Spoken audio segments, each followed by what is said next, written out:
Good morning, good afternoon, or good evening, good night, wherever you're joining us. I'm super excited for the 5th edition of the JetBrains JavaScript Day. With me today, my lovely co-hosts. Let's start in the order of that they are my manager in. So Helen, how's it going today? Hello. It's going very well, thank you. I'm excited to be here. I don't get to do many of these, so yeah, I'm really looking forward to it. I'm hoping I'm going to learn something along the way as well. I bet. Paul, you've been with you actually kind of started the first ones, and I just took it over at some point. So how are you doing? This is the best day of the year. It's JavaScript Day, right? That's what I'm saying. And these talks are always fantastic. A lot of engagement from the audience. Hey, audience, remember to engage. And some of these talks, it's fun to be on stage, backstage, whatever, just to get to see these talks. Yeah, I couldn't be more excited. We have a super great lineup. And I think with that, we should probably have a look at the agenda, which I did not prepare. So let me open that real quick. And oops. Let me. Oh, video team will be so annoyed with me. I'm well prepared, clearly. Yes. Share screen. JetBrains JavaScript Day. Here we go. Sega in the back. I'm sorry. Thank you. So we have fantastic speakers, and we are getting kicked off today by Craig Spence, who's a lovely human being, one of the nicest people I've seen, even though he's upside down. I don't even know where he is right now, but he joined us. It's like 2 a.m. for him. So huge shout out for him to joining us at this insane time. After that, we hear from the Void Zero DevRel on all things Vite and build tooling, roll up, down. I always mix them up, which is kind of a bummer because I literally talked about that with him yesterday. We have Victor Savkin joining us to talk Monorepos. We have Kenzie Dodds talking about user interaction models in the age of AI, because what conference would this be without a talk about AI? We have Ryan Carniato joining us again. I think we had him on a year ago or 2 years, something like this. Yep. And he's just doing insane stuff with signals these days. So I'm very much looking forward to this particular talk. Me too. We have Luca on talking about Micro-Frontends. Luca is also one of the people that is just genuinely such a nice human being. So I'm super excited for this talk. We have this weird talk on, I have no idea who approved that, but that is so pretentious, outrageous, and kind of, I don't know. I'll just skip that one. And we have also Lydia on from Bun. Super excited to see what they are up to these days. And last but not least, we have Jessica talking from the Anger team, talking about tough decisions in open source projects. Should be a fun day, right? Indeed. For me, this is the intersection of so many things that have been going on in JavaScript for the last year or two. So many trends. It feels, I don't know, you tell me if you agree, because, and here I am pimping your newsletter from a dev brew perspective, but it feels like we've gone through on a lot of these things, whether it's Micro-Frontends or whatever, we've gone through the thinking about it to doing it.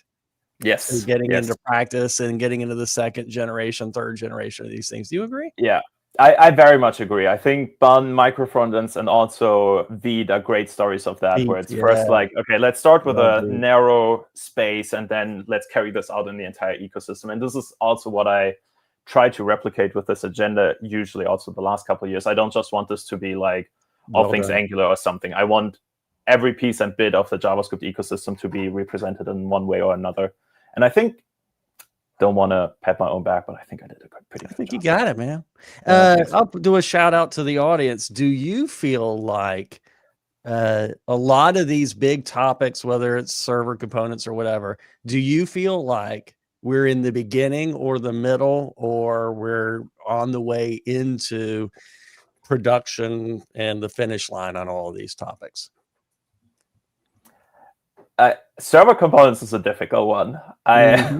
Server components still feels a little bit like I'm not sure about that, but way to start it off with the clickbait, Jan. Good job. You brought in server components. You walked into it. We're not going to fight this early on. Yeah.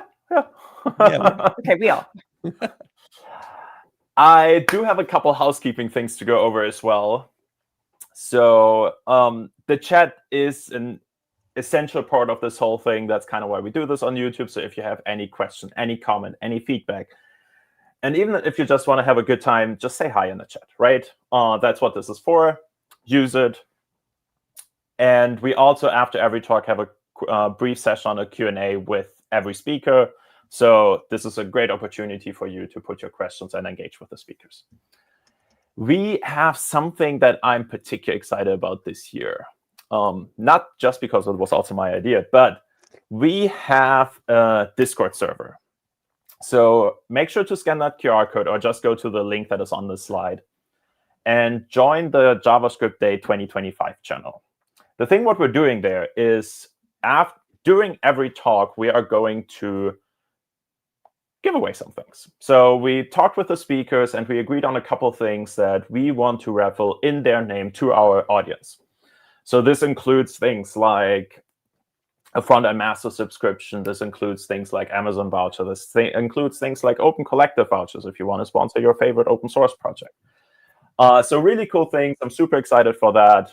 And yeah, join the Discord because we're doing a kind of like a dry run, but with an actual price in the beginning. So let me open Discord to just have an eye on if this is working. I see plenty of people joining. That is good.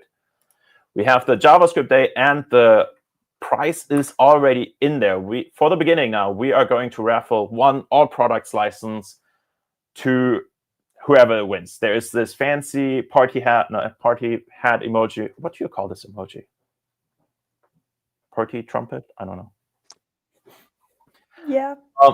So just hit that emoji under the giveaway. This is your way of participating in the raffle. I will reach out to you after the event, so make sure your DMs are open in Discord. This is how I get your email address or whatever. And then we'll facilitate the prices. I do need to put in a quick disclaimer. Working with our procurement things for those things has turned out to not be the easiest thing. It was probably the most challenging thing of this whole event. So give me a couple things for some of the things to give me a couple days for some of those things to get fully sorted out. I'll try to reach out to you as quick as possible, but I might need a day, 2, or a week or 2 to get the prices to you, actually. So just keep that in mind. But again, please make sure your DMs are open so that we can actually reach out to you. Hey, we got a request to get the QR code again. Can you go back to that real quick? I figured that would happen.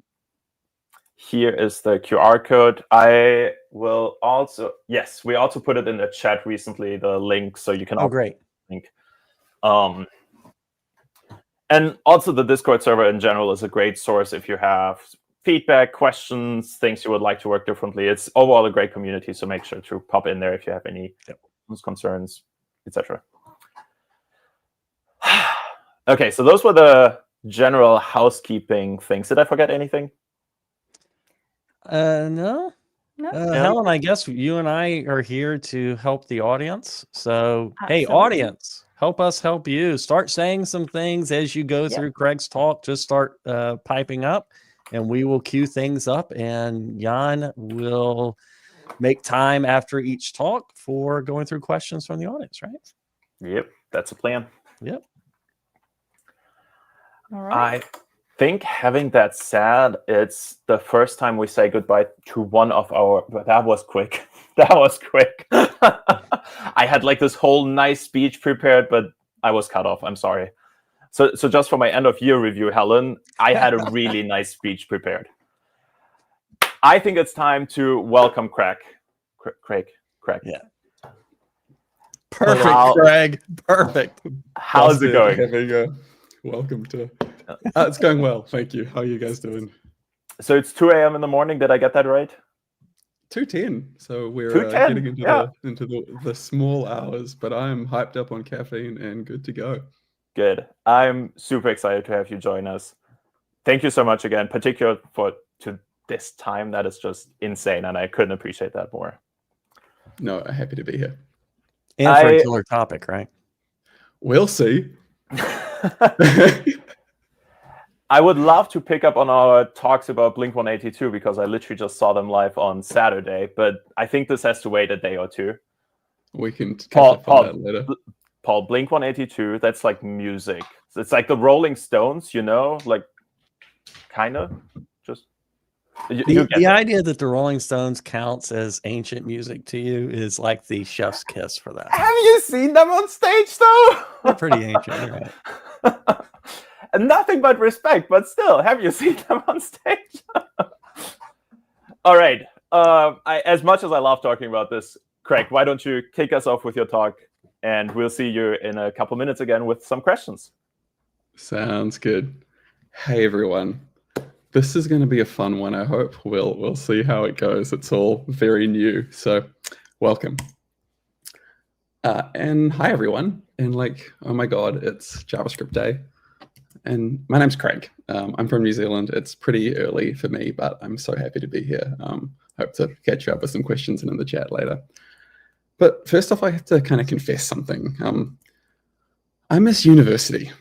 Not like enough to go back and do a PhD or anything, but I miss learning about weird stuff. So today I'm going to talk about some weird stuff and put my little university hat on. This stuff is probably a little bit more relevant today than it was when I was studying, but it's still also fairly academic. We're going to get a bit mathy. I'm going to try to talk about the practical applications maybe, but we'll see how we get on. And I'm referring, of course, to React. Kidding. Although I love their logo, we're actually going to talk about quantum computing. And so obviously this is a pretty big, pretty technical topic, but we're going to try to cover some of the core concepts, including quantum state, pretty important in any kind of computation, quantum measurement, so how we can find out about some quantum state that we've produced, quantum gates, so trying to manipulate a quantum state, kind of like we do with logical gates in a binary computer, and quantum algorithms. So we'll talk about how some of these things get used. Message from unknown. Wow, you really do just put the word quantum in front of everything. Huh. What? Message from unknown. Go to your computer, Craig. What is happening? I guess we'll go to our computer. Huh. Something's going on. What is that? Huh. Message from unknown. It's Scott, and man, whatever. Hey, I need your help and... What is Message this? from Scott Lang. I'm in the Hurry middle up, of it's the talk. important and... Please. Okay, what's going on here? This is fine. Let's see what's happening. Cool. Okay, we're going to talk. What's going on? Okay, I guess we're getting some messages from someone and they're touching our computer and I don't know what's going on, but we will just keep going. It'll be fine. Okay, quantum state. Let's focus in on this. So in a classical computer, a bit can only exist in a binary form, so in a 1 or 0. We're representing a binary state, and that's typically represented physically as like high or low voltage or an on or off switch, some kind of magnetic orientation on like reading a disk. And if I have n bits, I can represent exactly 1 out of a possible 2 to the power of n states. If I have 2 bits, I can produce 4 states and so on and so forth as I get more and more possible states. But I can only ever represent 1 of those states at a time. In a quantum computer, I have what's called a qubit. And a qubit can be in a combination of 0 and 1 at the same time. It's a representation of quantum state. This is the idea from the famous Schrodinger's cat thought experiment, where you have a cat stuck in a box, and if some random atomic event happens, the cat will be fatally poisoned. Until we look in the box, the cat can be considered both dead and alive. And the technical term for this is what's called a superposition. By using a superposition, I am talking about probabilities. So the probability that a qubit will be in a given state. And by using superposition, not only can I represent those two states, I can represent 2 to the n states simultaneously. The more qubits I have, the more states I can represent exponentially. And this is the key insight that makes quantum computation fundamentally different from classical computation. We use some special notation to represent quantum states. You've already seen it in this slide. It's known as Dirac notation, where we have things called bras and kets, which represent a different part of a quantum state.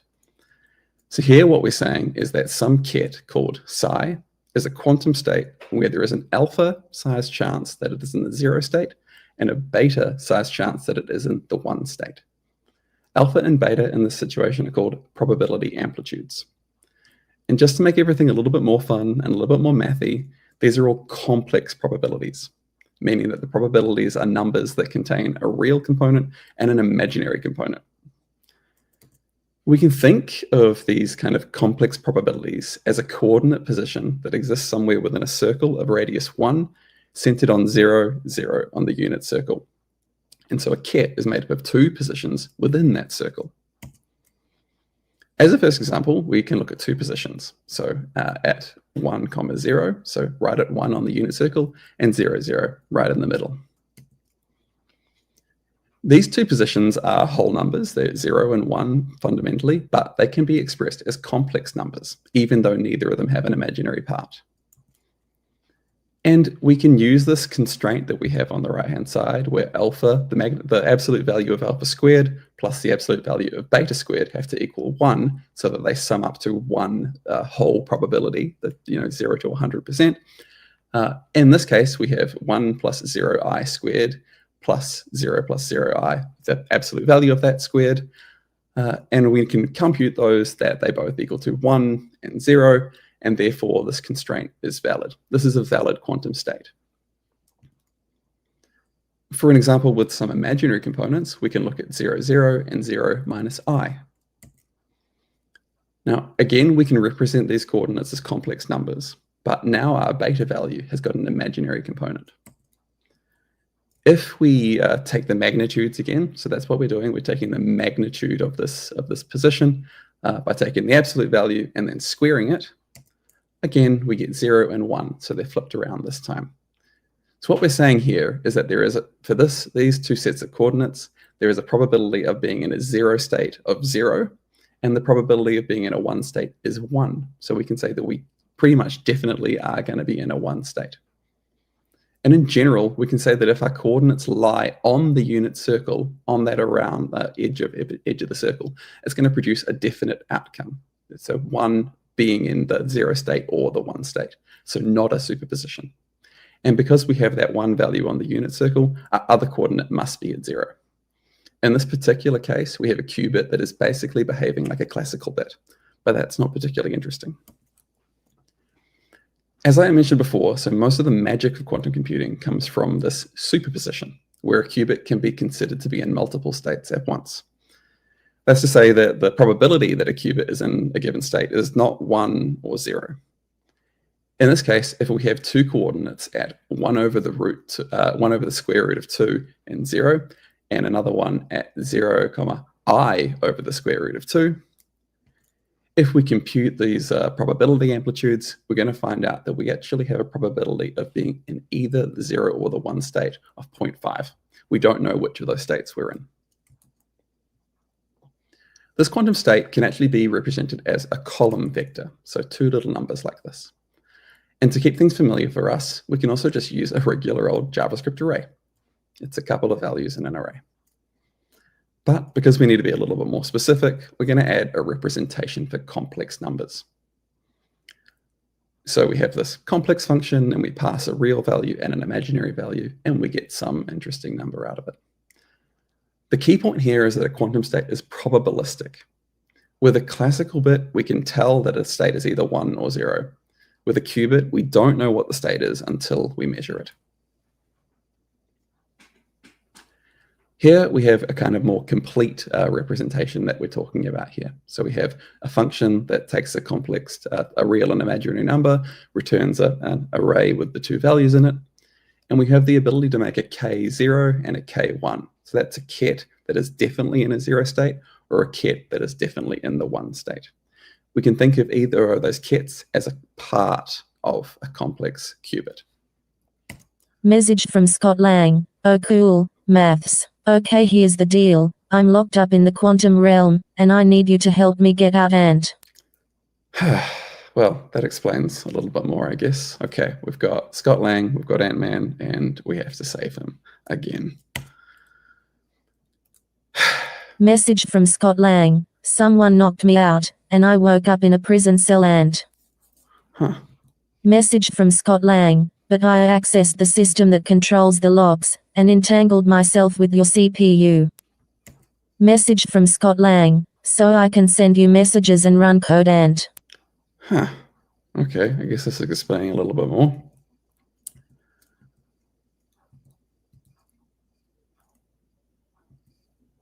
Message from Scott Lang. Shit, someone's coming. 1 second. Okay, I guess we'll keep going. So quantum measurement is the part where we actually look inside a box to see the cat.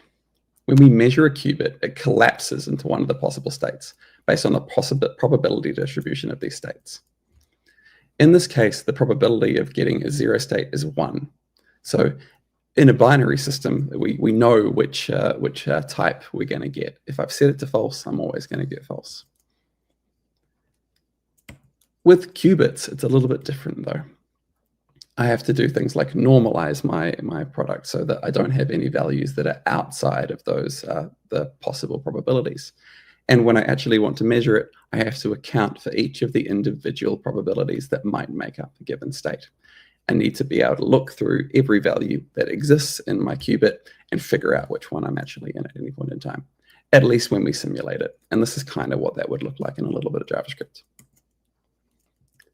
But let's talk a bit more about measurement. So here we have a qubit that is definitely in a 0 state. So we have a probability of 1 that it's 0 and 0 that it's 1. We can represent that with this array here.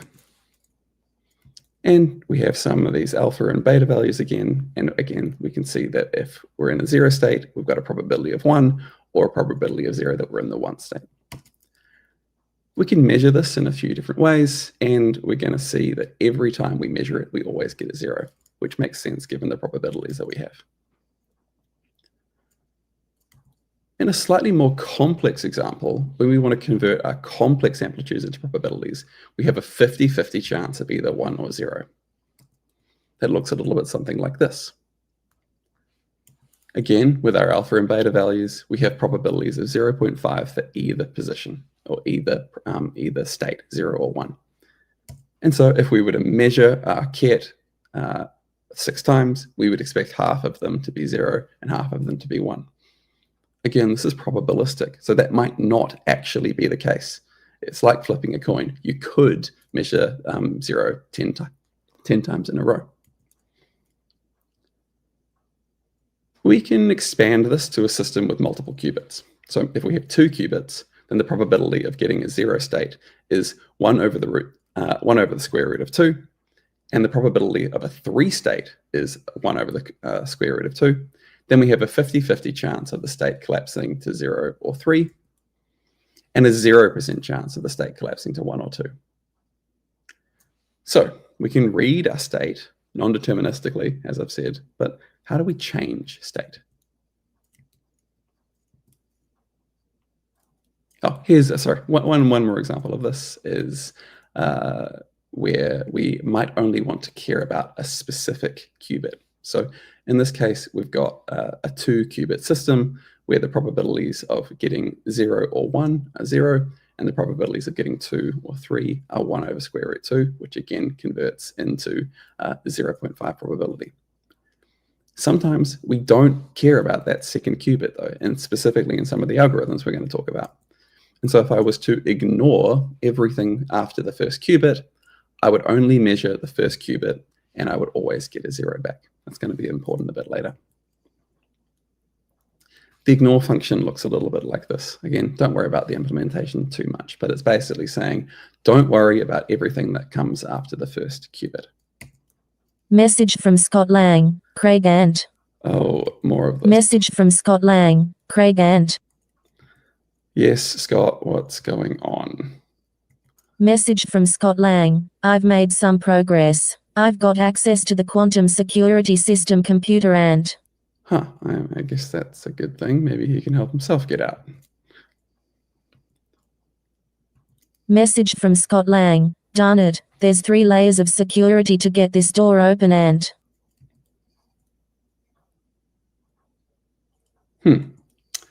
That doesn't seem good. I guess once more, we're going to just keep going and see what happens. Cool. So we have these states and we know how to measure them, but we want to do some stuff with them.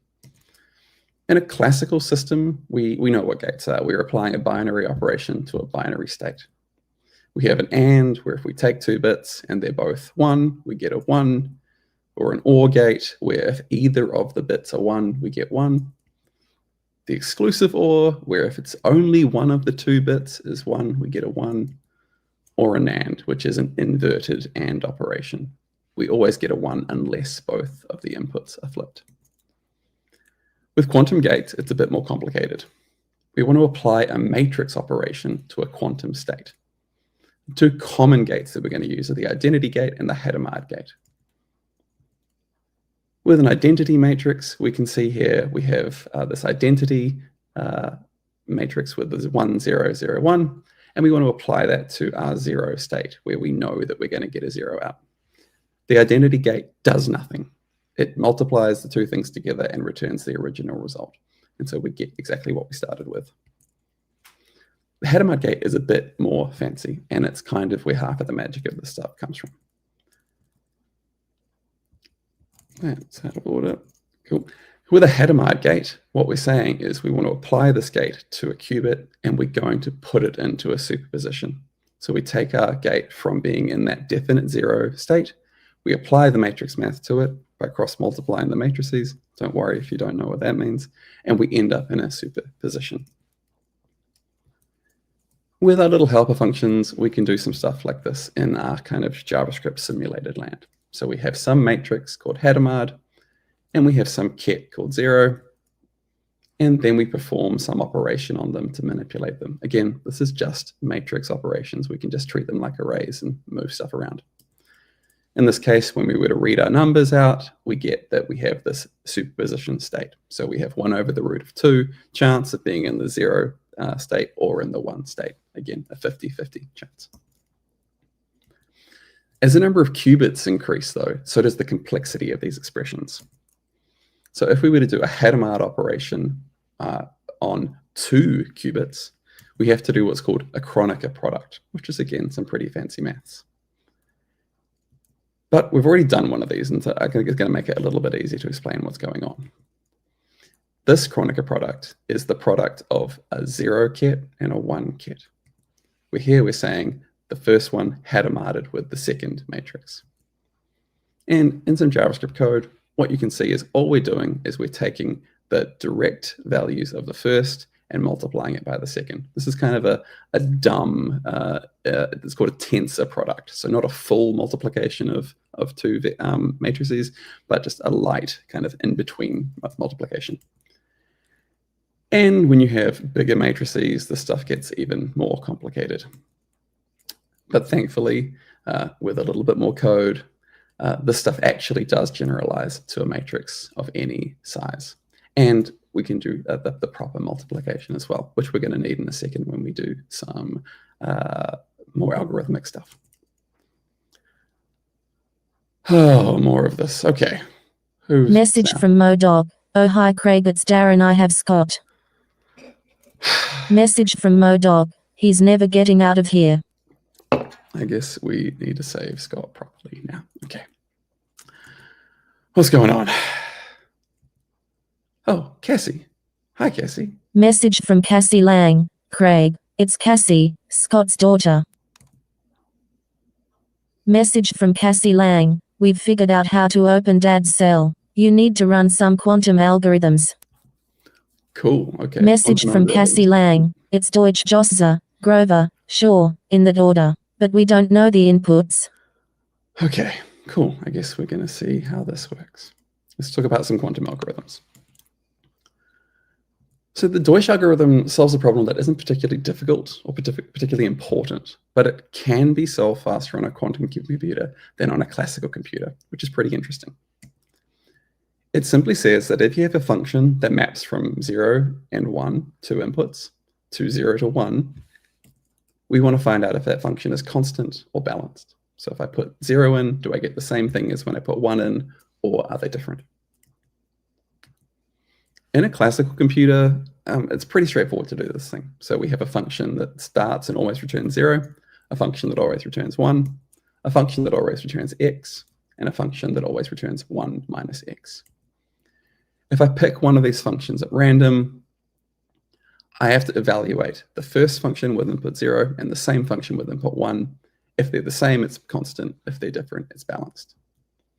A classical solution to Deutsch requires inspecting the oracle twice, once with each input. The quantum implementation of this is a little bit more complicated, but more interesting. So we're going to have an initial state with 2 qubits and a Hadamard gate for 2 qubits. We apply the Hadamard gate to get a superposition, so the state where all the possibilities are possible. And we have some black box oracle matrix. So this is the input that we don't know about. We don't know what this function is. This is the answer that we want to find out. And we apply that to our superposition state. We then take just the first qubit of our superposition state and apply a Hadamard gate again to that state that we had. And then we measure the first qubit of that state that we've got. Because the second bit contains redundant information about phase and stuff that we don't care about for now, we're going to get the result out of the first qubit. If it's a 0, we know the function is constant, and if it's a 1, the function is balanced. So here's a kind of implementation using our sort of semi-implemented JavaScript simulator. And as you can see, it's kind of a lot of work compared to the classical approach. So what's the point? In this case, the quantum solution actually requires inspecting the oracle just once. Remember, we had to do it twice in the classical case.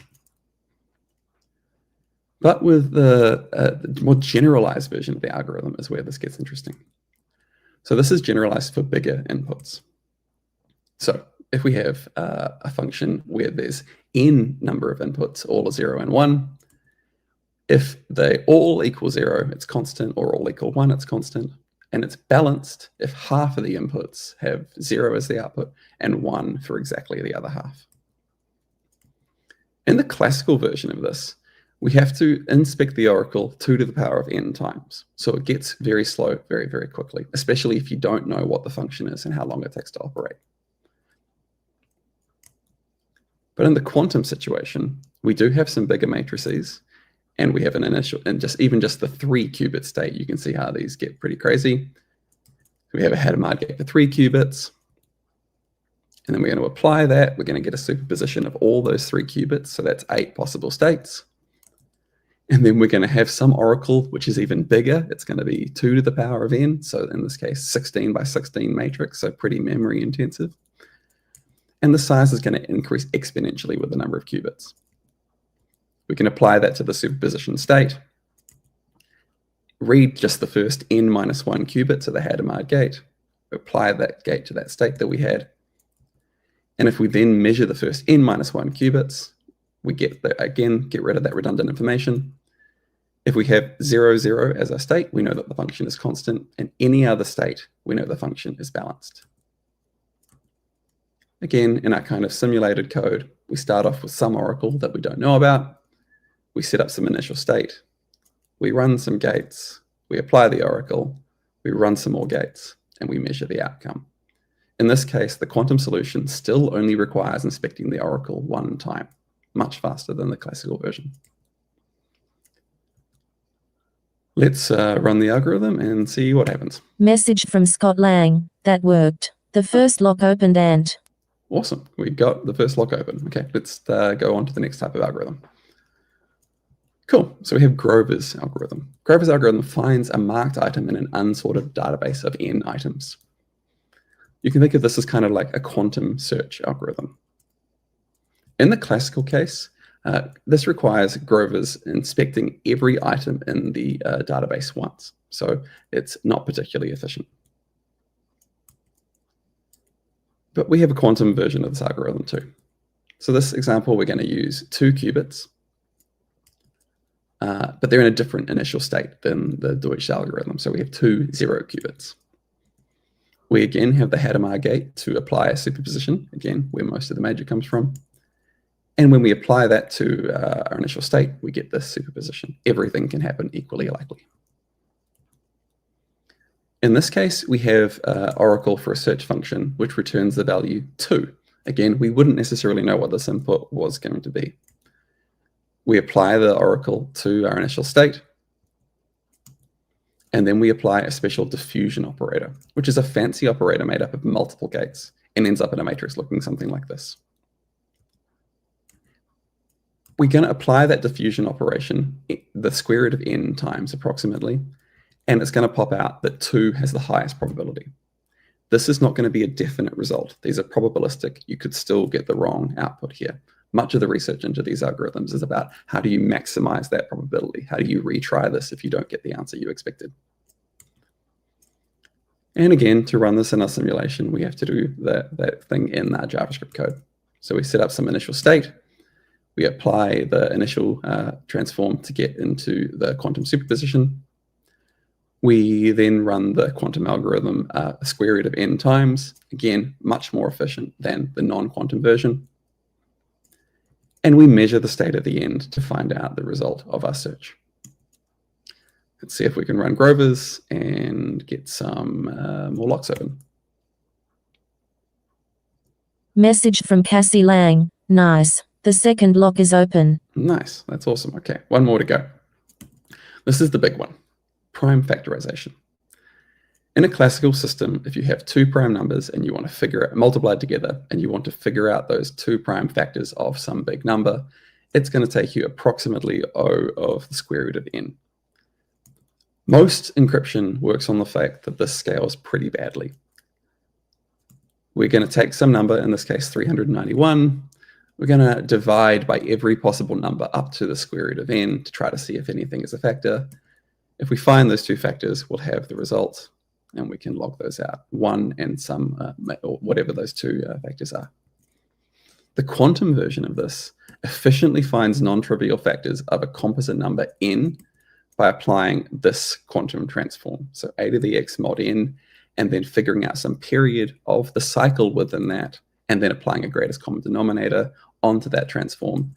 And it's able to do things like this pretty much instantly, and for much, much bigger numbers, causing pretty big issues for most modern cryptography.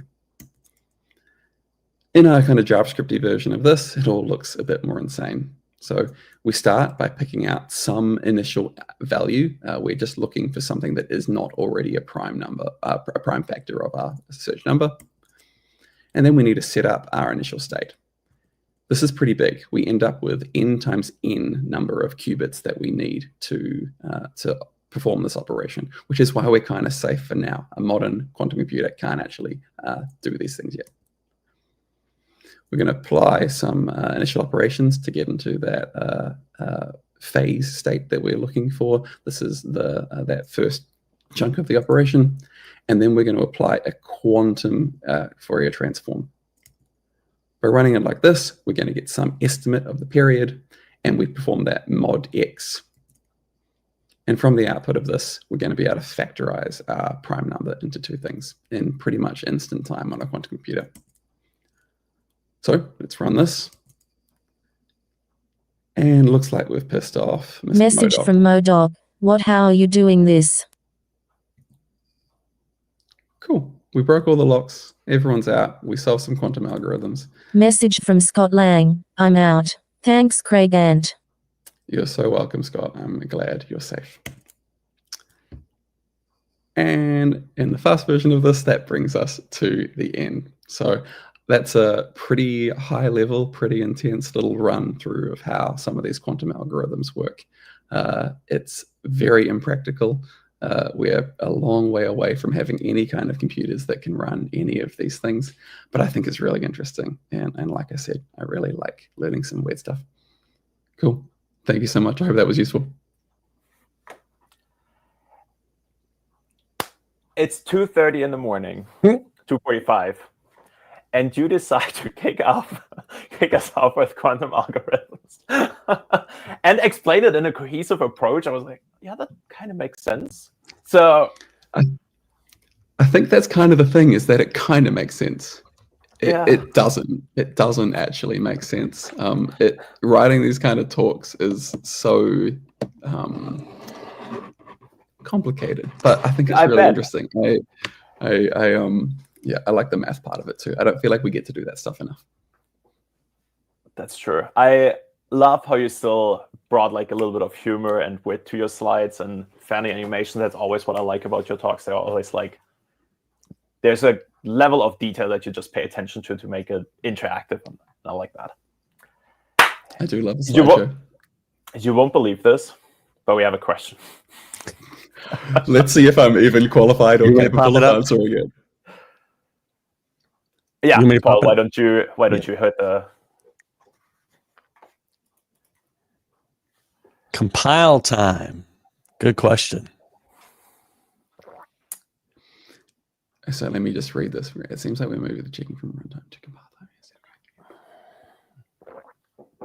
Kind of, yeah. So it's a really interesting point. So none of it is like compile time is not really quite the right idea there.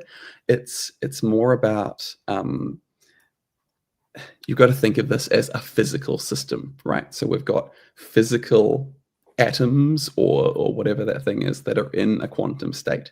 And then we have all this machinery around this thing that is going to do some measurement on the thing. So the complexity is, getting a machine in the state that it can do these operations, right? If you can get the machine in that way, it's going to be really efficient at doing this thing. It's almost like the uncertainty principle, right? Like you can't measure the velocity or the position of an atom at the same time. That's where a bunch of the stuff is. It's a trade-off, right? So we get all this efficiency and complexity in time, and we have all this additional like mechanical complexity of actually making this thing run. The theory is much more interesting to me than how you actually build one of these things, because we're still a far way off. Indeed. I don't know if that answered it, but I'll just accept this as an answer. That's also what I did with your talk most of the time. I just lied for 30 minutes. That's exactly what it is. Fair enough. So, in the scope of quantum computing, it's very limited right now. So, what do you think is the probability of this changing at some point? I mean, people are researching this stuff right now. Obviously, these algorithms, like I think, like 1996 is when I think Shaw's, or I can't remember if Grover's or Shaw's, one of those two, was even kind of come up with as a concept. So like we have a very limited number of these algorithms to even play with. The big players are building these things. IBM, Google, they've got systems that do these things. The physical challenges. I don't know how it compares to, say, fusion, but they're big engineering, like real engineering, not our engineering problems. I think it's going to change. I think there are, I mean, even if you say, like, maybe you're a bad actor and you want to break all cryptography in the world, that's a pretty interesting thing to invest time and energy and money in. So maybe you're a good actor and you're a nation state and you're trying to do some of these things.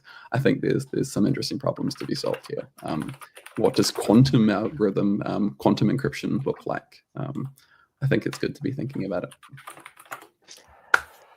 One last question, and that is probably my favorite one because it also nicely introduced our next speaker, and the chat just moved. Community layout shift is still a problem in web. So, Craig, which quantum physics degree did Alex just get? And can he trade one with you for a V+ license? Alex, did you see what I just did there? Big brain move right there. Right. I am 100% available and certified to shake any hands and hand out any diplomas that anyone wants me to. I'll smile and wave. I think this is level 1, so let's keep learning and keep getting to doctorate level of this stuff, I guess. Love it. Craig, thank you so much for joining us at 2:45 a.m. in the morning for this talk. I could not appreciate you anymore. And I hope we see you again very soon, sooner than later. Appreciate you too. Thank you. Have the best day. I'm going to go to sleep. Enjoy JavaScript Day, everyone. It's already Friday here, so whatever. Thank you. Bye. And with that, I think I also get rid of you, Paul, and have Helen back. All right, great. Bye, Paul. Hi, Helen. Bye. Hello. Bye-bye. Wow. So, how's your head doing? I feel like I need to bring everything down to my much lower intellectual level. That was amazing. The funny thing is usually like the next topic we're going to talk about with JavaScript build system is usually one where I'm like, I don't have the mental energy to talk about this because I know my head is going to hurt. Now this seems like a nice break. I like it. Yeah, I mean, I feel like I just, talk about the weather or just kind of decompress. That was such a well put together talk, though. I mean, it kept me watching, certainly. So we have the raffle for Craig's talk still. Yes. So for that, let me put up my fancy slide again for people that might have joined late. I'll just do that myself. Sorry, Sergey. So you go. If you missed it in the beginning, we have in our Discord channel, we are doing raffles. And for Craig, we are raffling $100 vouchers for Open Collective. So if you want to do something nice to open source, you have a fancy library that you really like, just go in there and hit that. I still don't know what that button is, like that party hat celebration emoji thing. We know what you mean. It's all that matters. Yeah. And you have the chance to win some money for open source. Amazing. Get yourselves over there. The day is young. Yes. Well, it isn't that young. Okay. I mean, maybe that's not the right thing. Okay. The day is young for you and Paul. For me, it's more kind of middle of the afternoon, coming up. It's not coming up 5 o'clock. That's wishful thinking, but yeah. Yes. And just as a reminder, we're doing those kind of raffles after every talk, and they're in the name of the speaker. So if you feel lucky to win something, maybe give a nice thanks to the speaker. That I think they would appreciate that. And I also just saw that the Discord bot that we are using there sometimes is just acting up. So if you get like a little message that the interaction failed, just hit it again. That's what you do. Just try again. We've also been corrected, and now they've pointed it out. Amanda has pointed it out in the chat, and I know multiple people did before that. You're quite right. That icon that neither Jan or I can name is called Tada. So we will try and remember. Yeah. But yeah. Tada. Yeah. That's true. Well, we will have to try and remember before the live stream is finished today. I think with that, we are perfectly set up to welcome Alex on stage. Absolutely. Hey, everybody. How you doing? Doing well. So how did you like as a German? I got you on stage even a minute early so that you're just like peak punctual here on time. Almost perfect. I was here 5 minutes earlier as well, as a good German has to, right? No, I really appreciate it. It's always great when everything works out, like no delays at the beginning. So big kudos for everyone, you two, of course, but also the whole team behind it. So glad to see that. Yeah. I already got some kind of camera issue. Okay. I already got a quick peek of some of the things of your talk. So I'm really, really excited. And I don't think there's really much I can do to give you a proper introduction. So why don't you just want to take it away, and we'll see you with probably a bunch of questions after your talk. Okay, sounds good. Yeah, let's do it. All right, and here we start. How do we even transition over from quantum computing to what we do next? And the thing is, while quantum computing is looking into what the future might bring us, the things we'll take a look now will be, well, things for right now, the next evolution, the next generation, so to say, or maybe a little bit in the future, at least not too far away like quantum computing. But let's start with what we have here right now, nothing. Right? When we start a project, just imagine this wonderful Windows XP background, aka the green field, right? And then as JavaScript developers, we start with, okay, what do we actually choose? Where do we go for? We have quite some options when it comes to frameworks. And I hope your favorite framework is on here. Maybe not, maybe it is. And that's already where it starts. We're like, okay, what do we actually pick? Depending on our team skills, depending on our own knowledge, on our objectives, and other criteria. Hopefully not, I don't know, GitHub stars or downloads, though they also matter, more or less. A lot of them are based on Vite, which is great. So at least there we have some kind of direction. But then it continues. So let's say we pick our framework, we have an idea what we want to do. Then it starts with testing tools. And we once again here are there to choose what testing tool should we use. Now you might see some icons like, yeah, there is Node.js over here, right? Or Bun or Dino. They have native test runners now too, or the good old Jest, and also some like more end-to-end solutions. And from there, we could say, okay, you know what? Let's just stop there. It's fine. We're kind of done choosing. But no, we're not. We also have to think about linting, about formatting, and also about the runtime at some point. And then we don't even go into the details of like how the tools work together. This is just choosing our stack. And we didn't even write a single line of actual application code of features. So what started as this kind of evolved to this, or well, multiply the top picture by 10, so to say. And in this talk, I want to go a little bit in depth to see how we can get a more straightforward toolchain with faster builds and fewer headaches. So taking a look at some of the modern JavaScript tooling here. A few words about me. Yeah, I'm Alex. I'm a DevRel at Void Zero. I'm a web engineering consultant as well, giving talks and also workshops, and also part of the Nux team there. But that's not the part of the talk today. I gave one a couple of years ago at the JetBrains JavaScript Day about the Nux.js. That was a lot of fun. And also, you might have seen me on, I don't know, YouTube or other social medias as well. And as usual, as everybody says, we have a portfolio website. We never update them because there is no time for that. But back to the tooling topic. Usually, we want the best tools, right? When we start building our stack, we don't want like a 50% solution, 80%. We want like ideally 100%, but that's unrealistic. We want a like 99% solution. But what are best tools actually? Right? It starts with like, okay, they should be easy to set up and to use. Just like, okay, one command, we're good, fine. But also they, in a way, should work together seamlessly. And also they should be suitable for our needs, right? And then if something doesn't work, you want to have a great documentation. And it would be great to have some kind of rich ecosystem. Also, they should be fast. We don't want to wait forever and ever, right? You remember the good old, it's compiling XKCD. Reliable would also be great, right? To not be full of bugs. Future-proof as well. We don't want to switch our tools out every couple weeks, days, or months. I know with frameworks might be different, but well, we shouldn't. And of course, to have a rich ecosystem, they should also be extensible and adaptable so we can make them fit our needs once again. And maintenance also point, well maintained, etc., etc. There are a lot of words that we can say. Well, we just want to say we want great developer experience, and that's kind of the TLDR.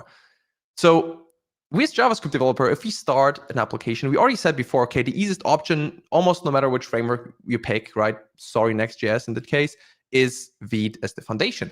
Maybe you're using Vite already and you just don't know it, which is actually the perfect complement for a build tool like Vite, because if it just works, then yeah, what else should it do, right? And for those who don't use Vite yet, Vite gives you a development server, right, with HMR, native ESM support, ECMAScript modules, CJS, we still have these two formats, right? We have sensible defaults, a rich plugin ecosystem, and also optimized production builds, among a lot of other things. But if we take a look at the Vite stack itself, be like, okay, great, we use this tool and we're done. Actually, not really. The current Vite stack, and here it's getting interesting, is actually depending on several bundlers, right? We have ESBuild written in Go that's responsible for pre-bundling, for transforms, for minification. Then we have Rollup for your actual production build, right?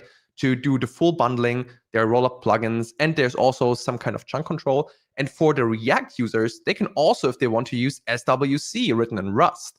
So there's an alternative for transforms and also support for React Fast Refresh.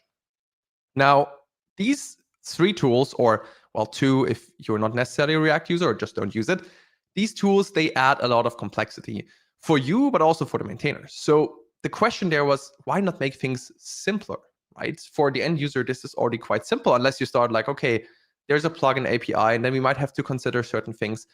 And there are also some shortcomings of Vite, of course. So why not unifying the underlying bundler, right? So we take this and just say, okay, let's throw them all away and get a new one, roll down. And now it'd be like, wait, what? Another bundler? Why do we need another bundler? And maybe for those people not even involved in it, I think, what is a bundler at all? And why do I need that, right? We just said about we don't want complex tooling. So what's the point here? Come on. Well, let's take a look at this. And yes, this is not very clear. It is a big graph of an application. We don't have to zoom in. They're like basically just a couple of files pointing at each other, sometimes dependencies, sometimes other files. And eventually this big graph of files in your project, right, in your application with features, you want to make something like that out of it. That's called a tree map chart. So basically here you have in different colors the different JavaScript files. You might wonder, okay, but why do we need this? Can we just like not take the code, move it over, and we're good? Well, not exactly. I mean, if you write vanilla JavaScript, it's great, right? There was once upon a time, a couple of years ago, DHH on stage saying, no build, we don't need any step, any tooling in between. We can just write vanilla JavaScript and we're good. And actually, that might be a bit difficult because if we're realistic, let's take this for example, right? We have this wonderful small JSX component here. How do we do this in vanilla JavaScript exactly? Well, we can't because this will be transformed over to normal JavaScript eventually. Same with other components like Vue single file components, etc. And also this one here, TypeScript, right? Actually invalid TypeScript even, so that's good to know here. So this will be eventually transformed to JavaScript. So we can just strip the types and we're good to go because JavaScript doesn't have types, right? And if we think about dependencies and libraries, first of all, if we use a dependency like date functions, for example, we don't want to pull in all of the JavaScript at once, right? We want to only take the code that is used. So I want to tree shake the code that's not there.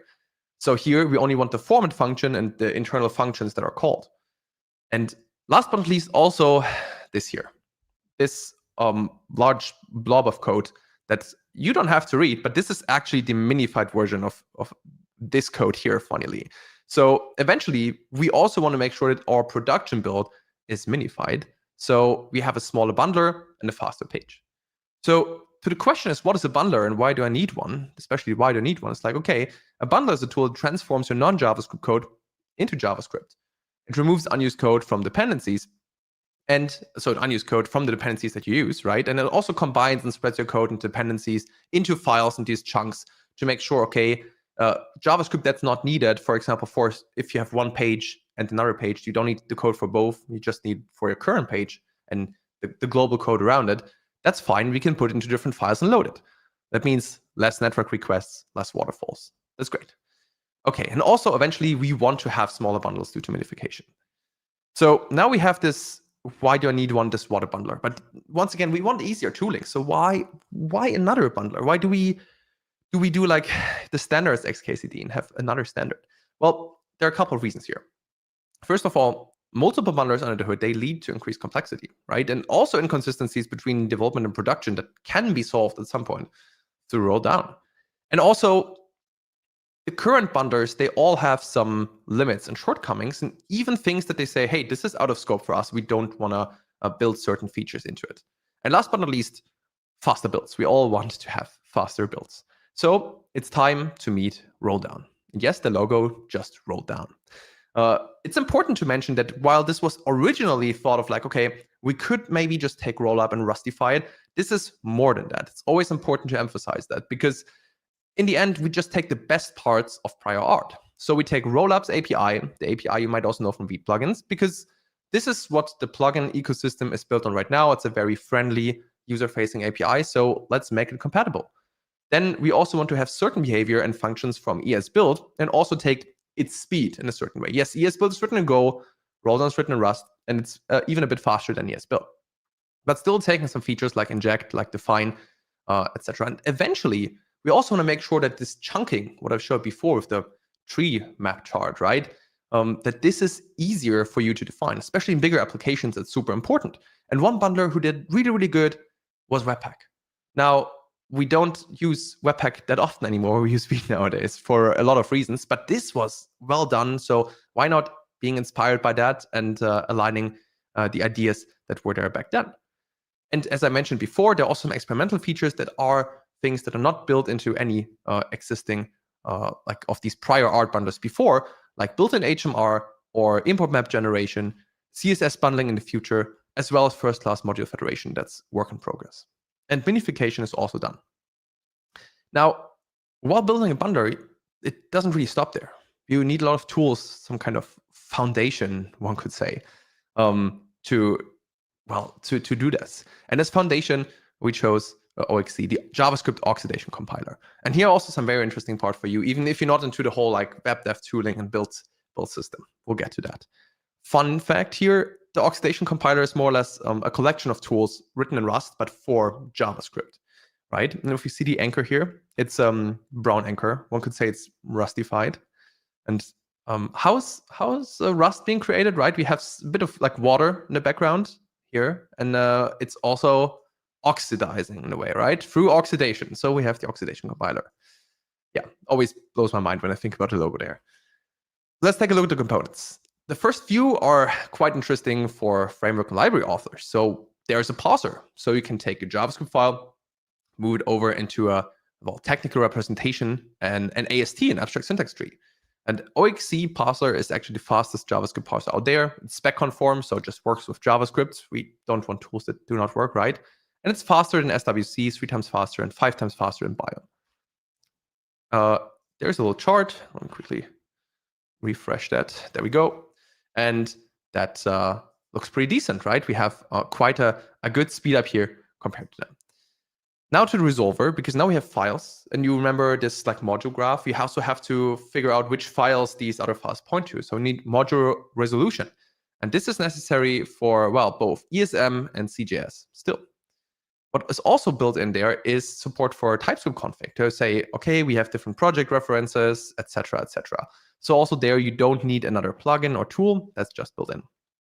And it's 20 times faster than enhanced resolve, which is makes it the fastest resolver out there. And also there we have a little chart. The small blue part, of course, lower is better in this case, is the OXC resolver. Okay. Now we're getting slowly in the right direction. The transformer is also quite important because, well, as we mentioned before, we want to have non-JavaScript code like TypeScript, like JSX, etc., transformed over to ECMAScript. But also want to do a bit more. Besides that, built-in React Refresh, so that's also a great thing. But the syntax lowering is the most important part here too, besides the transformation itself. So we can say, hey, we want to target all the browsers. How do we do that? We just say, hey, we use Chrome version this and that, or ECMAScript standard 2015, and we're good to go. And the syntax will be lowered as it's possible. Okay, and we also talked about TypeScript, right? Up here even. So the transformer can also emit DTS files. That is even way faster than using the TypeScript compiler itself, but of course it needs isolated declaration set. Otherwise, we would just have to use TSC again, and that's okay. Plus, there were a few things that we built into the transformer. One of them is built-in support for style components. You wonder why style components, even though it's legacy for all the React users out there?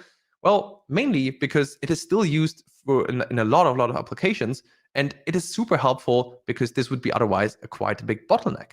So we decided, okay, there is demand for that. Let's do that and build support in for a big subset of style components.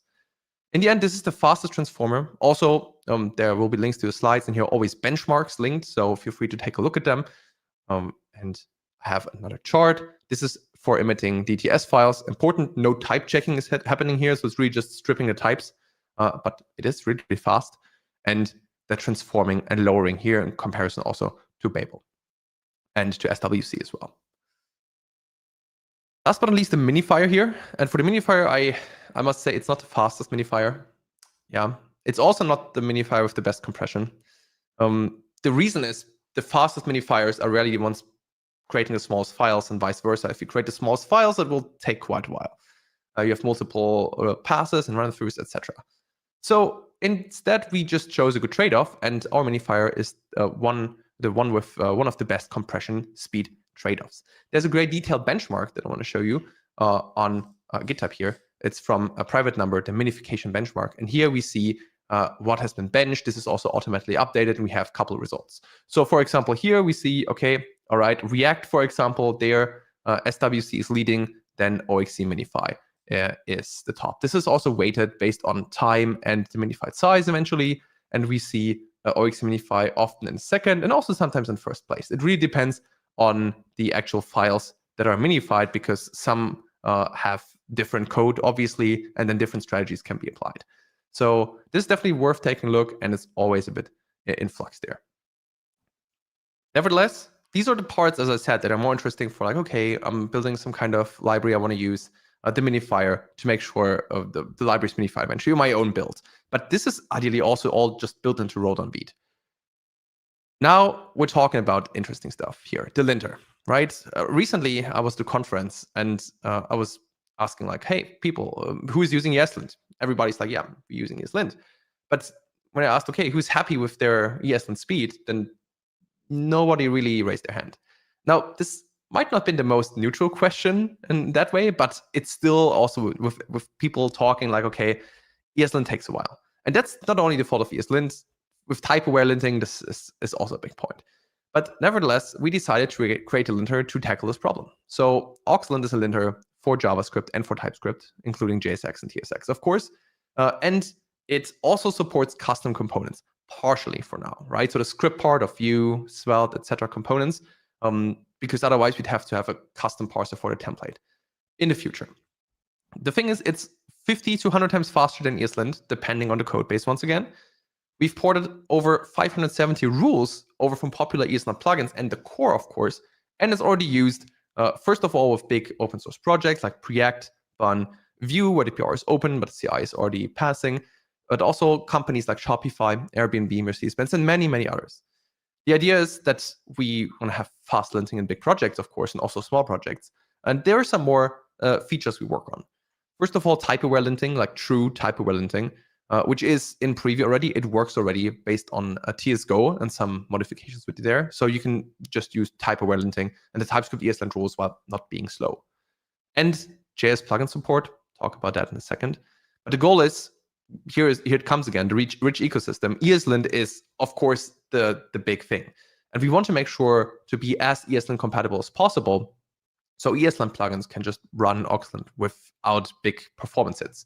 Of course, at the beginning, it won't be as performance as the native rules, but we can work towards that. First of all, you can just migrate all your things over. And there's also a fine-grained per glob config that we plan. Just for ballpark figures, if you think about that, this is one of the scenarios that we've ran through. And here it's like, okay, it finished in 22.5 seconds and over 264,925 files with 101 rules. So this is something where other tools definitely would time out or take ages. And that's a big thing. And I just mentioned the custom JS plugins. Don't worry about the code here exactly. This is also shared on socials. But the idea is that you can write your custom JavaScript plugin in JavaScript, obviously. So extend the tool even though it's written in Rust. And either take an ESLint plugin that exists or just write an own one. We also have an alternative API that makes things a bit faster, but you don't have to use it. It's up to you. And eventually they can run in Oxlint. So that's a big step compared to the previous iterations, where we make sure that you can actually extend all the tools we build with plugins. And this is just the beginning, as usual. We also work on a formatter. This is work in progress though, but that's actually a great opportunity for all of you because we want to build a performant formatter with pretty compatible defaults, but we also want to address issues like line wrapping, print width, etc. Built-in sorting, first-class tailwind support is also planned. And most importantly, there is the RFC that is open. So it would be very helpful if you're interested just to share your opinions there, because this is also how you can shape the future of a tool. And we build this for the JavaScript community eventually. So worth taking a look. In the meantime, we've talked about the parser before. The OXC parser can be used in Prettier already to speed things a bit up. So if speed is concerned, that's a good way for now. And then testing. We talked about a lot of steps. Now we talked about build steps that are slow. We talked about linting, formatting. Now it's about testing. And interestingly, for testing tools, you might say, okay, you know what? Node has a test runner now, right?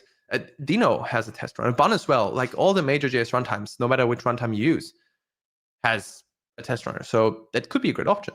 And Jest has been around for years too. And there's also VTest. There's like the Vite native test runner, so to say. And depending on your use case, like the test runners from the runtimes can be more than fine, especially if you stay in the JavaScript realm. But with VTest, you have the big benefit. First of all, if you have Vite set up, it's fine. We'll just use the configuration. Have some quirky workarounds for some libraries. No worries. You don't have to replicate it in your test setup. It's just there. And you can, of course, also use it standalone. If you say, hey, you know what? This is a tool I want to, I don't know, replace Jest with VTest. It's just compatible, and you don't need Vite to be set up for that. So even if you say you have some legacy project, that might be a way. Of course, out-of-the-box support for ESM, for TypeScript, JSX, TSX, etc. Thanks to Vite. A very smart watch mode to not rerun everything, and quite a cool feature, an experimental browser mode. You don't need to like fake your DOM anymore with JS DOM or Happy DOM. It's based on Playwright, or you can also use WebDriver.io, and this is like a big game changer for a lot of people. It also includes utilities by now to do like a screenshot matching, so a little bit of visual regression testing, but more about it also in the future. It's all a bit experimental, but you can use it. It's experimental for a while and probably will be stable soon.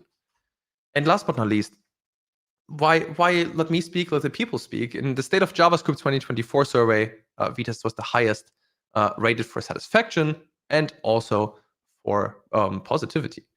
So let's see what this year's State of JavaScript brings in. By the way, survey is open, so go fill it out. And well, if we take a look at the bigger picture, then we more or less have Vite here and your framework. So we start with your framework code. You write your application code, your logic, etc. You have Vite as your build tool, your dev server, your plugin system, etc. Then you have VTest as Vite-based test runner that will also use your Vite config and whatever you want to do with that then. Then with the newest version, some point roll down as a bundler for dead code elimination, for tree shaking, for chunking. And as a lower level, OXC is parser, resolver, transformer, minifier. But for you, user-facing, linter, and formatter. So let's talk very briefly about Vite in the future there. Because there are plans. We have rolled on Vite right now, and at the moment, this is just a separate package you can try out. If, for example, you say, hey, my production builds take a while, let's give that a go. There are like around 3 to 16 times improvements, depending on your setup as well. So you will get quite some speed ups for kind of free. In phase 2, though, we want to release a beta for Vite 8 because the plan is that roll down will become the default. So there won't be any separate package. You can try the beta and you're good to go. And then in phase 3, there will be all the changes when things are battle tested, when the betas went well. We move all the things into Vite, and then roll down is the new default bundler. Seems pretty reasonable. So the question is, are you ready to use the tools? And the answer is probably yes. The best part is all of these things shown. You don't have to say, okay, I jump on them straight away. Most of the times, we don't have a greenfield project to start with, right? That's very unfortunate because otherwise we do everything different. But commonly, we have an established tech stack with, well, a considerable amount of tech debt, but that's another thing. You can still say, okay, we can switch out certain tools of them without, well, doing a big havoc and trying to change everything. So for roll down Vite, it's simple if you use Vite already. If not, what's stopping you? The switching works like this. In your package JSON, you have a dependency on Vite commonly, and then you just alias it to npm roll down Vite at latest. So that's that. You install it again, right, with your favorite package manager, and you're good to go. Seems pretty decent. And for Auxland, it's actually even easier. If you just want to give it a try, no configuration, nothing, just run npx auxland in your project, and then you take a look at your command line because you're like, well, it's done. What now? Did it break? And it's actually that fast. If you want to have type-aware linting, as I said, it's in technical preview, you have to install our Auxland TS Golan bridge. But it's also pretty easy with npm or whichever package manager you prefer. And then you add the type-aware flag. So that's an easy way to try these things out right away. But actually, that's not the end yet, because our plan is to unify the whole toolchain. We've already seen several parts. Now it's just a matter to put them nicely together. But yeah, that's probably for another time. Anyway, I want to thank my sponsors a lot on GitHub to also giving me a chance to do open source. And I want to thank you all for your attention. Thanks, everybody. Nicely done, sir. Nicely done. Thanks. I think this is a good point in time to also plug VeedConf that is happening next week. Next week, yes, Thursday, Friday, October 9th and 10th in Amsterdam. VeedConf Amsterdam, or the free live stream that's also up there for everybody who can't attend in person. I would recommend though, but then you can catch the free live stream indeed. We have a question. Perfect. And you're so prepared, Helen. Thank you so much. You're welcome. So you were mentioning that you would not recommend using roll down in production right now. How so? Why would you not recommend running that? So I mean, we've heard a lot of yes things, right? I think if you would not, when you would not try to use it, is probably if you are really into, I want to have super stable, super battle tested, because to be fair, roll down is still in beta, roll down beta is still in preview. A lot of things we've seen are in preview. So there's a point where like, okay, if you rather be the one that are like rather late adopters and take a bit of time, I think that's one point. While a lot of people are like, okay, let's give it a try. I don't think it hurts much. There might be a few things. So for example, if you have the necessity to lint your, I don't know, Vue swell templates, you can use Auxlint and ESLint in tandem. So it's not only Auxlint then, for example. So there are a few things where you might want to rely still on other tools. But in general, the biggest why not is probably if you don't use Veed at the moment, then roll down will be more difficult. So then switching to Veed first might be a good idea. That nicely transitioned to a question that I had for you. Because Webpack is still around. It's not going away anytime soon. But the speed gains that you get with this setup is obvious at this point. Mm-hmm. So is there any way that you can explain, or what would you recommend people to, how a migration story could look like? Yeah, so I think the migration story would be mainly Webpack to Veed, first of all. The question is if this is your biggest pain point. So you can use, as I said before, all of these tools without putting them together necessarily. So if you say, I don't know, or linting is super slow, then you can try Auxlint first and swap it out. You don't need Veed for that necessarily. Same for VTest, etc. Actually, I know a couple of people said, okay, our Webpack migration, we start with VTest, we move our test over from, I don't know, Jest or similar, and then on that way, while creating our Veed config around that, at some point we just run it on the whole application. But I think the most common way would be really take a look at your Webpack config. There is sadly no like easy migration guide for like, okay, this loader translates to this plugin. Depending on like how, let's say, how strange your requirements are, it might take longer. But if it's just a very standard Webpack config, Veed has plugins for all major frameworks and to satisfy a lot of needs. So in the easiest way, it's basically putting a bunch of plugins in together and things work. Worst case, you can write your own plugins. It's also very well documented. But yeah, it sadly, it depends. Yeah. Is there a plan to have Webpack Webpack compatible plugins with Veed? Does that question even make sense? So it does make sense. It's quite interesting. There was a discussion recently by a few people from the Webpack team to create some kind of like bundler group for like the Open JavaScript Foundation. The problem is that if we would say all of the existing like bundlers and build tools would like unify in a single API, there is not much left to do because they are architecturally so different. So while this would be a great idea, I don't think it's really feasible. The closest to that is unplugin. So that's also something I can recommend. A lot of things, a lot of libraries or plugins are built as unplugin. So they support then Veed, they support roll down, roll up, ES build if they want that, Webpack. So you basically have this like unified layer already, just not as first party support. And I think that's the best you can go for at the moment. I have another question for you.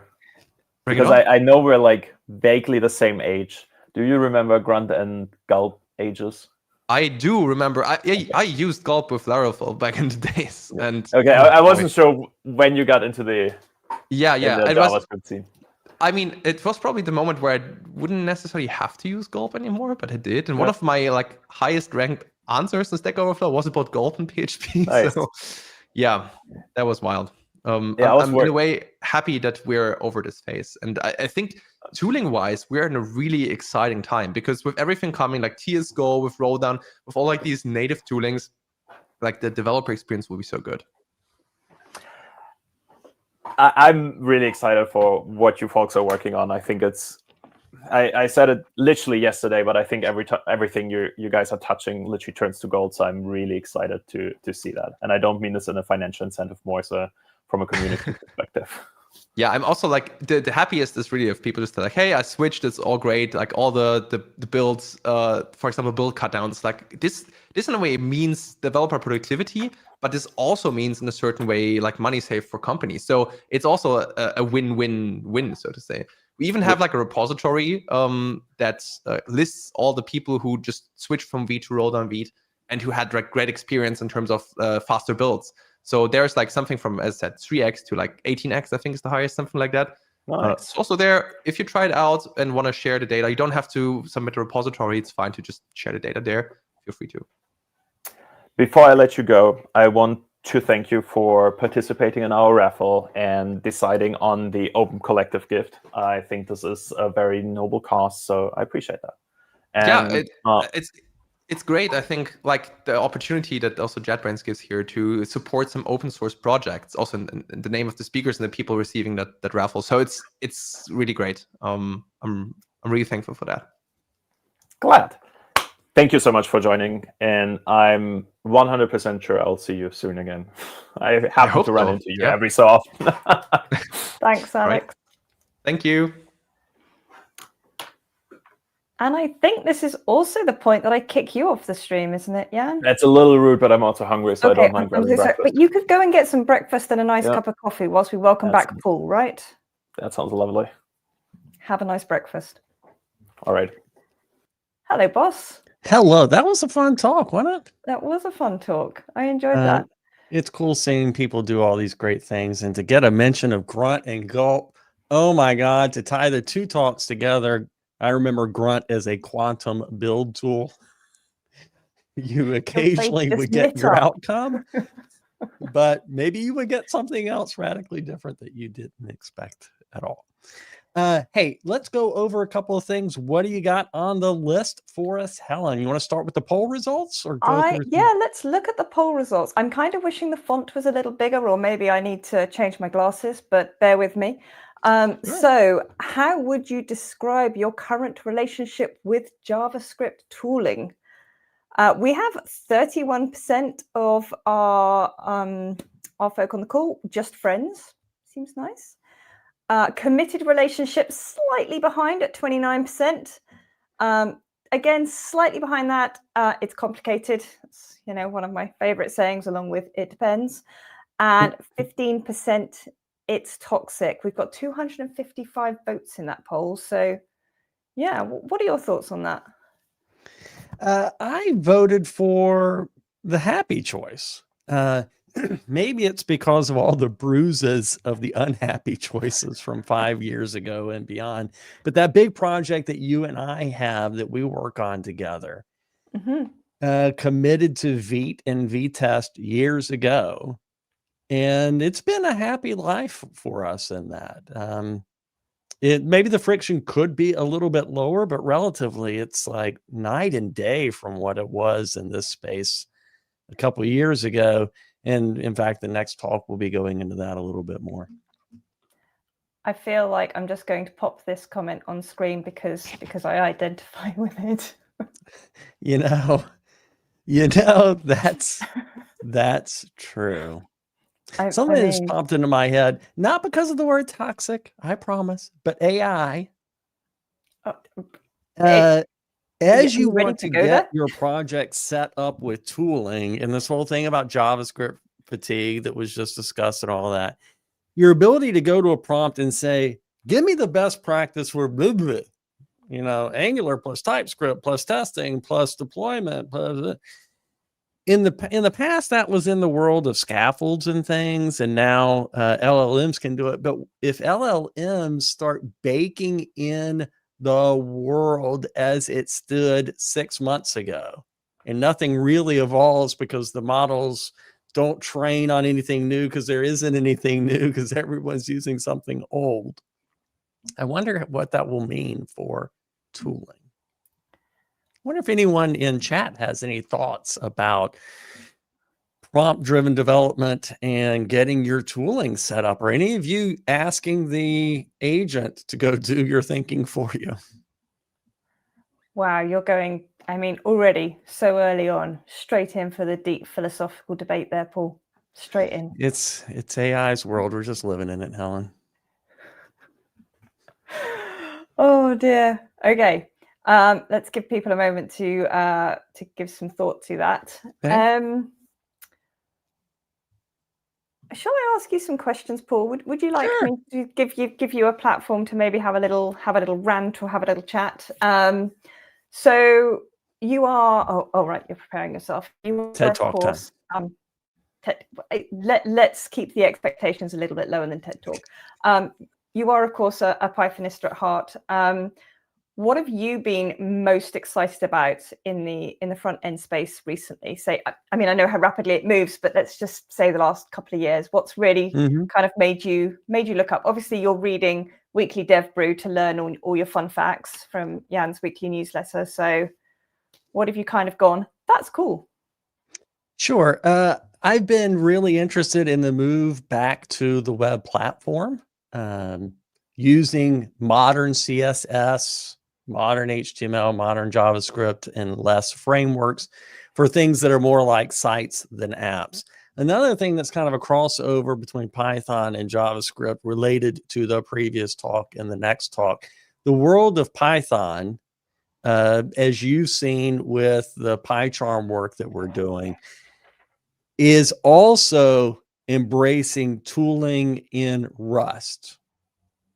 Yes. And the company behind the effort talks about, it's not just that it's faster, it's when it is so fast that you don't even think about it, you just do it, it puts you in a different mode of development. If suddenly linting is instant on the biggest code bases, if type checking is instant on the biggest code bases, instead of it being a thing you do at the end before pushing, it's something you're always doing. Right. It's changing our workflow. Changing our workflow. Well said. Well said. Yeah. That's true. I think sometimes we're so kind of, in any development, whether it's front end or not, we're so kind of in the moment that we don't always, zoom out and go, wow, I didn't used to do it like this. Everything has changed. And now there's that back in the day where you used to have to wait for an overnight build. That was a thing, by the way. Indeed. Actually a thing. You wouldn't dream of that nowadays for the most part. So it's always helpful to kind of take a step away and go, wow, all these small changes and small tooling tweaks and new players, and then suddenly your workflow within 5 years has completely changed and is unrecognizable. And I'll ask another question, the audience. Helen, you have had a big presence in the Java world, as well as now getting into the Python world, the front end world, and stuff like that. In the Java world, the whole compile step is obviously a natural part of development. And people in Python and people in JavaScript just don't want to think about that. They came to those languages because it is high-level, fast feedback, and we're not doing things like that. Then these tools start to bring in something that feels like a compile step. So for the audience, do you feel like the tooling in JavaScript, does it emotionally feel to you like a compile step or not? That's a good one. That's a good one. We'll let people think about this, but sure. I think this is the perfect opportunity to hand over to you, Paul, to introduce our next wonderful speaker for the day. Wonderful speaker indeed. There are people in our communities that have been doing great things for all of us for a long time. Victor certainly counts in that and brings an experience and a topic he's going to talk about, which is super important as we get into large-scale JavaScript development. Let's bring on Victor Savkin. Hey, how are you? Hello, Victor. First, thank you for joining us. Second, thank you for your 500 years of service to the JavaScript community. It definitely feels this way. You can look at my hair; it's getting grayer. You know, it's because of all the blonde, JavaScript right? work. That's what it is. Victor, I could talk about everything you've done in the community. I could talk about everything you've done in code. I'm going to ask you a question about what it's like doing a company. That's a good question. And I think that company building, org building is a type of engineering, right? Because you need to figure out the processes, and it is a fascinating thing for a lot of folks to do, especially if you are an engineer. You kind of overcorrect and saying, I'm going to build the structure, you know, that is going to solve all my problems, right? Because if the information flows in exactly right way, things are going to be exactly, you know, the way I want them to be, right? It doesn't work out as well, right? I would say it's much harder than building a system. I like it. I think it's fun. I like the org building aspect of building a company. You know, you bring up an interesting point. You can't exactly hit Alt-Enter refactor on a company. Yeah, it is tricky. It is tricky because honestly, these days with prompt engineering, like, is it like building a company? The amount of non-determinism you have when dealing with LLMs, right? Kind of reminds me, you know, the like real world kind of stuff building, right? That's right. Which is more like non-deterministic, an LLM or people? Yeah, I mean, I don't think it's a compliment to. I love LLMs. I use them all the time, but I don't think it's a compliment necessarily to say that you have to deal with them like you deal with people. Like, and I love people as well, right? But they're kind of but a different type of thing. When you're used to just telling the computer, just do the thing, and the computer does it. Now you have to be, but please do it, and the computer responds to you. You asked me to do this, but I decided not to. And you're like, oh, okay, like why? Like. And you're like, please, please, please, please. And you put a bunch of banks and saying, please do what I tell you to do. And it's like, I think it's easy to do it otherwise. Yeah, like that happened to me the other day when I had specific instructions. You never do this, you do this. And the response from Claude was, you asked me not to do it, but it's so easy, I decided to do it anyway. Indeed. Okay, so let's get over your topic. You're going to talk about at least 2 words that we all know about, we're all interested in, but none of us really do correctly, which is orchestration, monorepos. Take it away. Give us your best. Okay, sounds good. All right, I'll be speaking super fast, so I apologize because there's a lot to cover. And here we go. So, JavaScript Monorepos 2025. I'll cover orchestration, lots of other things. So my name is Victor. I'm the CTO and co-founder of Annex. Annex is a monorepo build platform and a monorepo build tool. Okay. So why monorepos? I like starting with why, always not with what, because it's important to answer the question why we're doing it, like why we're pursuing something. The historical reason to use monorepos can be stated like this. Right? As our organizations grow, different teams within our organization start carving out spaces for themselves. Repos, and you can have dozens or hundreds of thousands of repos in organizations, and a single system could easily be composed out of say dozens of repos, right? And it's done for like the sake of autonomy, right? And what happens in the long run that everyone builds a tiny fence around their repo, right? And that tiny fence prevents different things. Like prevents code reuse. It's much harder to use code across projects. Prevents context sharing. Team A doesn't know what team B is doing, or it's hard to see, right? It's effortful to see, right?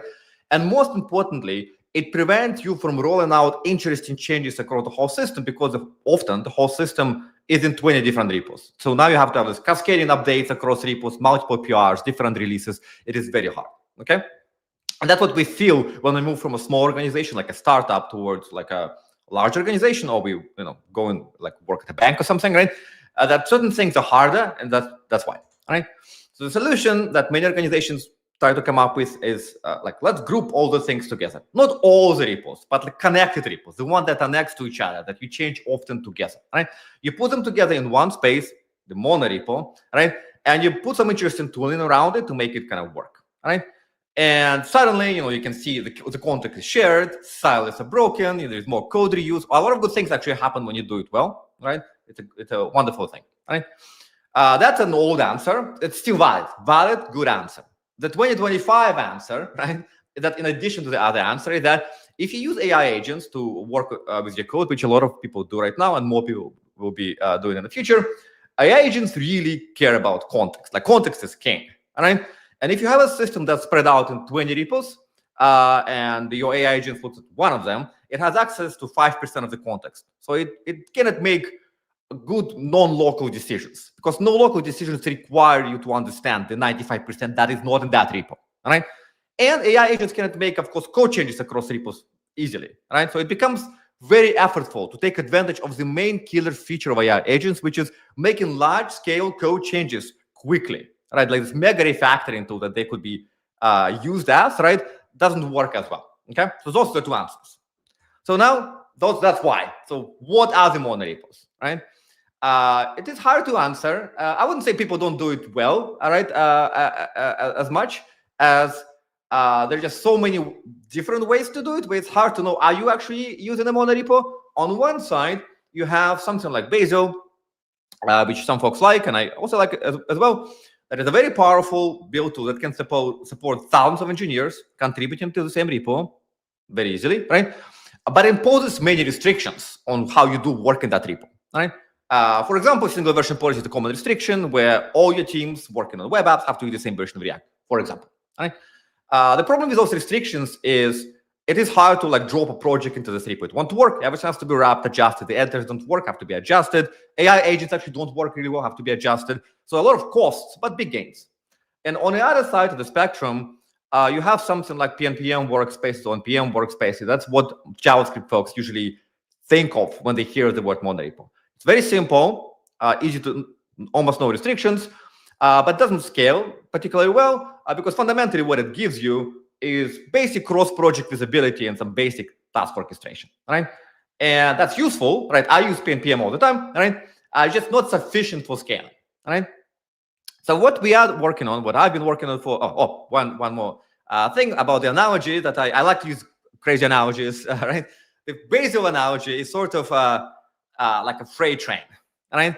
If I want to move cargo from Toronto where I am to Vancouver, a train is a fine way to do it. Like you should use a train, right? You can put a lot of stuff on it. It's very cost efficient. It works well. It is a bad way to do lots of other things, right? You wouldn't move stuff on a train from two neighboring towns necessarily. You wouldn't move stuff from one part of Toronto to another part of Toronto on a train. The infrastructure for the train is very expensive. It takes a long time to create a new railroad. So it's very powerful for few cases where it's needed, and it's not really applicable to a lot of other cases. PNPM workspace is like a bicycle. Very useful if you want to Uber Eats from a restaurant. Bicycle is perfect, right? You can carry backpack worth of stuff. Everyone can hop in. Existing infrastructure could be used very easily, right? The problem with a bicycle is that once you start with a bike, you kind of, it works at the beginning. As you start scaling, you put more stuff on the bike, and then it becomes kind of tricky. It doesn't work. And very quickly, you hit a point where no matter what you do to that bike, you just cannot scale it any further because there are fundamental limitations to the bike, all right? You cannot transform a bike into a train through gradual refactorings, okay? It doesn't work. You need to start with something different, right? So what Annexes, which is a build system I've been working on for many years, in many ways it's actually inspired by both of those, PNPM and Bazel.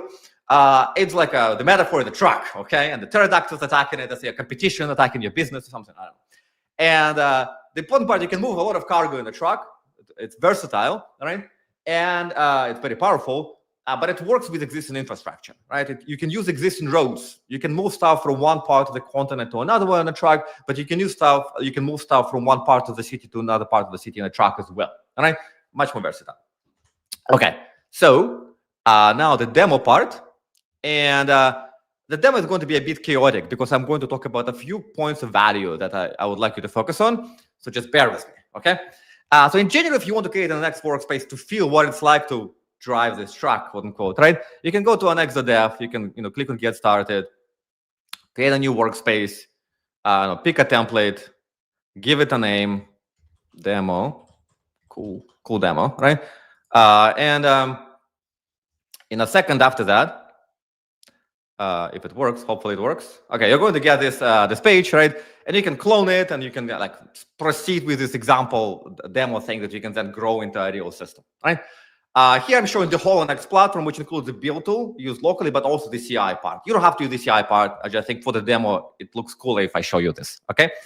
I was instructed before the talk very clearly, do not run npm install, otherwise I'm going to be in trouble, okay? That's what I was told. So I ran npm install in advance in exactly the same thing that I showed you here. Create a separate repo, I cloned it. It's called demo prep, right? And this is the repo I have. It's set up, right? It's exactly the same stuff. There's nothing magical in here, right? It's just not modules in the right place, okay?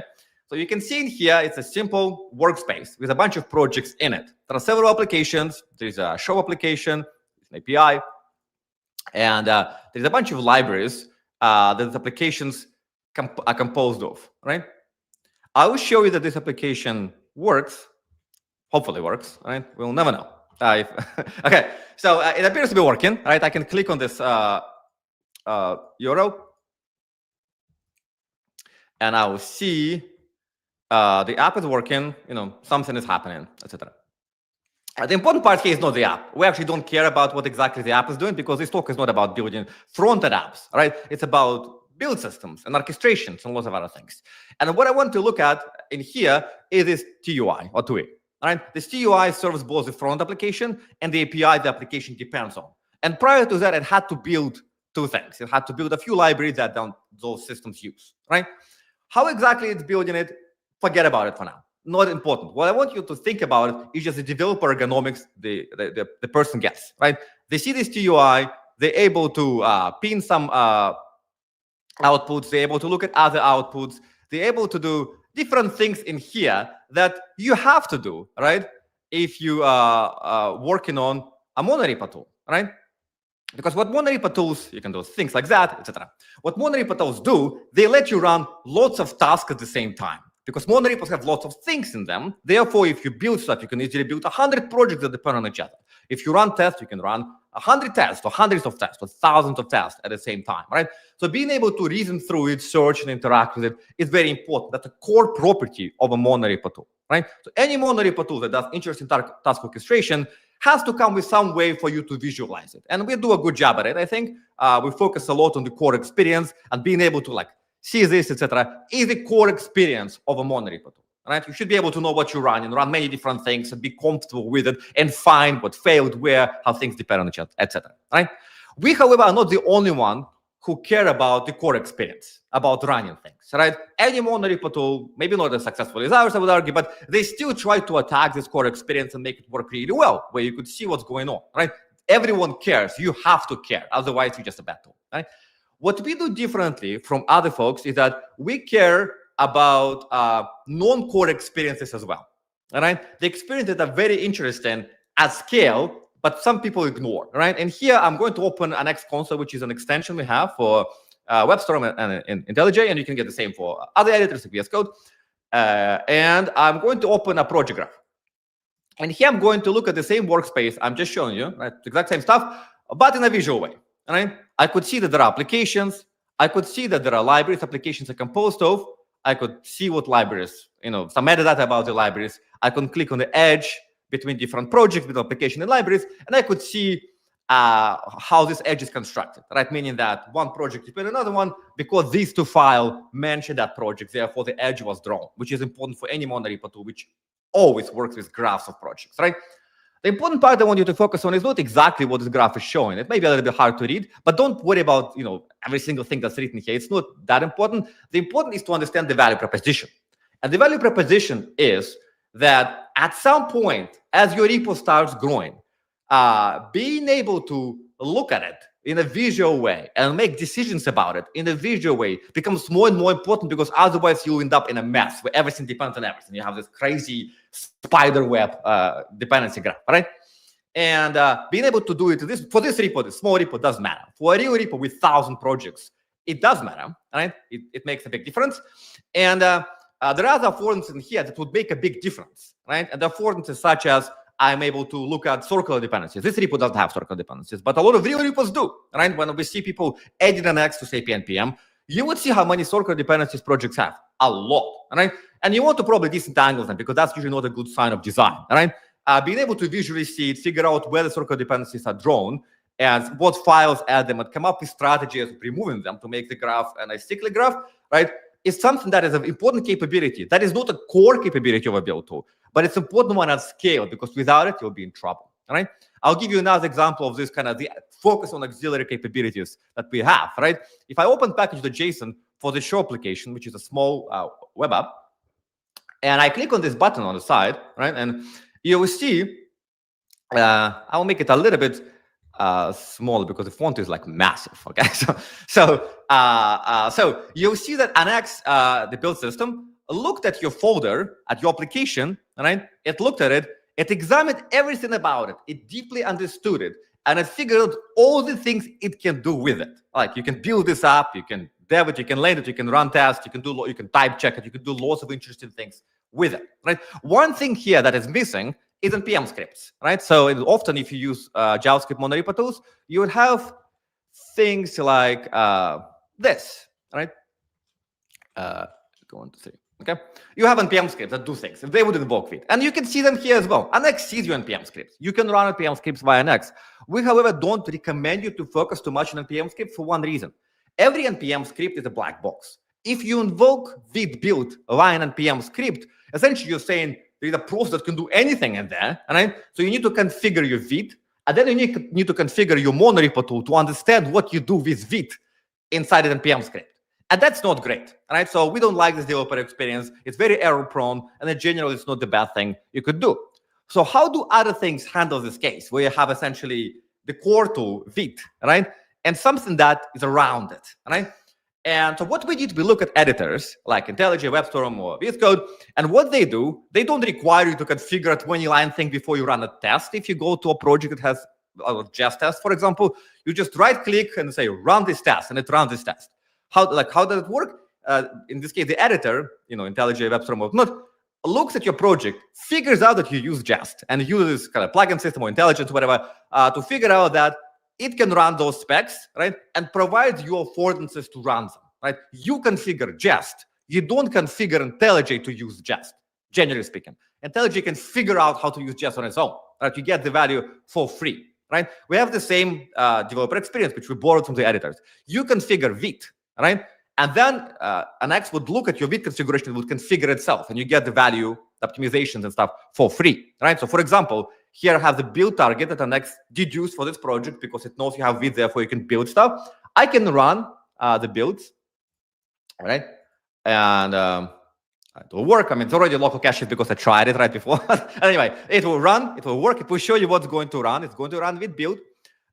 It will configure caching correctly, such that it's going to be a cache. It's going to be a free thing, right? Until you change some of the source files, so you change this external dependency, vit, and you're not monstrous. What I want you to pay attention to is this output. Basically, this folder, this output, is what Annex is going to cache and restore as you run the target. If I delete this folder over here, and I rerun the thing again, you'll see this folder will appear again, okay? And it's important because it's configured over here.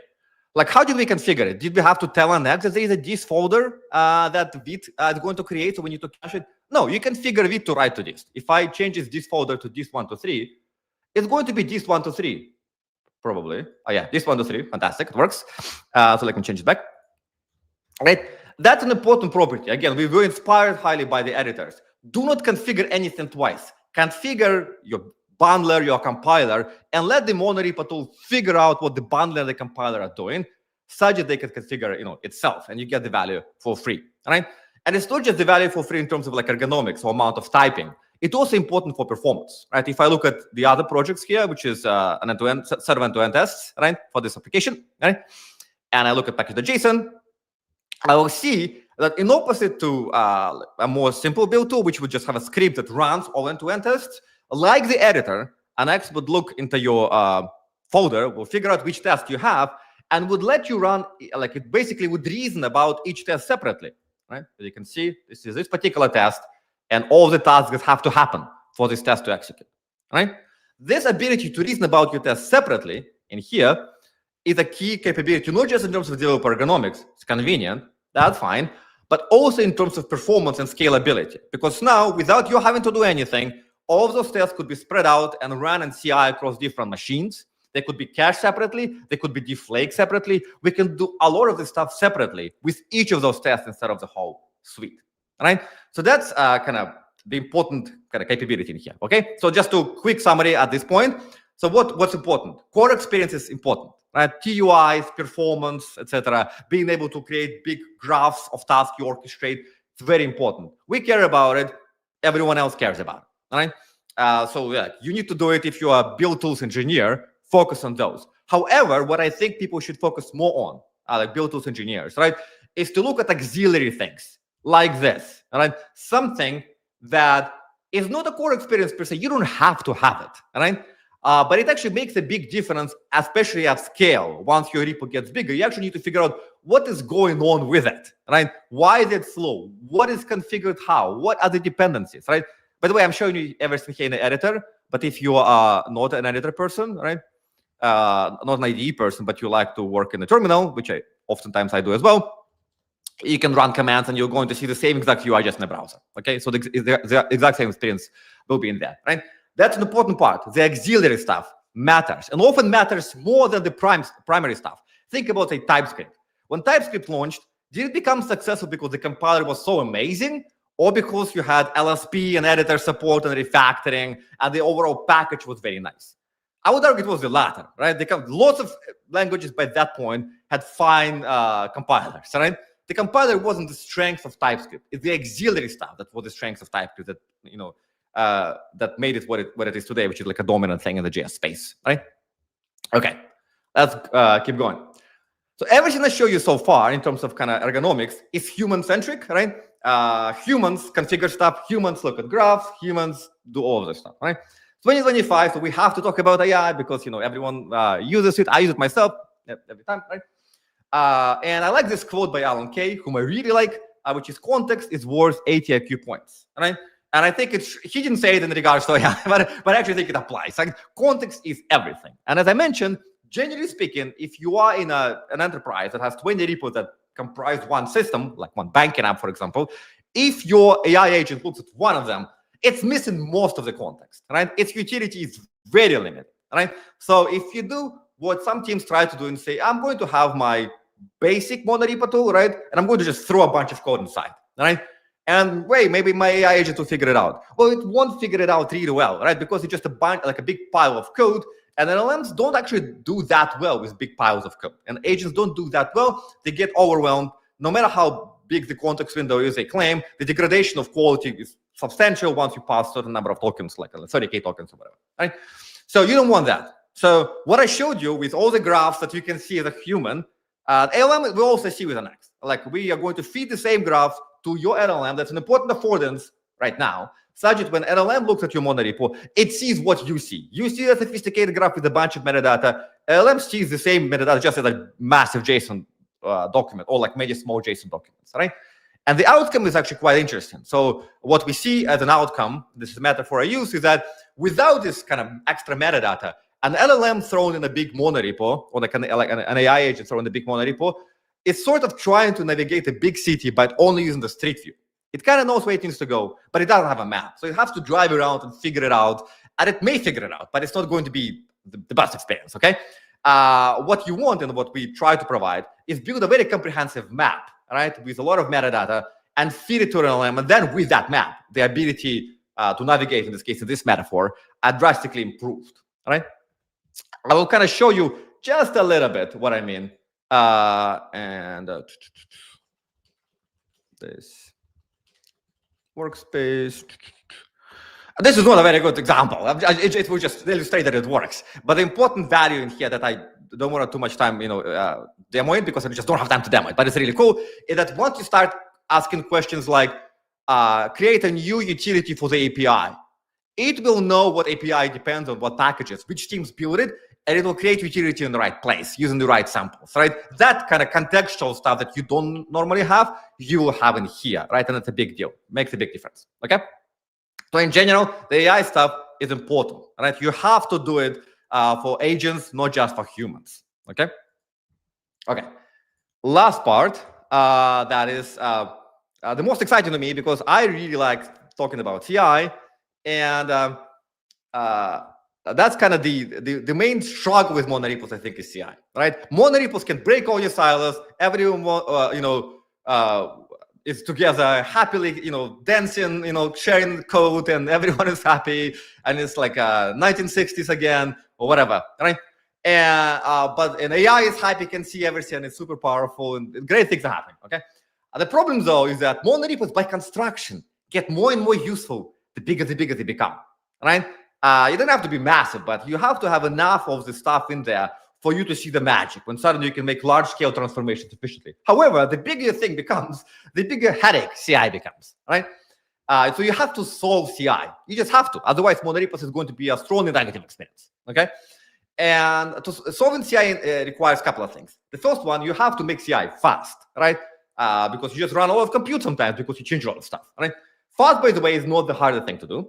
The second part, you have to make CI reliable. And reliability actually is more important than speed. So we can talk about it perhaps at a later point. If you grab me somewhere at some conference, we'll talk about reliability in CI, right? And why it's more important than speed. So we have to solve both of those, okay? And unfortunately, people don't do it super well, I think, right? Because if you think about it, any sizable repo, and a monorepo to provide value will be a sizable repo, will have to require a lot of machines to run CI, every single CI run, right?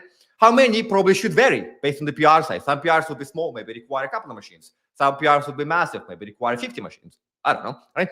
No, you have to vary, right? But they will require many machines. Those machines have to exchange files, right? Because you're not just doing things in isolation. Presumably, you like one thing is built for another thing to be consumed, right? And most monorepo tools in the JavaScript space in particular, outside of the JavaScript space, if you look at Bazel and stuff, they do it correctly, as we do, right? But most monorepos in JavaScript space, they're super focused on one machine, right? They're saying that we're going to optimize your things on this one machine super hard. The problem with that is most of the gains in this picture are not in optimizing tasks on one machine, right?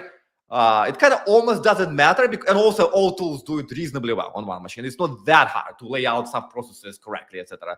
That's not the hardest part. The hard part, that's why if you do it, is looking at 20 machines and optimizing compute across this grid of machines and figuring out how to spread the compute such that no machine is idle, that you kind of run compute as much as you can, chop it up in smaller bits, whatnot, right?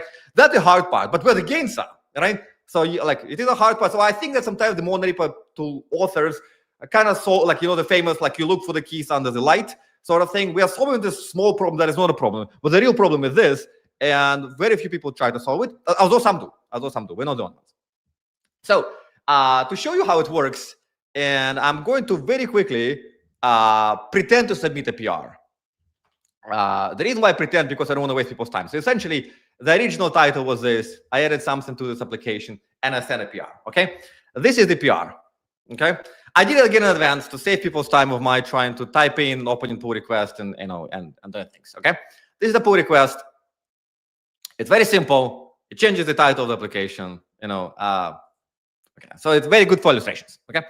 So this pull request requires you to run AutoMTS, or build the API, because API is used by the app. The whole thing has to be reworked, right?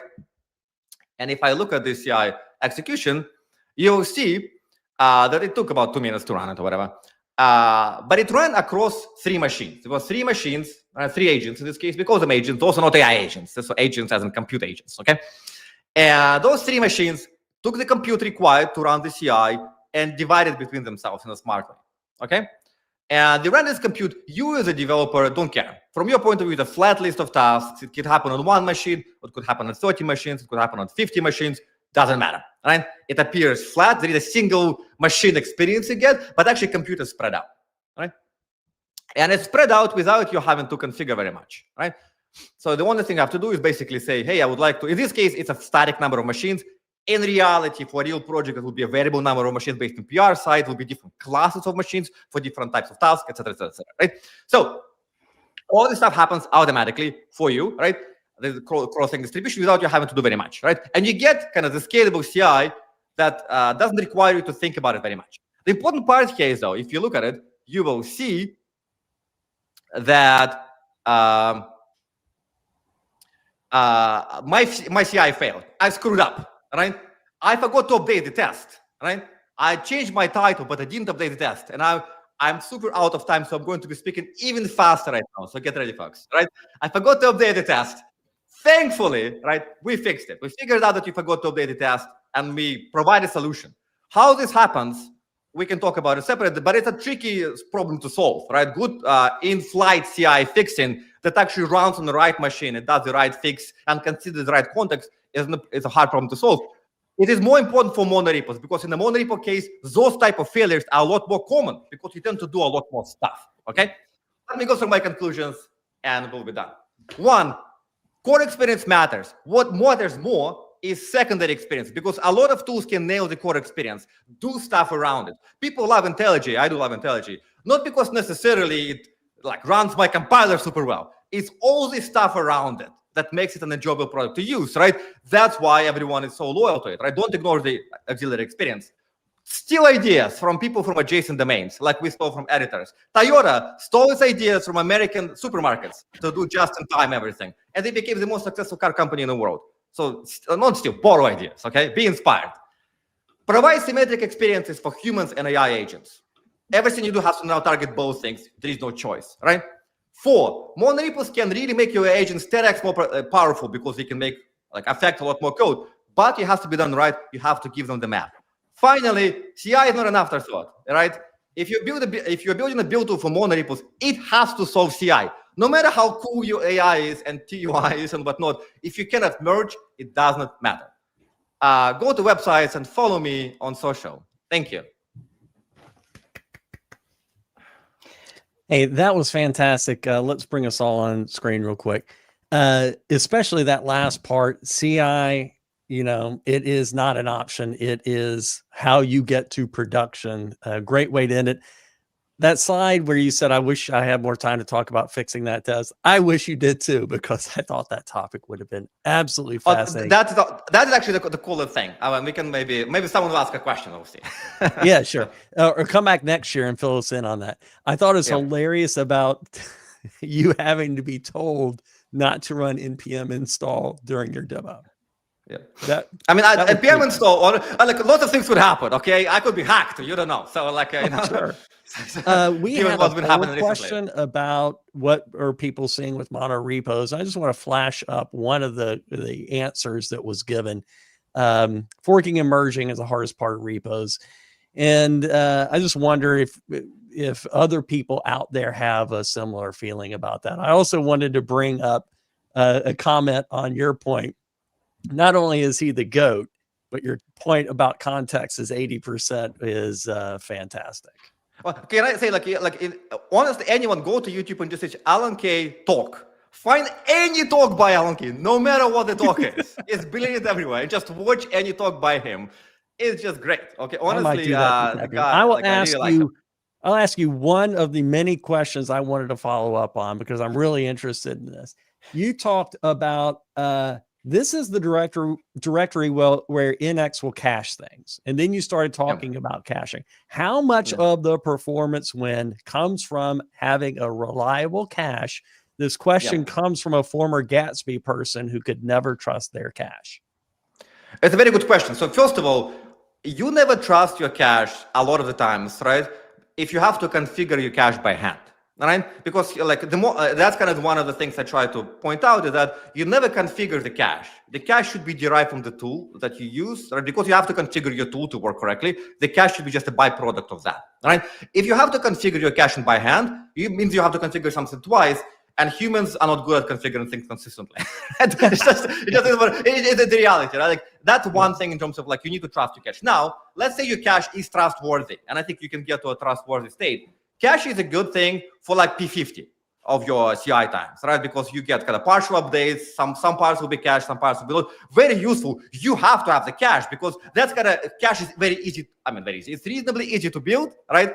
I would argue it's kind of hard to build in a safe way, but whatever. It's straightforward to build and it's a lot of gain, right? But it doesn't help you with P95. When you change something that affects a lot of stuff, like nothing is cached. So if you have an occasional CI build that takes 5 hours, it's still not acceptable. So that's why distribution is fundamentally required. Cache is more like a very, very, very, very, very nice to have, but not required. Yeah. Okay, well, I wish we could talk a lot more about that topic. In particular, NX is mature, and you've probably gone through these cycles of figuring out the long tail of all the things to wire in or to wire out after wiring it in and deciding that it was more trouble than it's worth. But we'll have to say that for the next time because we're in our break. Victor, thank you very much. Thanks so much, folks. Thank you. Yep. All right, Helen, what time is it? It is 5 minutes. For me, it's 5 minutes past 4, but which for means you, it it's is break time, 5 minutes right? past 11. So it absolutely is break time. We will be back at 1/2 the hour, right? Yep, indeed. For I don't more want to give an great exact calls, hour right? because it differs. All right, we will be back soon, folks. Thanks very much. Thank you, everybody.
Welcome back, everyone. How was your break, Paul? It was good, but it appears I forgot to do something in the last slot. Yep, I already put the cone of shame on you virtually and mentally. Yeah. Before I make the same mistake and also forget things that I want to announce, and Alex mentioned it before in his talk, the state of JS is open. The organizers are good friends of us. So, and actually, we from WebStorm use that too to gauge interest in certain things. So, would be super helpful if you go check it out, fill it out, retweet it, talk about it, the whole shebang, right? That's another thing we've been doing for years, right? Yeah. It's been going on for plenty of years now, the state of JS. We will put the link in the chat as well so that you can check this out after the talks because... Yeah. And with that, we have a fantastic talk coming up from Kent, who should be showing up right there. He is. Hey, everybody. Hey, Kent. How's it going? It's great. Thank you so much for having me. I'm excited to be here. Anytime. I cannot wait any longer to see your talk. So why don't you just take it away and we will be back here with some questions after your talk. That sounds great. Yeah, let's not wait any longer.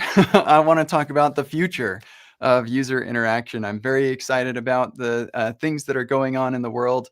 I actually just yesterday, I saw a post on X that was sharing a Lighthouse score. And I remember a couple of years ago that used to be really common that people would share the Lighthouse scores of the websites that they were building and things. And I realized it's been quite a while since we've really talked about that sort of thing because everything has shifted over to AI.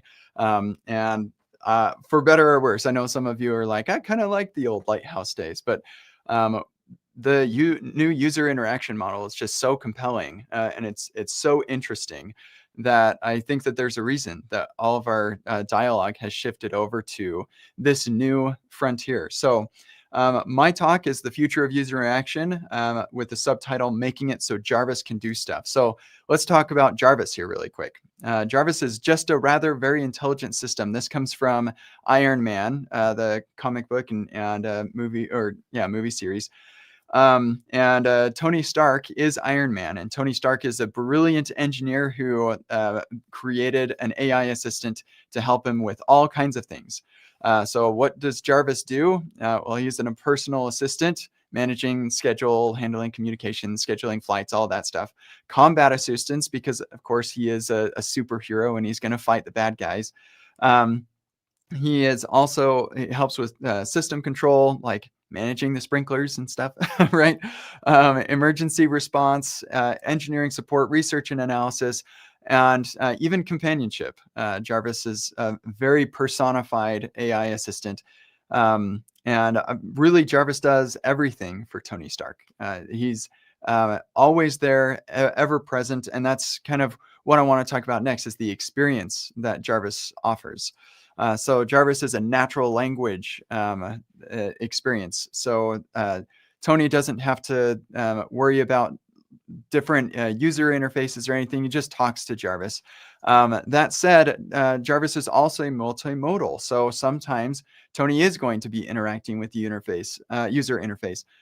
Lots of times he's going to be typing on his phone.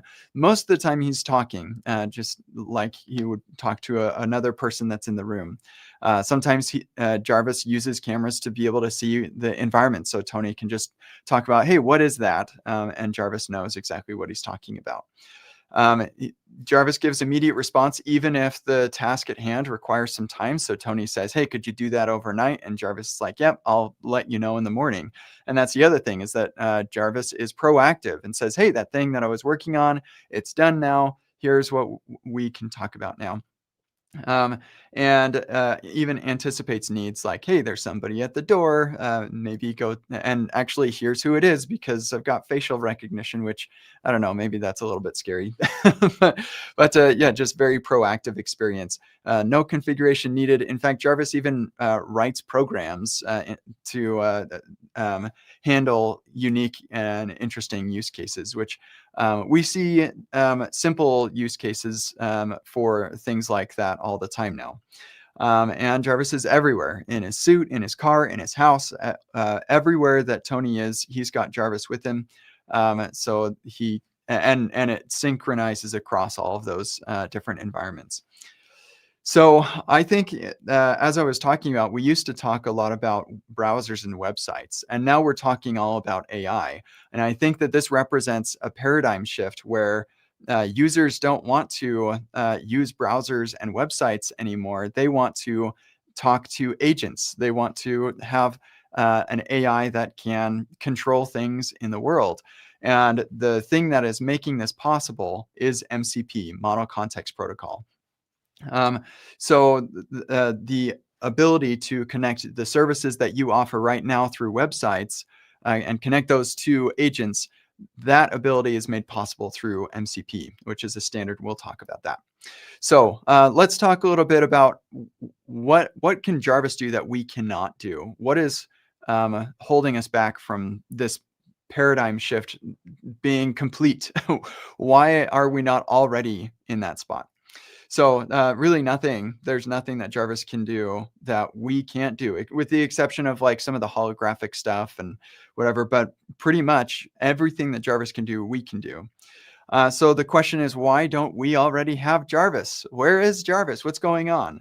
And the fact is that we've actually tried. We've been trying to make a Jarvis-like experience for a really long time. The reason that we don't yet have Jarvis, though, is because of the integrations story is just so abysmal. If you've got Google over here and they've got their assistant, now they have to have some specific way for integrations to work there. So you've got the Google API over here, and then you've got Siri has its own, and Amazon's got its one, and Samsung's got theirs, and HomeKit, and like all of these different things. And there's so many wires that you have to wire up to get all of these services to talk to each other. And it is not fun. It's not fun. And taking it a step further, most of these logos are probably familiar to you, but I'm interested in going beyond just these like these really popular and big company things. And I'm interested in very localized solutions to these things. For example, I've got a municipality, my city has a website for reserving park pavilions. Like I've got a park across the street, there's a pavilion there. You can reserve that. So if my son says I want a birthday party at the park, then I can reserve that pavilion and I can know that nobody else is going to be at that pavilion at the time we want to do the birthday party. And so the city has a website where I can do that. The early days of the web, they didn't have a website. You'd have to, I don't even know, like you'd call them, I guess.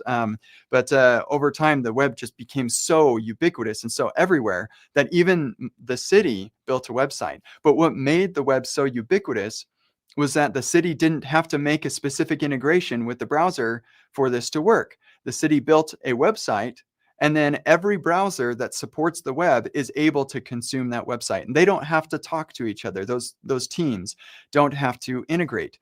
And the reason that worked is because it's a standard.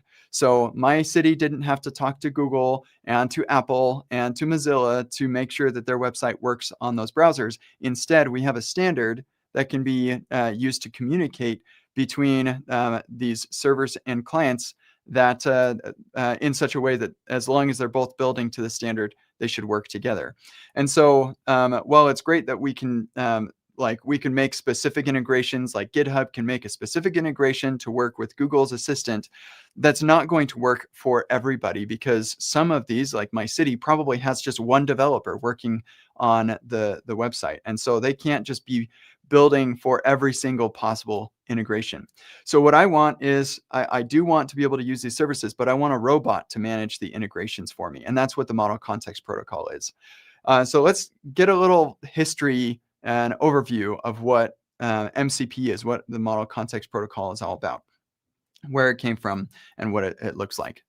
So here we've got our phase one. So early in the, just like a couple of years ago, we had chat or LLMs that were just like you could use it if you had the technical know-how of running an LLM on some sort of cluster that you put together yourself, but it was really limited to like researchers and data scientists and whatever. until we had a change, and that change was a host application. ChatGPT showed up about 3 years ago, and it totally changed everything. It made it so that regular people had access to a large language model, and it could answer your questions. The problem was that it couldn't actually do anything. So even though it could answer your question, and like lots of times the answers were wrong, but it could answer those questions.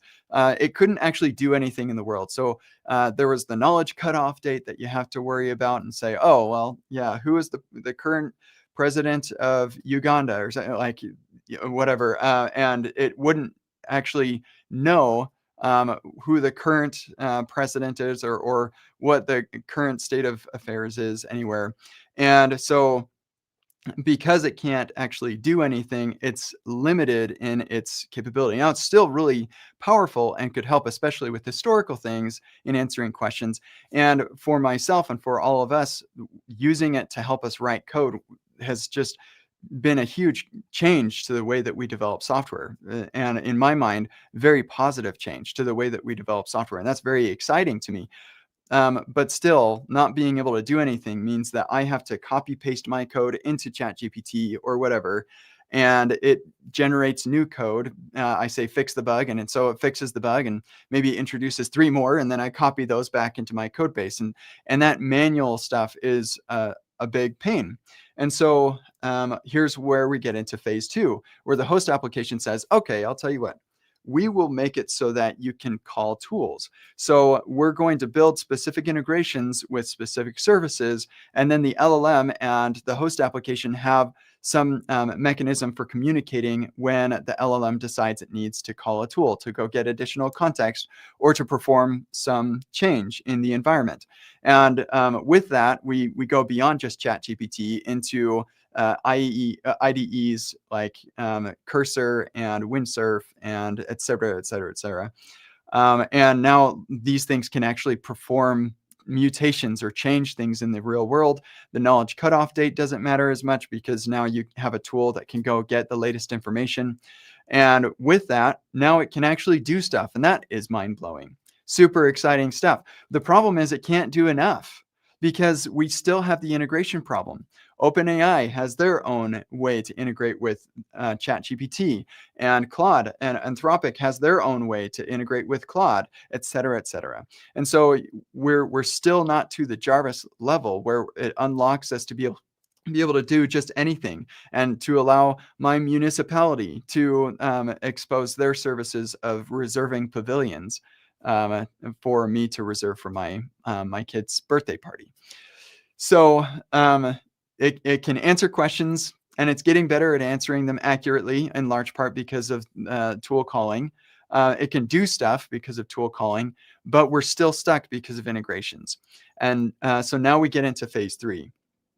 This fixes the integrations problem in the same way that the web and the specification for the document object model, JavaScript, and CSS, HTML, in the same way that opened up the World Wide Web for anybody to be able to expose their services to the internet, MCP is doing the same for agents. And so now we can do anything. And the clients that support this aren't super great necessarily. They're getting better all of the time. And in fact, even just in the last 6 months, it's not even been a year since MCP was released. But even in the last 6 months, the clients have gotten better and better, and they're just going to continue to do that until we get to a Jarvis level experience. And so what MCP does is it gives us the technology that we need, the standard that we need to be able to get to that Jarvis level experience, which we couldn't do before. So let's expand this a little bit to talk about how this works just a bit. The host application now will create an MCP agent for every MCP server that it wants to communicate with. Right now, most host applications allow the user to configure MCP servers that are installed, or they'll have some sort of marketplace sort of thing, like VS Code has an MCP registry that you can go and install MCP servers. So there's some mechanism for installing MCP servers, and the host application will create a client for each one that's installed. I believe in the future, it will be a lot more like the web, where you just say, hey, I want to do this thing, and then the host application will go find the appropriate server, so you don't have to necessarily install them. But once that client has been initialized and it tries to communicate with the server, then the server manages the communication with the different tools. And what makes this work is the fact that the MCP client and the MCP server are communicating over a standard protocol that works across different host applications. So any host application like ChatGPT or Claude or Cursor or Goose, or I'm going to show you one that's called Nanobot. Any of these should be able to communicate with any MCP server because it's a standard. So the service provider is in charge of the server, and that's what makes this scale so well. So now my municipality, just like they have a website, they can also build an MCP server and expose that to agents. So you've got the website for humans, and then you have the MCP server for agents. And I think that eventually humans aren't going to go to the website anymore. They'll just use their agent, and the agent will talk to the MCP server. I'm not sure how long it will take before we get to that point. It depends on how good this host application gets as far as that experience goes. But I do expect that to be the case, and that's what I'm betting all of my time and attention on. So I want to show you a demo. I have a backup video here just in case this demo doesn't go well. But here's a application. I'm calling it Jarvis. This allows me to talk to an LLM, and it's loaded up with a handful of MCP servers that I think are useful. So here I'm going to ask it, could you please write a journal entry for me today? And here it's going to get the current date and time. It's going to get my location. It's going to search through my memories. It's going to add, create a memory for me. That's interesting. Let's go ahead and save that in my Epic Me journal, please. And it's interesting here, we started off in Prague because my current location, I decided I didn't want to dox myself. And so I hard coded that in the MCP server. But we'll look at what this stuff is doing here in just a second. Yeah, here, check with my memory for my current email address. And yeah, my email address. See, no, check memory. I put it in your memory. You should be able to check the memory for it. There we go. Okay, awesome. Sweet. So now it's saying, okay, you can authenticate. Go check your email. Turns out I actually have my email address or like it should be able to access my email. Why don't you check my email, please? And it's going to read the recent email. It's going to validate the token. So now I'm logged in. It's going to create that entry. Sweet. Could you show me that entry, please? Boom, there's my entry. And we'll not worry about that.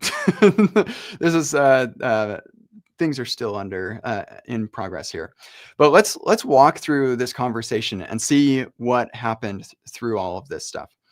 So the thing I want to point out right up front is that Nanobot, this is a project built by actually a friend of mine that supports most of MCP and also MCP UI, which we saw some of in that demo as well. It's really, really cool. And what's especially cool about Nanobot is that it allows you to make an MCP server, put an agent around it, and then that agent actually also exposes an MCP server with a tool called Chat. And so you could build an agent for your internal company that users can chat with, and then that user could then hook their agent up with your agent. This is very much like a have your people call my people kind of experience. It's super, super cool. So that's what I'm using here. And I could wire this up in Claude or ChatGPT or anywhere else, and it would be able to do all of these things too, which I think is pretty neat. So here it's getting my current date time. It's getting my current location. It searches through my memories because it doesn't know, like, what do I mean? What happened today? And it looks like it failed to find that because it looks for journal, which doesn't make any sense that it would do that. So we need to improve the way that it handles memory. And yeah, we'll worry about that later too. So then it decides to add a memory, to create a memory based off of my current location. So that's fine. I wasn't very specific anyway. And I said, okay, create that entry, but it fails because I haven't authenticated yet.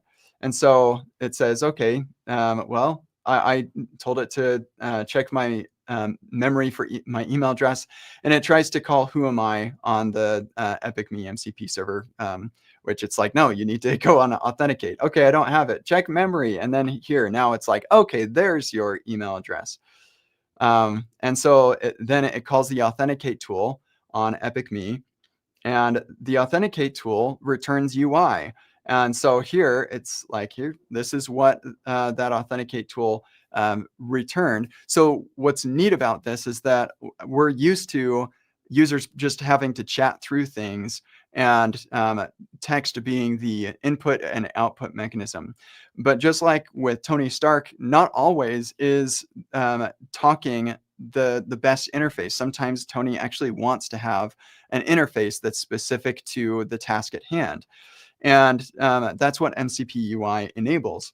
So I think that even generative UI has a place in this future as well, but like very fine-tuned specific experiences makes a lot of sense. And we have that capability already. So I could have checked my email and put my token in here, but it has the ability to read my recent emails. And so it read that, and boom, there's the token right there. Okay, great. So we'll validate the token, and then it creates the entry, and that entry works. And then I said, hey, show me the entry. And here's MCP UI again. This is running local dev server, and that's broken right now. So that's why we're getting stuff like this. But yeah, so then it can show me my entry. And again, it could just show that to me with text. Man, this is super annoying. But instead, we create a specific UI that has a nice look and feel that's branded to us. Like if you're Uber, you probably don't want people who ask for a ride to somewhere to think that what they're getting is a lift. You want to like show them a map that shows where the car is and it has the little Uber logo. You want to have some control over that experience. And MCP does not take away from that. It simply is taking what you have with your UI or with your services and exposing that to an agent. But ultimately, in most cases, it's a user who's going to be experiencing that. And so sometimes the best output is text. Sometimes the best output is UI. And this UI is interactive. Let's see if I can make this work, actually. Let's try to reload. Okay, cool. So then I can say delete entry, confirm, and boom, now I'm actually saying, hey, are you sure you want to delete that? Yeah, let's accept that, and we'll delete the entry.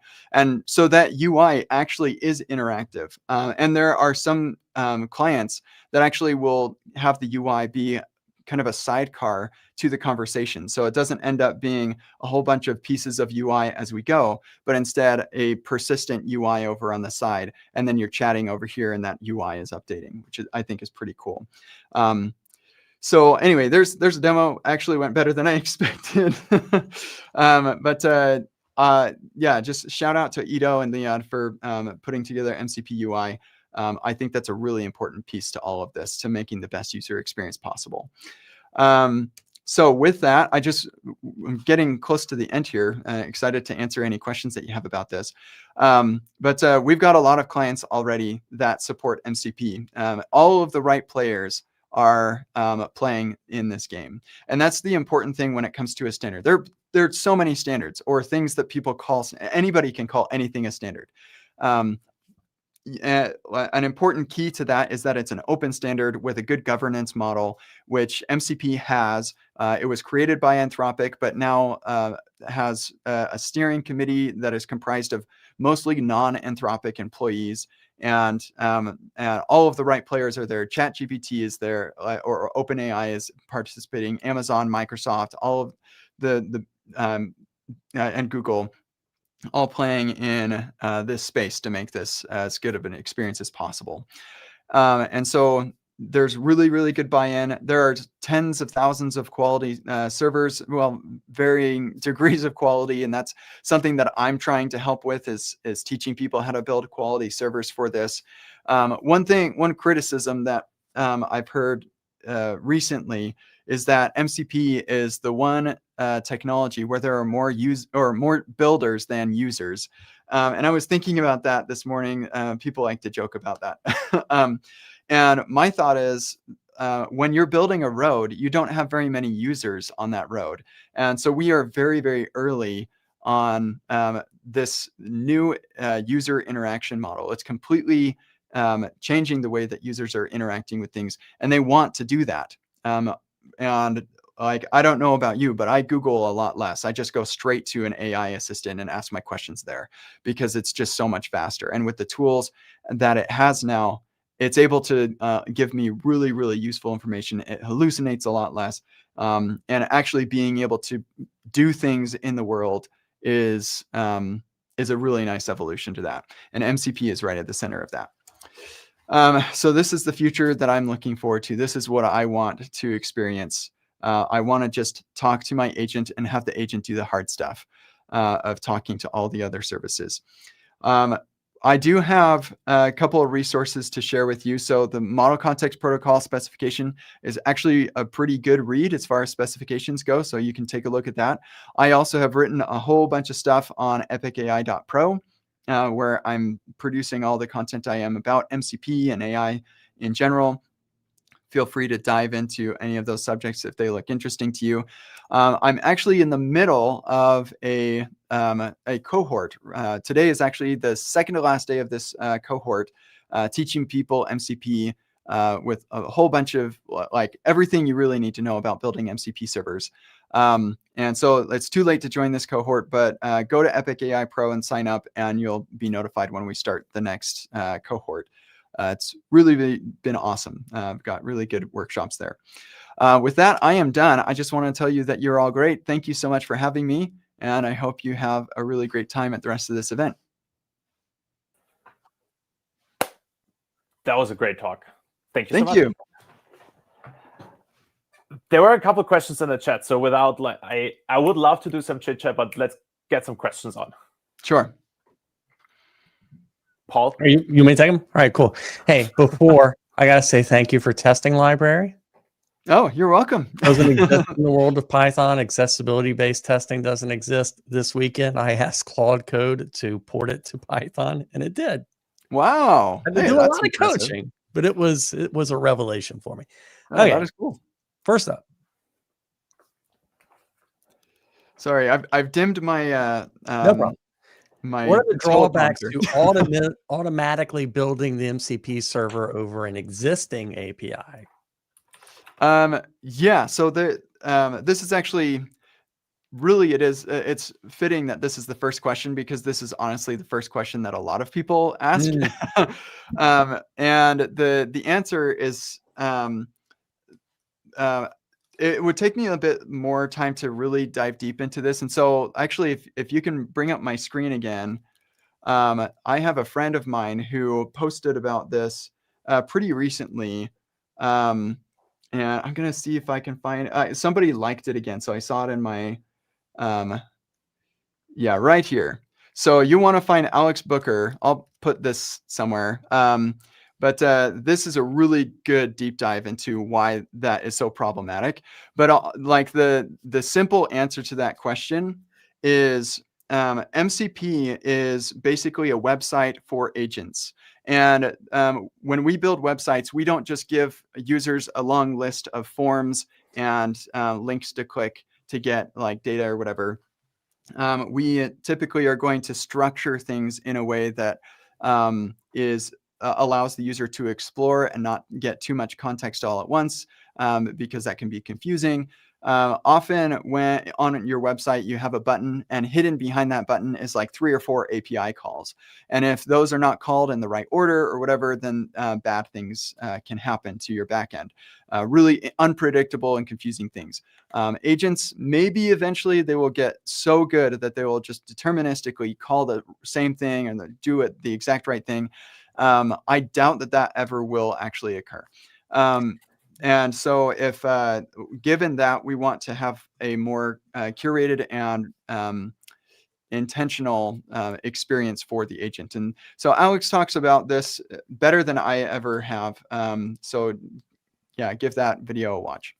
I'll give another answer and put words in your mouth. It's like testing library, where you're testing based on how people will use the page, not on how it's structured. And you may want your MCP to present itself differently on the outside than the API is represented internally. Yes, exactly. Or maybe not. I don't know. But it sounds like a fun way to put it. Okay, next question. It helps me a lot to think about the agent as a human and like what makes it easier. And like, I want to be totally clear. AI will never be human. I am very firm about that. But thinking about it as a human helps a lot with the right way to go about thinking how to use these things. We actually had an internal blog post about what we're doing with ACP. Do you want to talk about this? ACP, are you talking about the agent control protocol? Oh, okay, because Shopify and OpenAI just came out with Agent Commerce Protocol, which of course is not confusing at all. Yeah, so there was actually a really good talk at the MCP Dev Summit in San Francisco by Laurie Voss. Let me see if I can find that. Voss, MCP is all you need, I think is what it was called. Okay. Or no, it's MCP versus ACP versus A2A. And then he like brought a whole bunch of others into the mix. Yeah, so take a look at or go look that up. It goes into all of the different protocols, and effectively MCP covers the use cases of them all pretty much, and can evolve to fill in any of those gaps. Having more than one protocol for things sometimes makes sense. But can you imagine if we had, like, for example, for internet communication, we do have HTTP and we also have WebSockets. And so like it does make sense to have more than one protocol in for doing similar things. But imagine if we had 15 different protocols that you had to address when you're building a website. Like that would be a pretty bad experience. And so I think it does make sense that we explore these different protocols. But when you can see that there's kind of a coalescing around one as kind of the de facto winner, as long as there aren't fractures in the foundation, then you should probably just push behind that and fill the gaps that there are. I apologize to everyone. This is going to have to be the last question so that we can stay on time. But if you want more answers, get in a cohort with Kent. Yeah. And you'll get a lot more. Okay, last one, because it uses the word semantic, and I'm a sucker for that. Sorry, you're going to have to read it to me. I can't see it. Is there a bridge for AI to understand a REST API? Not just how to use the service from a technical detail, but more like semantic dependencies. So I mean, you could there's not currently anything quite like that. So this is going beyond just like, here's a REST API, here's some code that turns that REST API into MCP server. But you're saying like more semantic. And if you were to document your API super duper well, and then you used some model maybe that's specially tuned for understanding that really well, and it coded up an MCP server, then yes, I suppose that sort of thing could work. I haven't seen anybody do that to any degree of success, so I can't speak to that specifically. But anything's possible, I guess. Right. But I think even if you do that, like imagine if we had the same idea around building a website with React or something like that, or whatever technology you use to build websites. There's a reason that you don't just say, oh, I'll just have the AI do the entire thing, right? Like you need to have some good understanding and knowledge of what's going on under the hood to be able to review those PRs and stuff. It's the exact same thing with MCP. You need to have some good understanding of how it works so that even though you are using AI to help you build it, you can fine tune that solution. I'll make one small correction. You said everything is possible. Everything is fundable. Yeah, fair point. Thank you so much for being here, for the great talk, for answering the question. Really appreciate you. I do want to use this moment while you're still here to plug the raffle that we're about to start for Epic React, which is quite literally the way I learned React 6 years ago. Something Wow, like that. yeah. Man, Nice. yeah. So I updated Epic React just last year, and it's awesome. You should definitely take a look at the latest version of the workshop experience and everything. It's completely improved in every way. But Epic React is tens of thousands of people have learned React with Epic React. It's, as far as I'm aware, the most comprehensive and exercise focused, like hands on the keyboard focused workshop series on the internet. So thank you, JetBrains, for sponsoring that. I think that's super cool. Glad to be able to do that. So everyone who has not done that yet, join the Discord, click on that tada thing. I learned that. That's how you participate in the raffle. And the tada thing right under the message, not the reaction. That's confusing. That's on me. Discord is confusing. Thank you again. And I hope to have you back one year. Or next year, Thank you so or much. a year. Appreciate that very much. Take care. Yeah, you too. Paul, I need to check my clever script. I wasn't sure if I get rid of you or you get rid of me, and it seems I get rid of you. I think the gods will just reach down and click something, and I will just disappear from existence. There he goes. I mean, that was just perfect. Although not quite as good as your click moment. No. That was very Marvel. I appreciated that. Yeah, yeah. So we have 4 minutes, just the two of us, and 4 minutes. 3,500. That number completely up. So you are perfect in chit-chatting. So you prepared a couple of questions. I did. You want to take the lead on those? Okay. I realized that this is a question that I felt I should know the answer to, working with you so closely. But actually, I have no idea, despite the fact that I read your weekly Dev Brew newsletter every week. Sometimes I do skip to the interesting coffee fact because, it's fun. How did you get here? What was your... So by that, I mean, what was your journey into...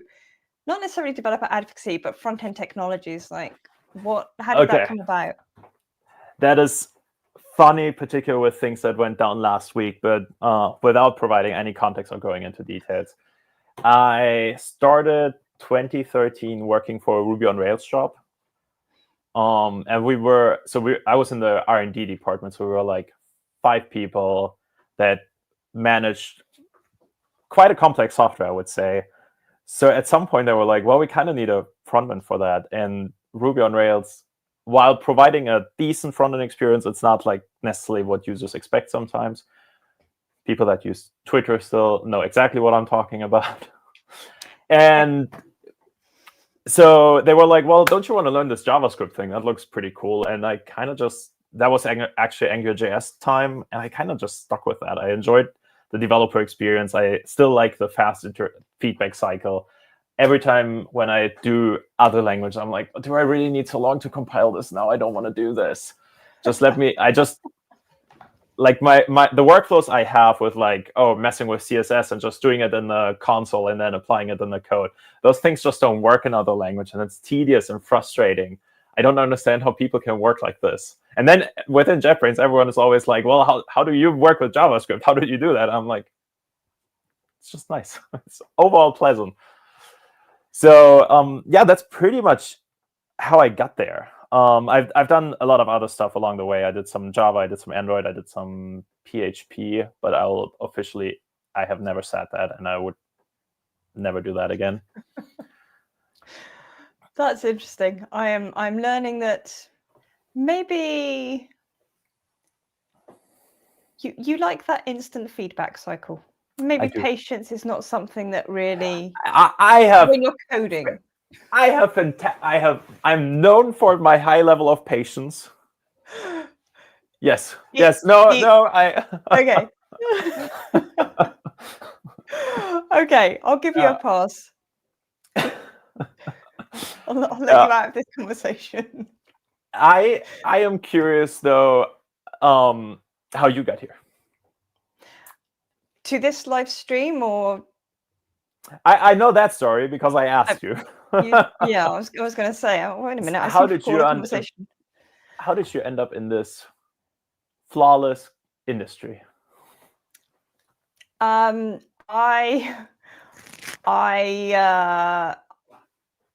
did computer science as my degree back in the 90s because I was actually a little bit lost as to what to do, and I could see kind of this train coming down the tracks, and I thought, you know what, that looks cool. I think that looks interesting.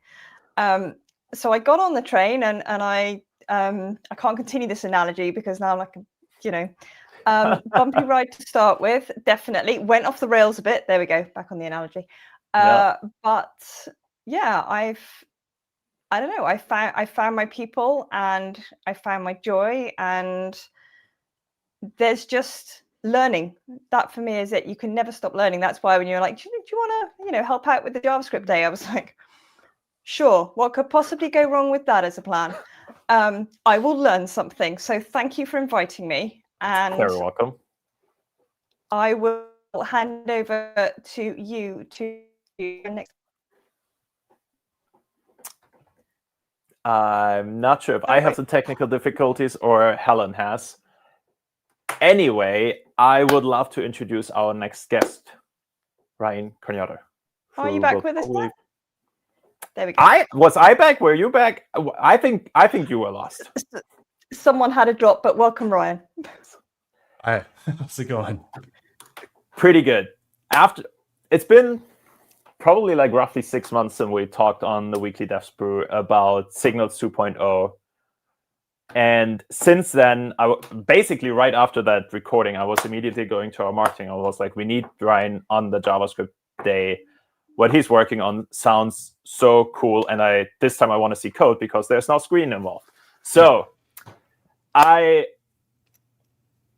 officially, I've never said this, but I think this is the talk I'm the most excited about, including my own talk. So please take it away. I cannot wait. A little bit of pressure there. Okay. Let me get set here. All right, let's get started then. I've already been introduced, but my name's Ryan. I'm the author of Solid.js, and I want to talk today about a phenomenon that's been going around front-end world for the past few years. Signals, of course. And if you're not already familiar, I'm sorry to say this talk is not exactly an introduction to them. I've given that talk a few times the past few years. To summarize, I explain them like a spreadsheet. Normal assignment represents a moment in time. It means that upon completion, A reflects current sum, like a B and C here in this picture. But if either B or C change, you have to do the assignment again. The relationship doesn't hold. However, with reactivity, it does. A will always reflect the sum of B and C. Signals are a set of primitives to represent the synchronization. At its core, you just need to know 3.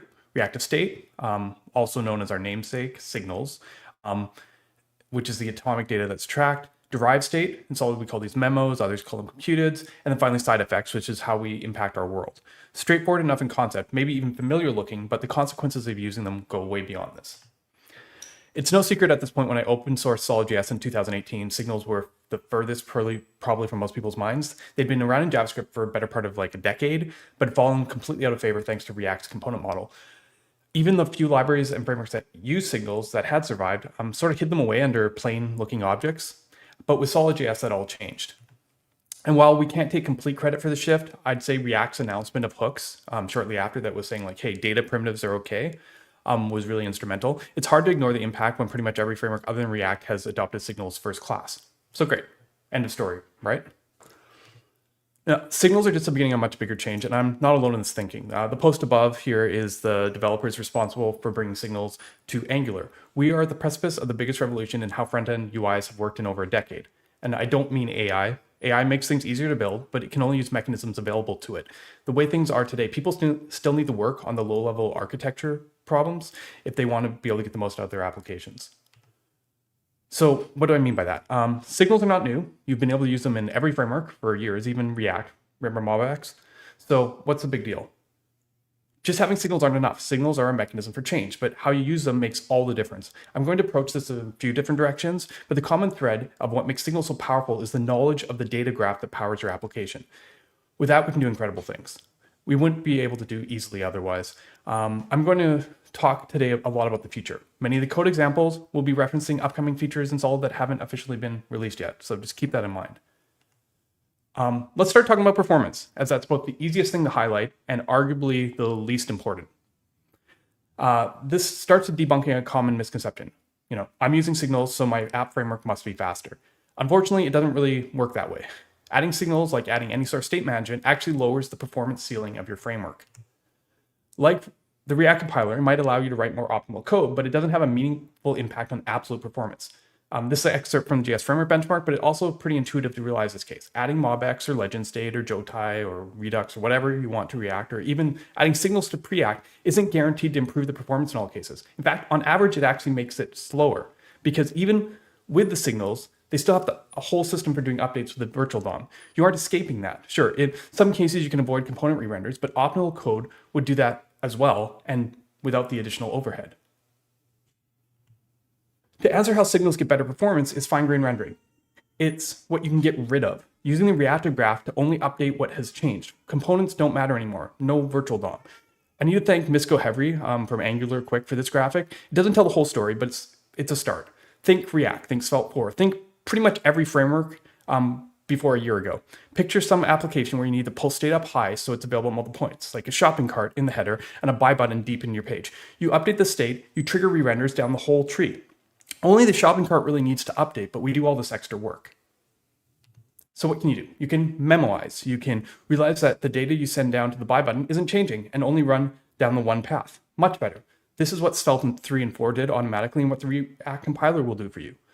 But if the cart has changed, there's no void rerunning all the components from owner of the state down to the change. We can prune branches that didn't, change along the way, but the change has to reach its place in the UI. But what if you could just, Now, you might be thinking, yeah, I can do this with Jotai or my signals in React, and that's true to a degree. But the point at which you use the signal, you enter the tree, and that becomes a new route.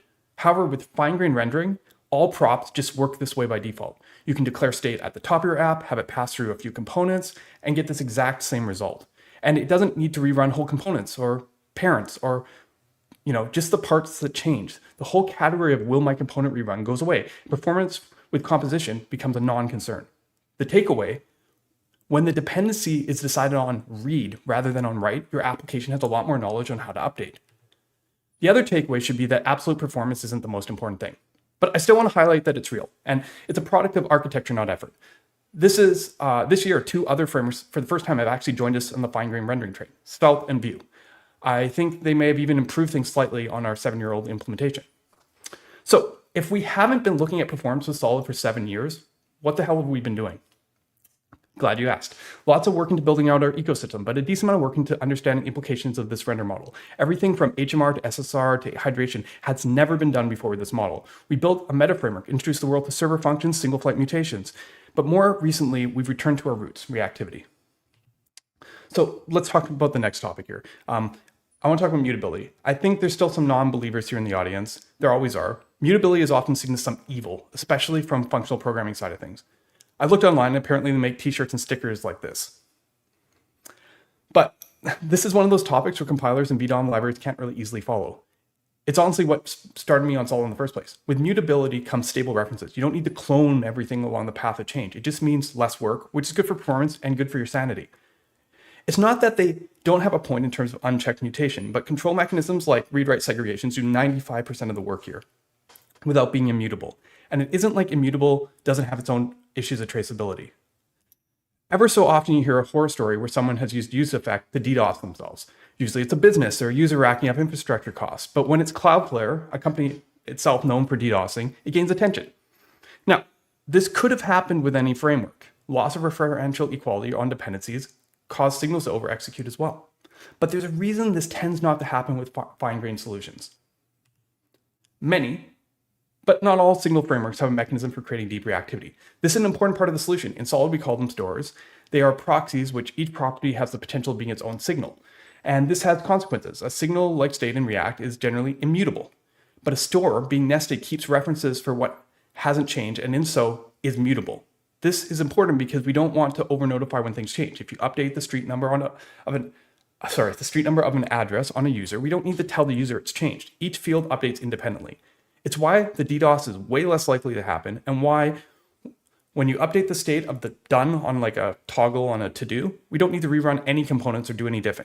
The data can get to the leaves without recalculating everything in between. But stores are way more important than managing granular updates. Some problems just lend to diffing. You get fresh data from the server. There's no shared references there. If one was to naively just set a signal with all that data, you'd rerun everything. Stores give us the ability to automatically diff data and only update what has changed. But as you might have guessed, there's a reason VDOMs diff UI. What if you don't use all that data? Diffing is pretty wasteful. Well, that's what the reactive graph is for. We know what's being listened to. We don't need to diff all the data, just the data that has subscribers. So just picture this. You get fresh data, update from the server, it replaces the old data, it diffs along the path in which your app subscribed to, and only trigger updates in things that have changed. No components rerun, and only what has changed does run again. I've enjoyed working with stores so much in the past few years. I started realizing they were really talking about a different sort of reactivity that hadn't been readily explored. It made me realize there were gaps. There were problems that required driving granular data.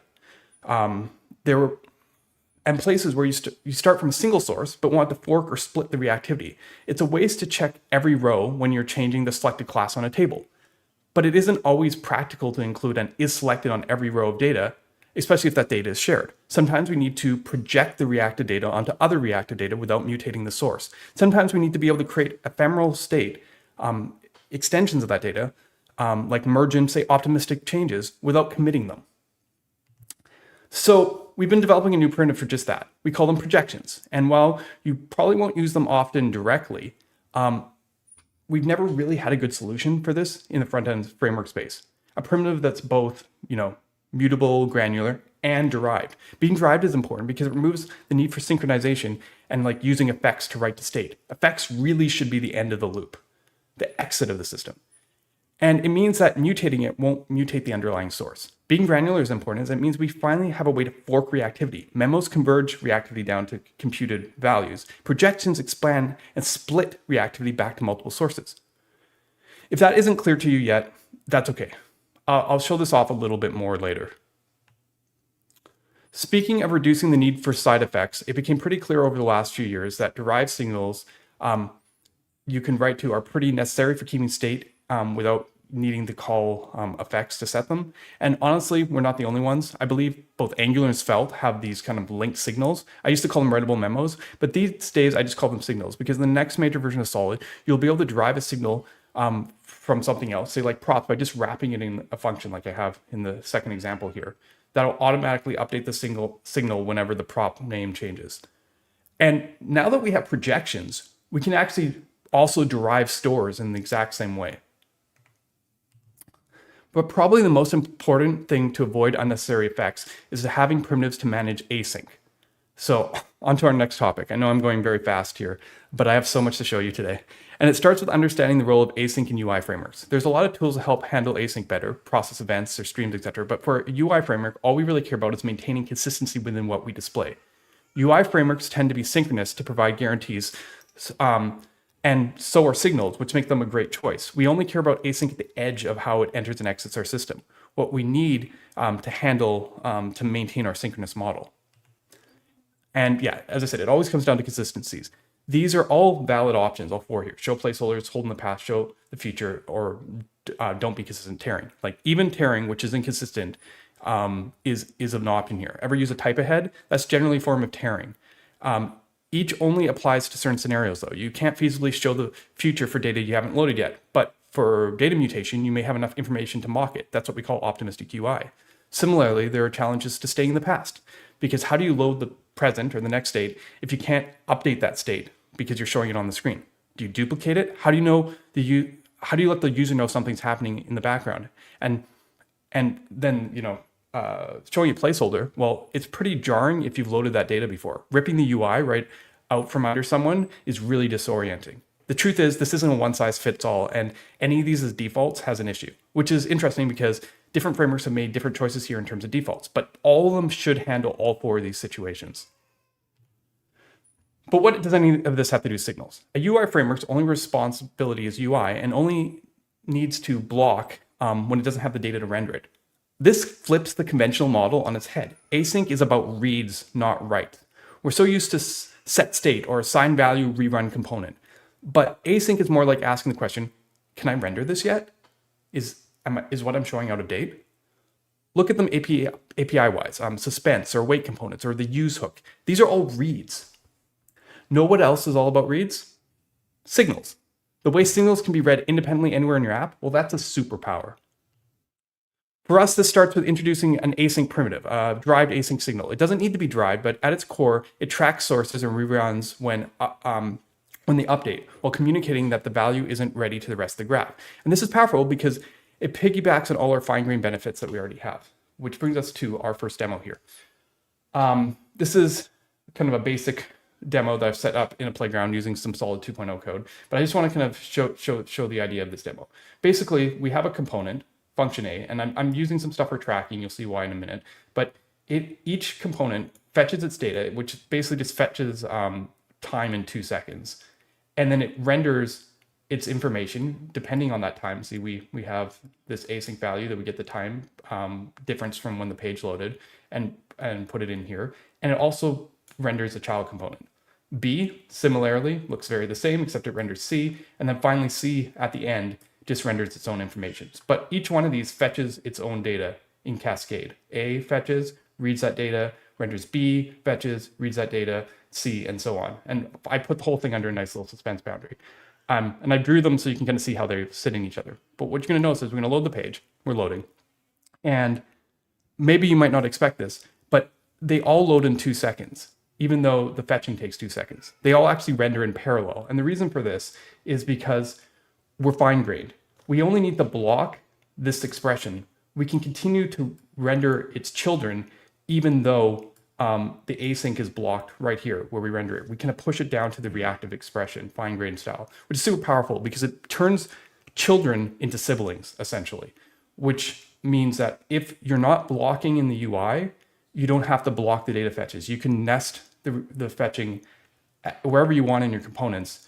And as long as the data isn't dependent on each other, it won't be blocked and it'll fetch in parallel. This is what fine-grained gives you. If you had to like use in a component or something, it instantly becomes blocking. So this is why I'm so excited of using reads and for signals for async. Okay. But it's more about than just being fine-grained. Signals are both push and pull, which gives them an advantage. Like when you have events, which are push only, they only know what has updated, but they don't know how it's used. They don't know if anyone's actually listening to that event.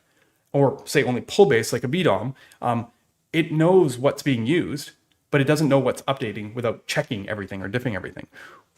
With signals, we can have both. And we should be leveraging this knowledge a lot more. I actually have an example of how this is super powerful. Got to thank Dev Agrel for this demo, but essentially what I have here is we have a signal here that sets count. This is our counter example. I always go with the classics. And it triggers async to fetching, which returns a phrase that goes with each count, 0, 1, 2, 3. It also has a chance of erroring out randomly. Every 30% of the time, it has a random error. So we get that. We derive some data. We make it uppercase. And then we pass it down to our message component, which renders it.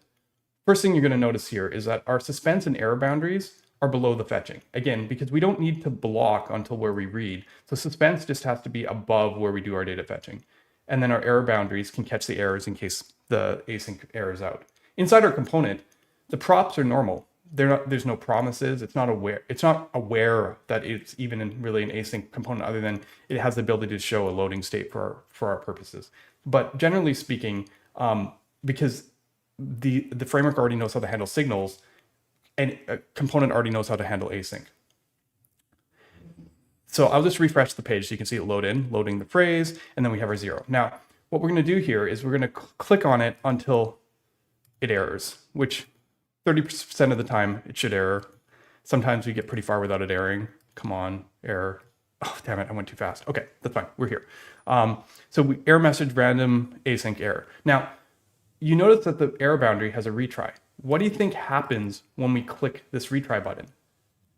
Well, it tries to re-render or update the what's errored down here, but that would just error again. And this is the case in most frameworks. But look what happens when I click this retry.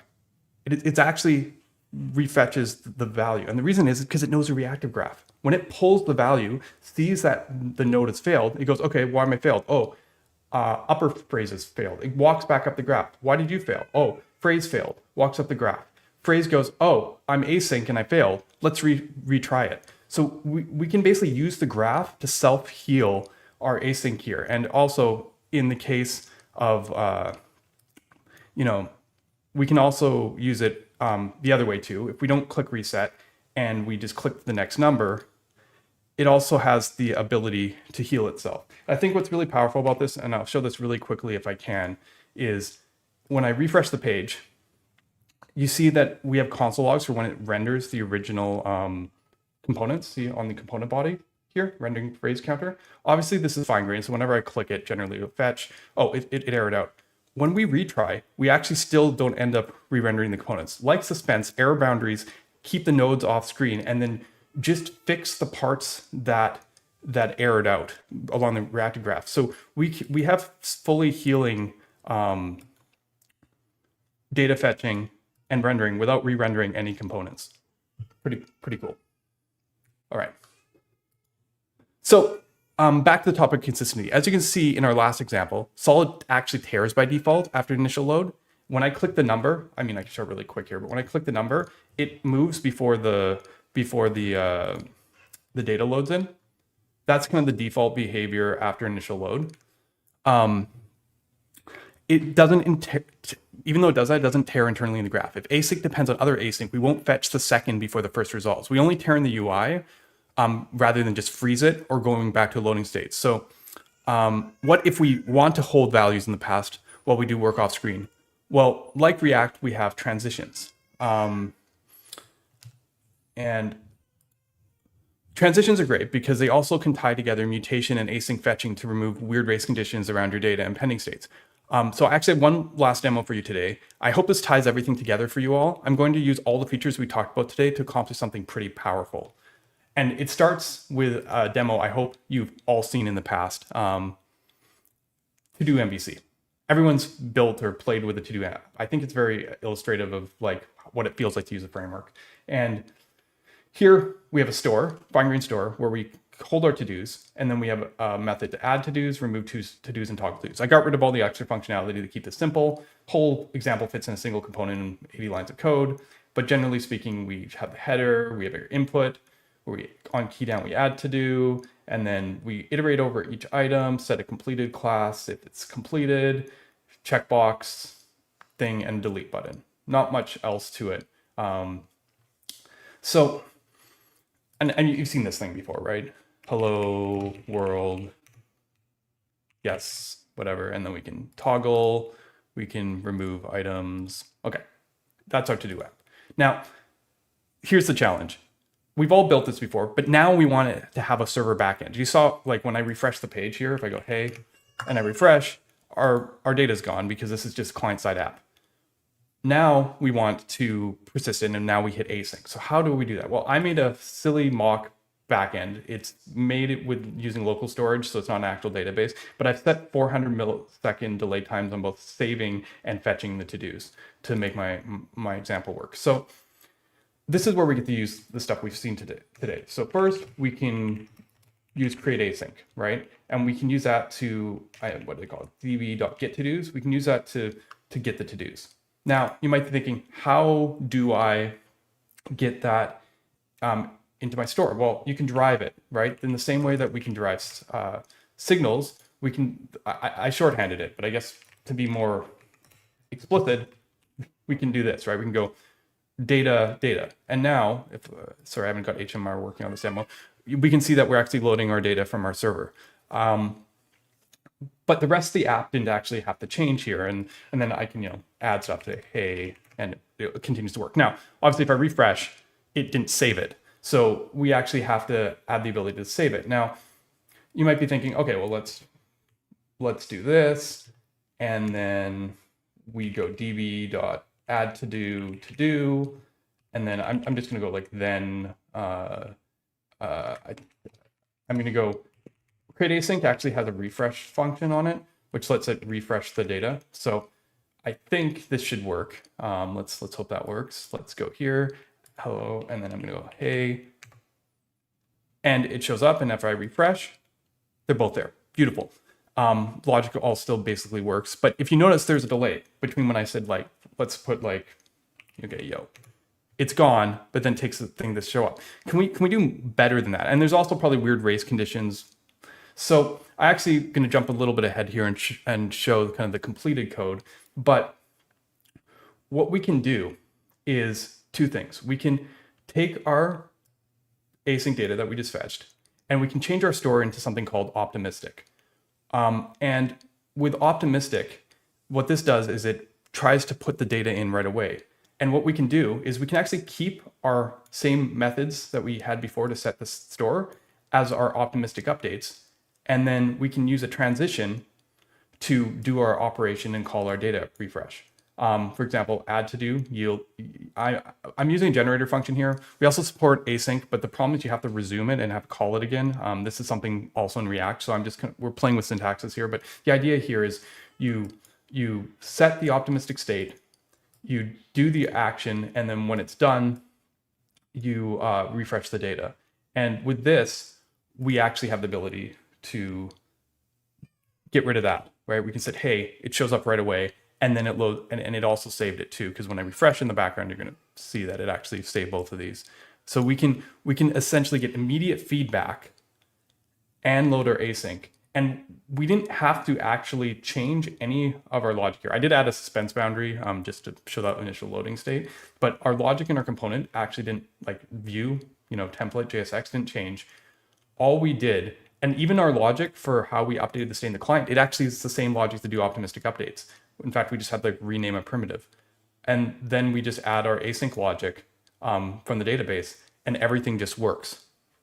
And what's really cool, as I said, about this whole deriving setup is this is using a projection under the hood. So when the new, fresh data comes from the server, it actually diffs it in the background here into our store. So if our optimistic updates match our future UI, like they do in this case, no additional work runs. We just basically do the fine-grained updates when we set the to-do here. As you can see, this is push. We're not running the whole list. We're just adding an item.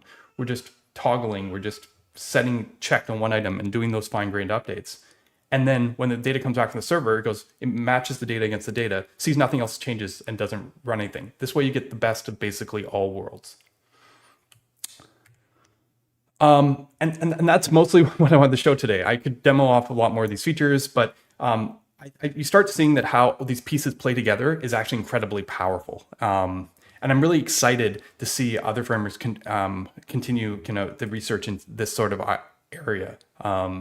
The power of using the reactive graph can't be understated. And I think this is going to lead to a lot of innovation over the next couple of years. If you like what you heard, you can always find resources you need off solidjs.com. You can find me on X at Ryan Carniato. And if you like nerding on JavaScript frameworks, I stream weekly on YouTube and on Twitch. Thank you.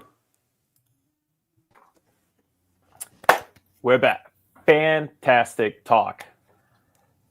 I'm not muted. No.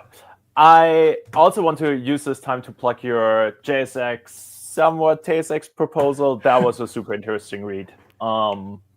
As a company that works on dev tooling, I would love to see that happen. So that's cool. Here, I'm not really sure if people are interested. It's really hard when you have something so adopted by tools everywhere that like it's built into TypeScript, ESBuild, Dino, all these things, and you're like, but the problem is it's not improving. It's been 10 years, Yeah. Coming to your talk, there are probably a million questions that I would like to ask you, but that feels a little selfish. So that was a great question. How do you feel signals compare, or like proxy-based signals compared to like non-proxy-based signals? I can talk proxy-based signals versus non-proxy-based signals. Any thoughts on that? Yeah, I mean they're the same thing. Like what I was trying to show in the graph there was what I was talking about stores and mutable reactivity or the proxy-based signals. When you take but they don't even have to be proxies. Proxies is just the container it is in. If you take signals and nest them inside each other, you suddenly take things that are immutable, which signals are, like you replace the whole state, and you make it mutable because by changing a nested object, the outer one doesn't change. So proxy-based reactivity is just a convenient way to write nested signals or make it immutable. And my example there, when I use create store, when I talk about create projection, those are proxies. Yeah. I think also pretty much all of the big signals implementation are proxy-based by now. Well, I mean, they have a proxy option. See, proxies have overhead. So like there's a base signal implementation. There's like a signal or a ref in Vue, or like a shallow state in Svelte. And then a lot of them have the ability to make it deep, like reactive in Vue, store in Solid. Svelte auto does it with their compiler, and Angular has a new proposal that is coming out, I think, to add it. So to me, it's like it's not like either or, it's just an extension. So like some signals frameworks might, or libraries might not have their proxy, but someone could build a proxy version on top. Like if you have Preact signals, you could add a proxy-based implementation on top. True. One more Are there more questions? There's just this one. Yeah. Oh, that was an interesting one. I was wondering the same thing, how you distinguish async components to your async signals now, because you use them for rendering purpose, so it's like kind of blurry line. I don't like the idea of async components, because it's like async functions. It's like they're innately blocking, right? Async await is really convenient because it lets you think of things in a synchronous scope, but the problem is they block. Like when you have async await, you're like saying, run this, stop, run this. So like when I don't think components themselves being async make a ton of sense. But it is what, like, in a sense, that's what I was talking about when React has use, or like a lot of APIs, maybe they use an async component. The reason this is so powerful is because it's not the component that's async, it's the fine-grained thing that's async. I don't want the component to be async. I want the data that passes through it to be async. That's the thing that I like about async now, Solid so much that instead of thinking about components, it thinks about data flow more, which is a little bit of a mental switch. Yeah.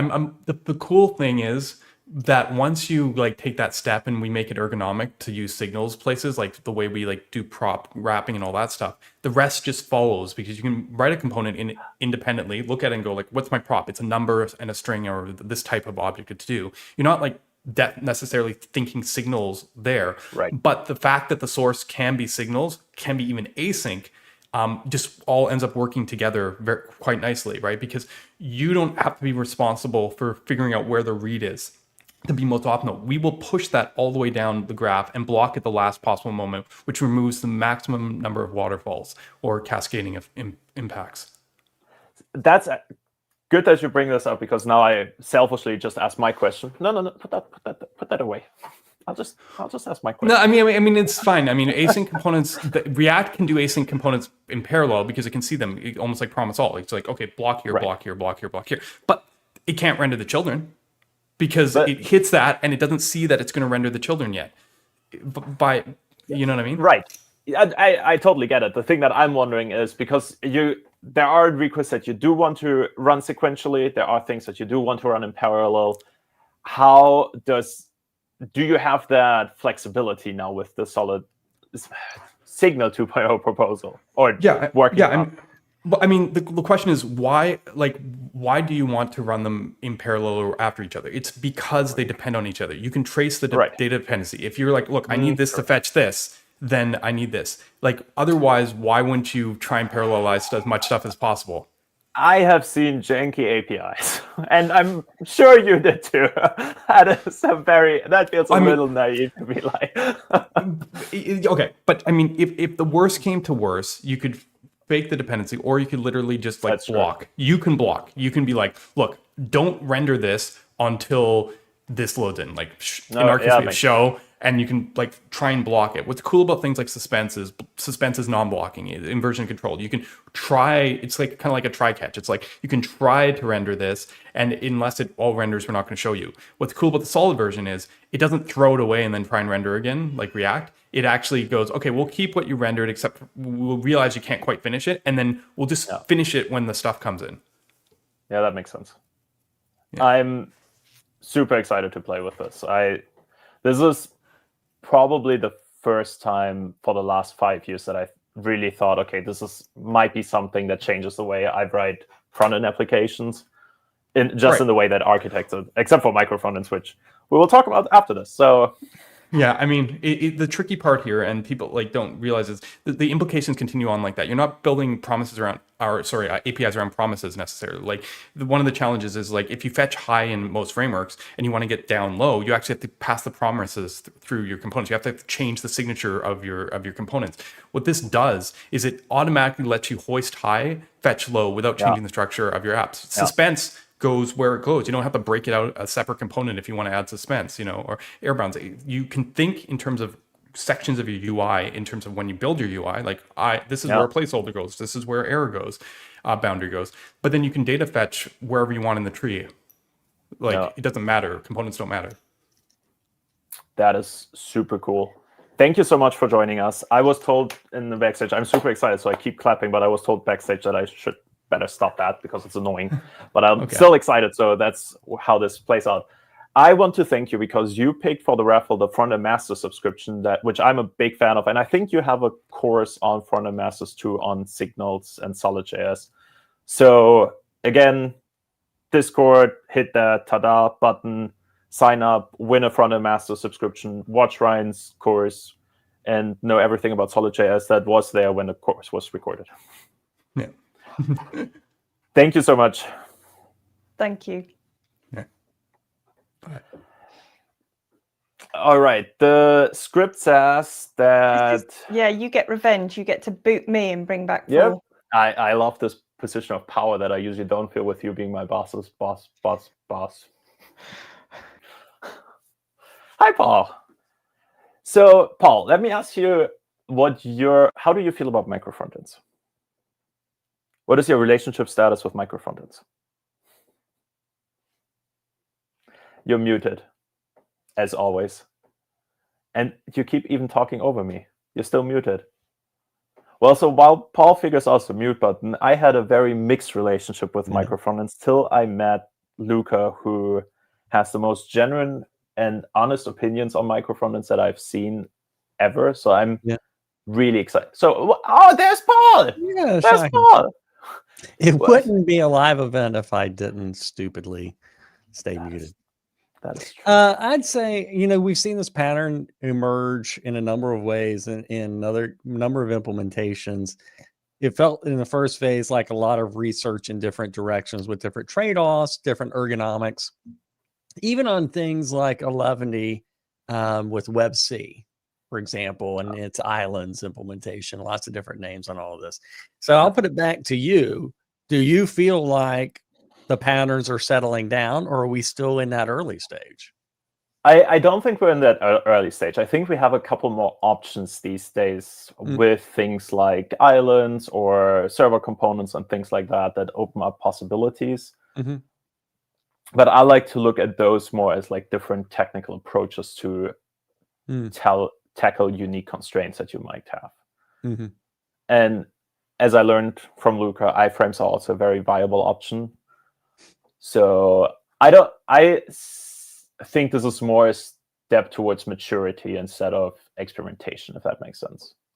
Yeah, and it's maybe it's an interesting point. A lot of these things, when they first try to do it, maybe the state of the art around them isn't ready. Maybe the browser platform isn't ready. Maybe the tooling isn't ready. Maybe the developer base isn't feeling the pain that they want to solve yet. And so sometimes you just got to wait for the moment to catch up with the idea. Yeah, that is certainly part of it. The thing that bothered me so much in the beginning around this is that there were a handful of people very loudly saying Micro-Frontends is the best thing since sliced bread. Mm-hmm. And those kind of statements always trigger me. Usually made by people trying to ship a micro-frontend. It's usually rather the people that try to ship a course or a book or something. Yes. Now I tend to get very snarky. Yeah. Again, I did it again. I'm sorry. Can the chat maybe clap so that I don't feel about me just clapping the whole time into my microphone? I think it's time to get Lucas on. Luca, I did it again. I'm maybe we need to. Hello. Hello, Luca. Hi, Luca. It's Hello. so good to see you. Yeah. Likewise. I was laughing when you were asking this question, so thanks for the icebreaker. You're very welcome. I do want to give you a special shout out because Luca, I reached out to you, I think like 2 weeks ago and be like, hey, do you feel like doing this? And you were like, absolutely, and jumped completely on this opportunity on last minute. Thank you so much. I could not appreciate this. My pleasure. Anymore. And I saw your abstract and I've talked to you. So I am very excited for your talk. Do you want to kick it off and we'll talk to you and bring some questions back once you're done? Let's do that. Sounds good. Cool.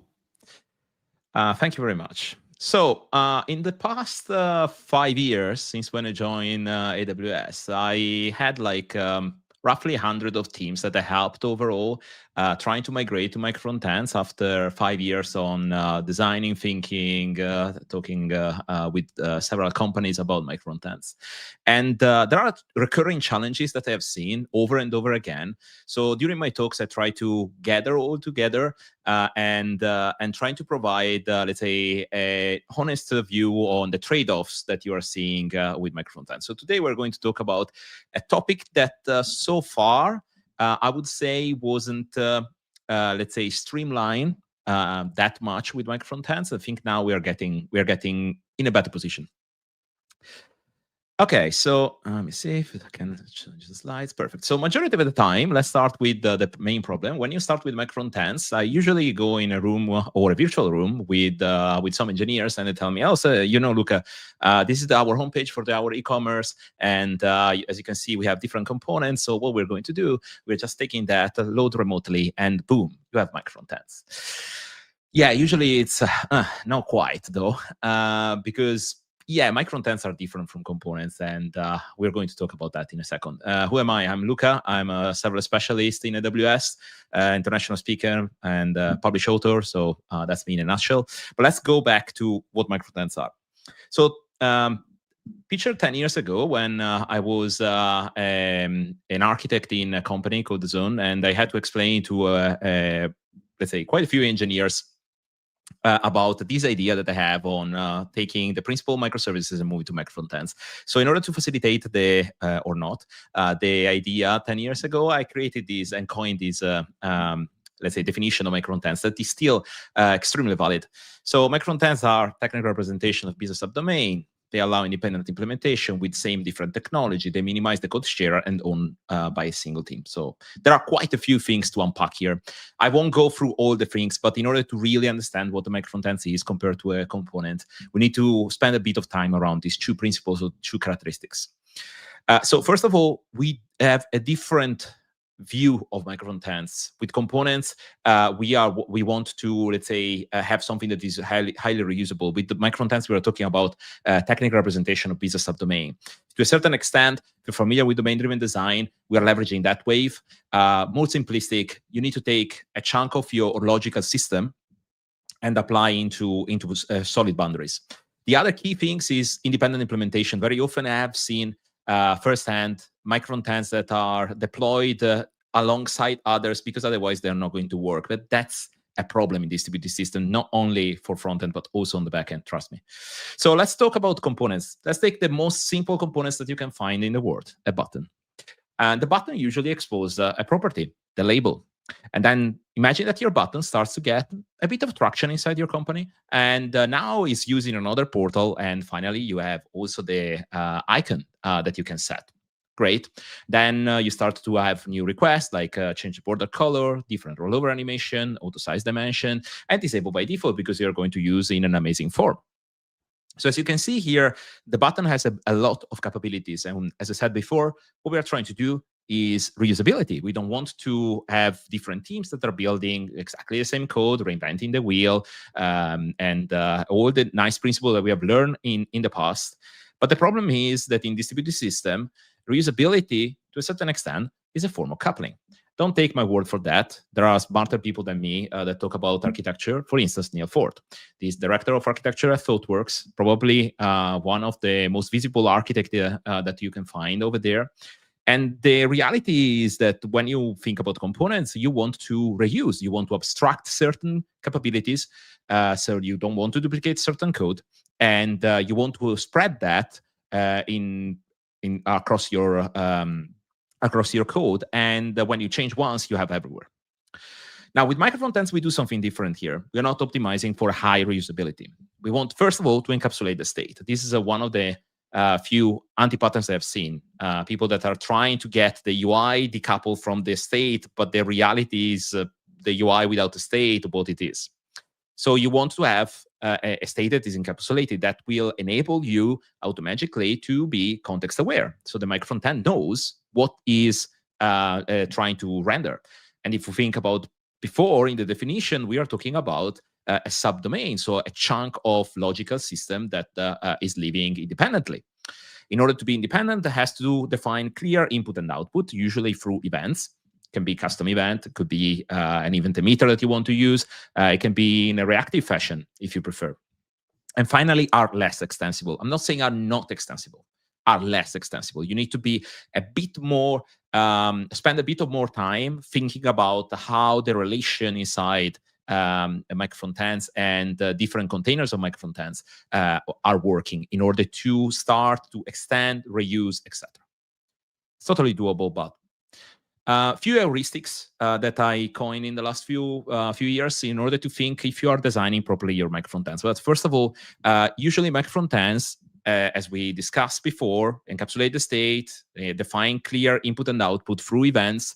Therefore, they don't need to expose a lot of APIs. If you find yourself that you have a Micro-Frontend where you inject 20 properties and functions and wherever, that's probably not a Micro-Frontend. You are leaking the domain outside the container. But the whole point is that in order to making independent, is that that Micro-Frontend should know how to behave. And therefore, usually you have maybe an ID that you want to share through a product ID, if you think about the catalog. And maybe if you are in an authenticated area, you know, or you instruct by convention where to find the session token for the Micro-Frontend. But that's pretty much it. You don't need too much stuff.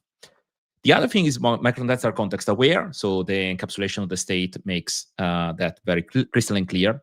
Don't optimize for usability at all costs. As I said before, you can, but that's not what you're optimizing for. With Micro-Frontends, we want to reduce the external dependency from a team. And therefore, if you start to have a lot of things shared and only a single team maybe can change one thing, you are going to create coupling and that is a problem because you are going to invalidate the idea of distributed system where every team try to work independently and at its own pace. And last but not least, Micro-Frontends are not as fine-grained as components. Usually, if you think about the UI, you might have, I don't know, 50, 70, hundreds of components. When you have like less than 10 Micro-Frontends, roughly, in the same view, because are built by different teams, trust me, is already a lot. A good average, if you decide to go in that way to split Micro-Frontends, can be 4 or 6.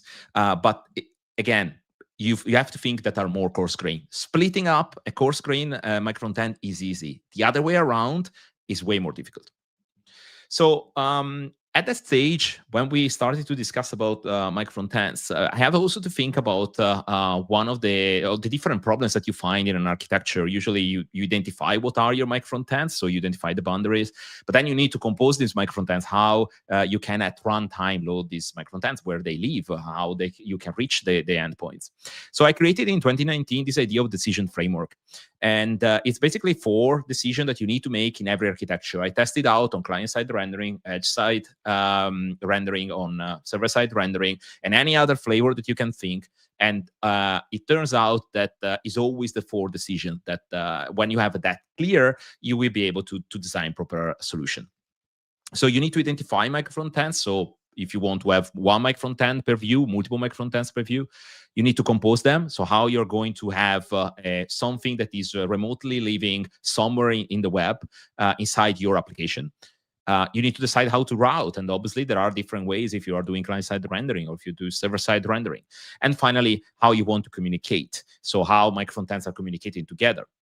And those usually are the 4 decisions that you need to spend a bit of time at the beginning in order to nail it, and then use them as a North Star for following with the rest of the system. Now, I want to spend a bit of time on the composition because server-side rendering, I think we struggle a lot in the past for having an easy way to build these things. Majority of the time, what we were doing, especially at the beginning of the Micro-Frontends journey, it was called transclusion. So you have a placeholder where you replace with HTML fragments. That is a technique that is still in use, especially for not JavaScript land implementation, like if you're thinking about Java or .NET, whatever, there's still a sizable amount of company using them, and therefore they're using that way. But the composition is basically the idea of how I can load this stuff inside the client or the server. In the case of the client, usually you have an application shell that is the dotted line you see on the left of this slide, where has the knowledge on where to find and fetch this Micro-Frontend. On the server side, is what I call usually a UI composer, because in reality is slightly different from an application shell. Is usually, let's say, a bit of JavaScript that has maybe the header, the footer majority of the time, and then you pump data, or better, JavaScript chunks that will know where to fetch the data, or HTML fragments. We will see more in a second. But the idea is that everything is happening on the server, and we need to understand how we can implement these things in a modern framework, the most used one, I would say. So what is the main challenge on server-side rendering Micro-Frontends? The composition. Why that? Because there are so many ways and variables that you need to take into account that is not only related to code, but also to the infrastructure that you're running. And if you are working on cloud providers, you need to understand the different options that you have. Now, if you think about Next.js, that probably is one of the most used framework that I've seen with the AWS customers, you have this idea of multi-zone. And multi-zone is the possibility to take a complex application that is, let's say, a monolith, and then split it up in different zones that are smaller application. You have hard and soft navigation, depends of if you are switching between zone, or if you remain inside the same zone, you change the view. But the beauty of this approach is that in this case, in this example, if I have an home page that for any given reason is failing, the rest of the application will still work. So the idea of using Micro-Frontends, especially for mid-sized, large organization, is mainly for resilience, is for enabling multiple teams to work together. And this has to be expressed also in your architecture as well infrastructure. So in this case, for instance, you have like a very vertical approach. Then obviously this is a diagram. Is difficult that you have like a perfect definition of the API that will be sliced perfectly with your front end. There will be some overlap in certain domains, but overall, the idea is this one. And the beauty of this is that if you have a CDN in front of that, and then you want to operationalize your Micro-Frontend either in a container or in a Lambda function, if you are in AWS, you can do that very easily without too many troubles. Again, in this case, if I'm responsible for the checkout, I can work on the checkout, iterate on the checkout, deploy my changes without coordinating with all the rest, API and front end, without any problem. That's the dream come true. Because the reality is, if you slice properly your Micro-Frontend and you don't go too granular as we expressed before, you avoid and reduce the external dependency, you can really have an end here. I've seen firsthand teams that were moving from monolith to Micro-Frontends, moving to two free deployments per month to 25 per team per day. So this is doable as long we, let's say, have the right mindset. We create the safe net for developers. Now, a classic example here, for instance, is Formula One. So if you go right now to f1.com, you will see that basically they completely changed the way how it's built. At the beginning, it was a monolith. It was fetching data real time from a headless CMS, and it was painful. So we started to redesign this thing, and I don't want to spend too much time into the icons that you can see here, but I wanted to provide the concept. So usually in a server-side rendering with Micro-Frontends, what you have is a CDN. In our case, is this CloudFront thing that you can find there with some static files that are hosted in Amazon S3. And then that is the entry point. That is also responsible to set up the different origin. And origin in this case is as simple as, okay, so the checkout or the news or the F1, I don't know, a video will go in that specific path, and you route through that. But there's infrastructure that takes care about this. So what you are really working on at the end of the day is this part here. You're going to have an application load balancer and that is operationalizing your cluster. So you are capable to, let's say, redirect traffic towards a different part of your configuration of your cluster.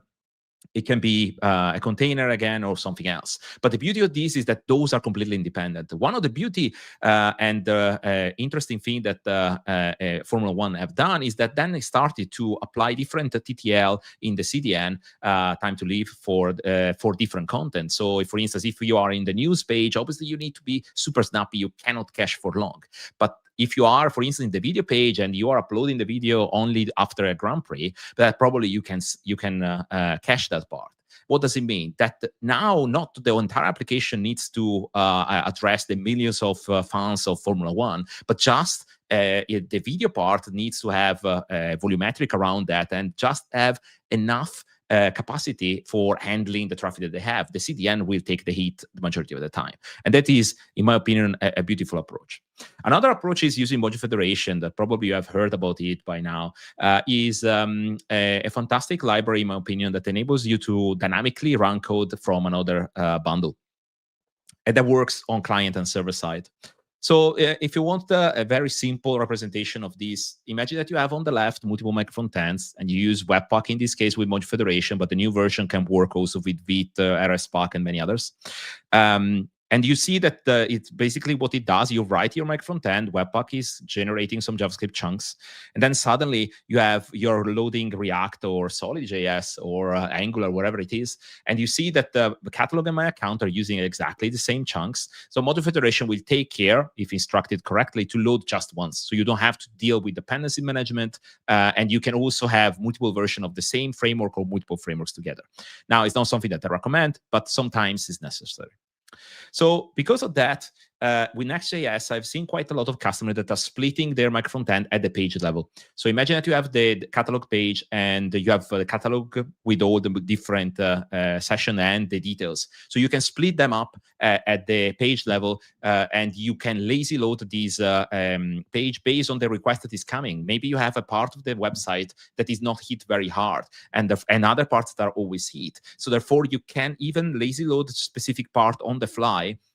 And that simplify everything from deployment to many other things, because you are sure that the only thing that you are changing is the one that will be deployed, and the rest will work as it was before. Similarly, on module federation, another approach that I've seen with Next.js is having arbitrary code that is coming from different sources, like, for instance, advertising server that has to be injected inside Next.js. And in this case, one of the main suggestions I have is sanitizing the information that are coming. But basically, you call the server, you take the HTML fragments, you squeeze inside your React components, and then suddenly you have your Micro-Frontend that is server-side render and send through there. All of them are happening at runtime. All of them are designed in order to have like strong boundaries, and you can play with all the rest. I think it's a very neat approach. Now, let's see another framework. Obviously, we were talking before, and I heard we were talking about a server island that is one flavor of Micro-Frontends. And I think this one is an interesting one. And it's similar a story with React Server Component. I'm not touching that because currently Vercel is working on providing more capabilities around Micro-Frontends. I've tested and followed the recent news where you can start to have a lot of goodies around Micro-Frontends if you're working on Vercel. But that is just the beginning. There is way more that they are working on behind the scene. So for us, the Server Island is this idea that I can render, or better, server-side render a portion of the UI and then atomically update that. So in order to pass this message, I thought, okay, what can I build in order to make very simple? So I created basically this idea of a dashboard, like you have an observability dashboard in any system, right? And this dashboard is completely different. So you can find the code in behind this QR code. Each dashboard has, imagine that is developed in different places, but this dashboard at the beginning has all these different widgets that when you click, enter inside a more complex scenario. So we have system health, API latency, user activity, and so on. Now, the beauty of this approach is that what happens when we are calling the dashboard? Well, perfect. So the user browser sends a request to an application shell that is running on the server that is composed by the header and the footer, the things that we have seen before. And the first thing that does is generating dynamically all the different things that I need based on a discovery service that I created in order to make sure that when I change something on a Micro-Frontend, I don't have to change the application shell. The application shell should be as stable as possible, completely decoupled from the rest of the system. So at that stage, then the application shell starts to retrieve all the different micro-frontends it needs to fetch. It calls their API. Those are rendering the UI, send their HTML fragments, compose the final, let's say, UI, and then send back to the browser. This is just the first iteration. From that point on, every single part of the application is completely independent in the rendering phase. So that is super cool, because that means I can apply different, let's say, refresh rate for different widgets, and that will work out of the box. Now, how have I implemented that? It's very simple. I created this custom component called Remote Island that receive an endpoint, because, as I said, I retrieve this endpoint remotely from a JSON that I, let's say, fetch on the fly. And that means also I can hide and gracefully, if someone doesn't work or is not fetchable. I can pass a description and the title for these specific things, but let's zoom in inside the remote island. So remote island is very simple. It doesn't do anything magic. So it's just retrieving the endpoint and let's say passing a specific header that signal to the system that is usually what we're expecting is a text HTML. So at that stage, we are retrieving the HTML fragments that then will be transcoded inside where? Inside this fragment here. So the cool thing is that Astro has this set HTML that enables you to inject some HTML out there. And the HTML is nothing more than, we will see in a second, a bunch of JavaScript and HTML render that we want to do this. So in order to set up the micro-frontend for handling this part, you just need to set, obviously, the output as a server. And in this case, it was standalone because I was using, let's say, also a Lambda function for rendering this part. Now, usually when I write the code for a micro-frontend, I always have this idea on developer experience that I need to test end-to-end. I don't have to spin up a bazillion or other things, because otherwise it becomes clunky, the developer experience. And I was used when I was creating Monolith to work everything inside a single repository. So usually what I do is creating, let's say, these checks that sees if I'm running standalone or I'm running a production with as a micro-frontend. So in this case, for instance, I'm providing a bit of HTML so I can test it locally and also in isolation if I want. Or if I'm in production, I will have only the API latency. I think this approach is very simple. You will see the code there, but it's nothing magic. But the cool thing is that it has a very nice separation, because we have thought thoroughly on how these things will work all together. Now, these are just some of the experience. There is another important thing that I want to highlight when you work with server-side rendering that is will boost the performance of your application, that is caching.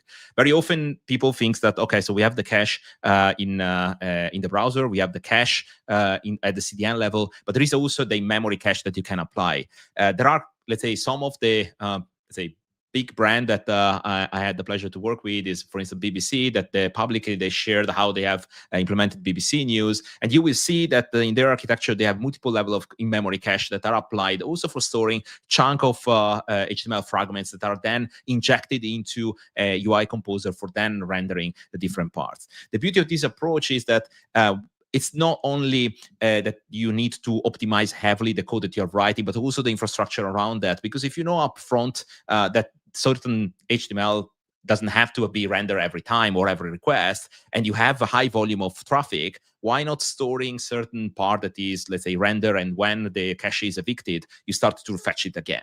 That will simplify drastically the management of your infrastructure, as well as reduce the cost. So that is an important aspect. Now, with this talk, obviously I didn't discard all the other things that are important in micro-frontends. Very often you don't hear about these metrics or these mechanisms in many other things, but governance is a key aspect of micro-frontends. How to update, for instance, a specific library that is shared across micro-frontends, or how you can handle, for instance, the budget size for performance, or how you handle events management, or how can you structure that in a way that everyone is writing the right things. Security is another important aspect, especially if you're working in specific industry like financial or insurance, just to name a few. The other part that for me is important is observability. very often, we are looking only on core web vitals, but the problem is what happens if at 4 a.m. In the morning on Saturday night, you are going to be on call and you receive, let's say, a problem inside your system. If you have Micro-Frontends, you need to identify very quickly who is responsible for. And therefore, observability will help the team that is first layer support to, let's say, identify who is the right team, but more importantly, to provide, let's say, the right, let's say, solution for the problem. Finally, if you want to learn more about Micro-Frontends, I just finalized the second edition of Building Micro-Frontends book. It will be released at the end of November physically, but at early November digitally. So if you want, you can absolutely, let's say, read about that. And secondly, I have like a fortnightly newsletter that I create for a few years about Micro-Frontends. It's completely free. I'm just trying to spread the love about this architecture that I believe is I cannot define as a game changer, but it's one of the tools that we were missing in the front-end community, and I had the pleasure to spend a lot of time with this. Next year will be 10 years anniversary for Micro-Frontends, so I would say it's not as new as you can expect, and many customers or many big brands out there are using heavily and extensively Micro-Frontends. That's all I got. Hope that you enjoy. I will take some questions, but if you have more, feel free to reach me out at my email, as you can see there. And I'm always happy to chat with the community and try to share as much as I can with what I do. Thank you so much. Great talk. Thanks. We have a couple questions from the community. So, Paul, will you bring this up? And I now kind of see what you like about your manager position of telling people what to do. That is a really good feeling sometimes. No, not good. Definitely not good. Just telling people what to do, not the whole rest that comes with that. You can keep that part. Sure, So, first question.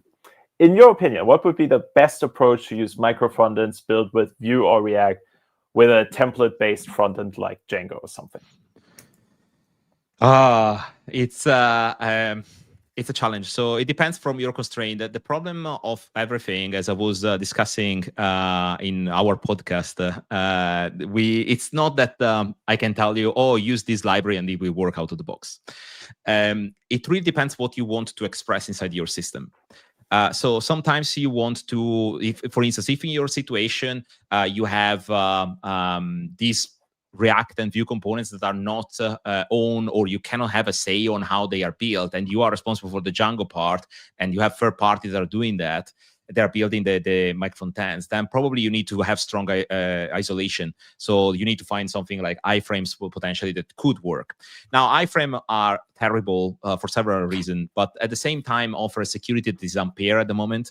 There are some ideas to replace them, but it's been a while that we are talking about Shadow Realm in the TC49. We are not there yet, and last time that I checked, we are still in, I think, second phase of the proposal.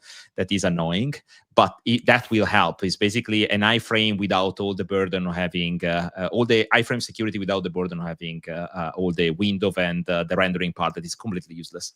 But again, it really depends. For me, Mod Federation helps a ton, but it could be that you can even do, it depends if you're running on the server everything, you can even inject server-side, HTML fragments with some JavaScript that is hydrated on the client, and it could be an option. You can wrap inside web components. Recently, Cloudflare release a very interesting project called Web Fragments that is basically defining it like the Docker container for frontend, where you isolate everything and inside your system. They play at the moment with a bit of iframes and other things that are going to evolve because it's very new project that they are starting to use in the Cloudflare migration towards this Micro-Frontends approach.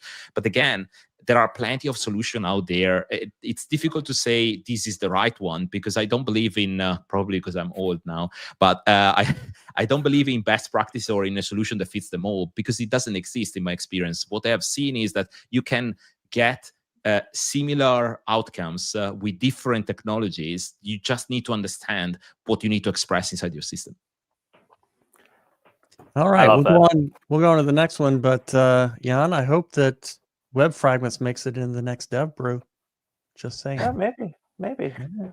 If you want a hook, I can do that. Ooh, I'll get back to that. What is your approach to sharing common dependencies? Runtime dependencies via an import map is horribly inefficient. How do you handle shared dependencies? And I think I know the answer, but I'm still curious.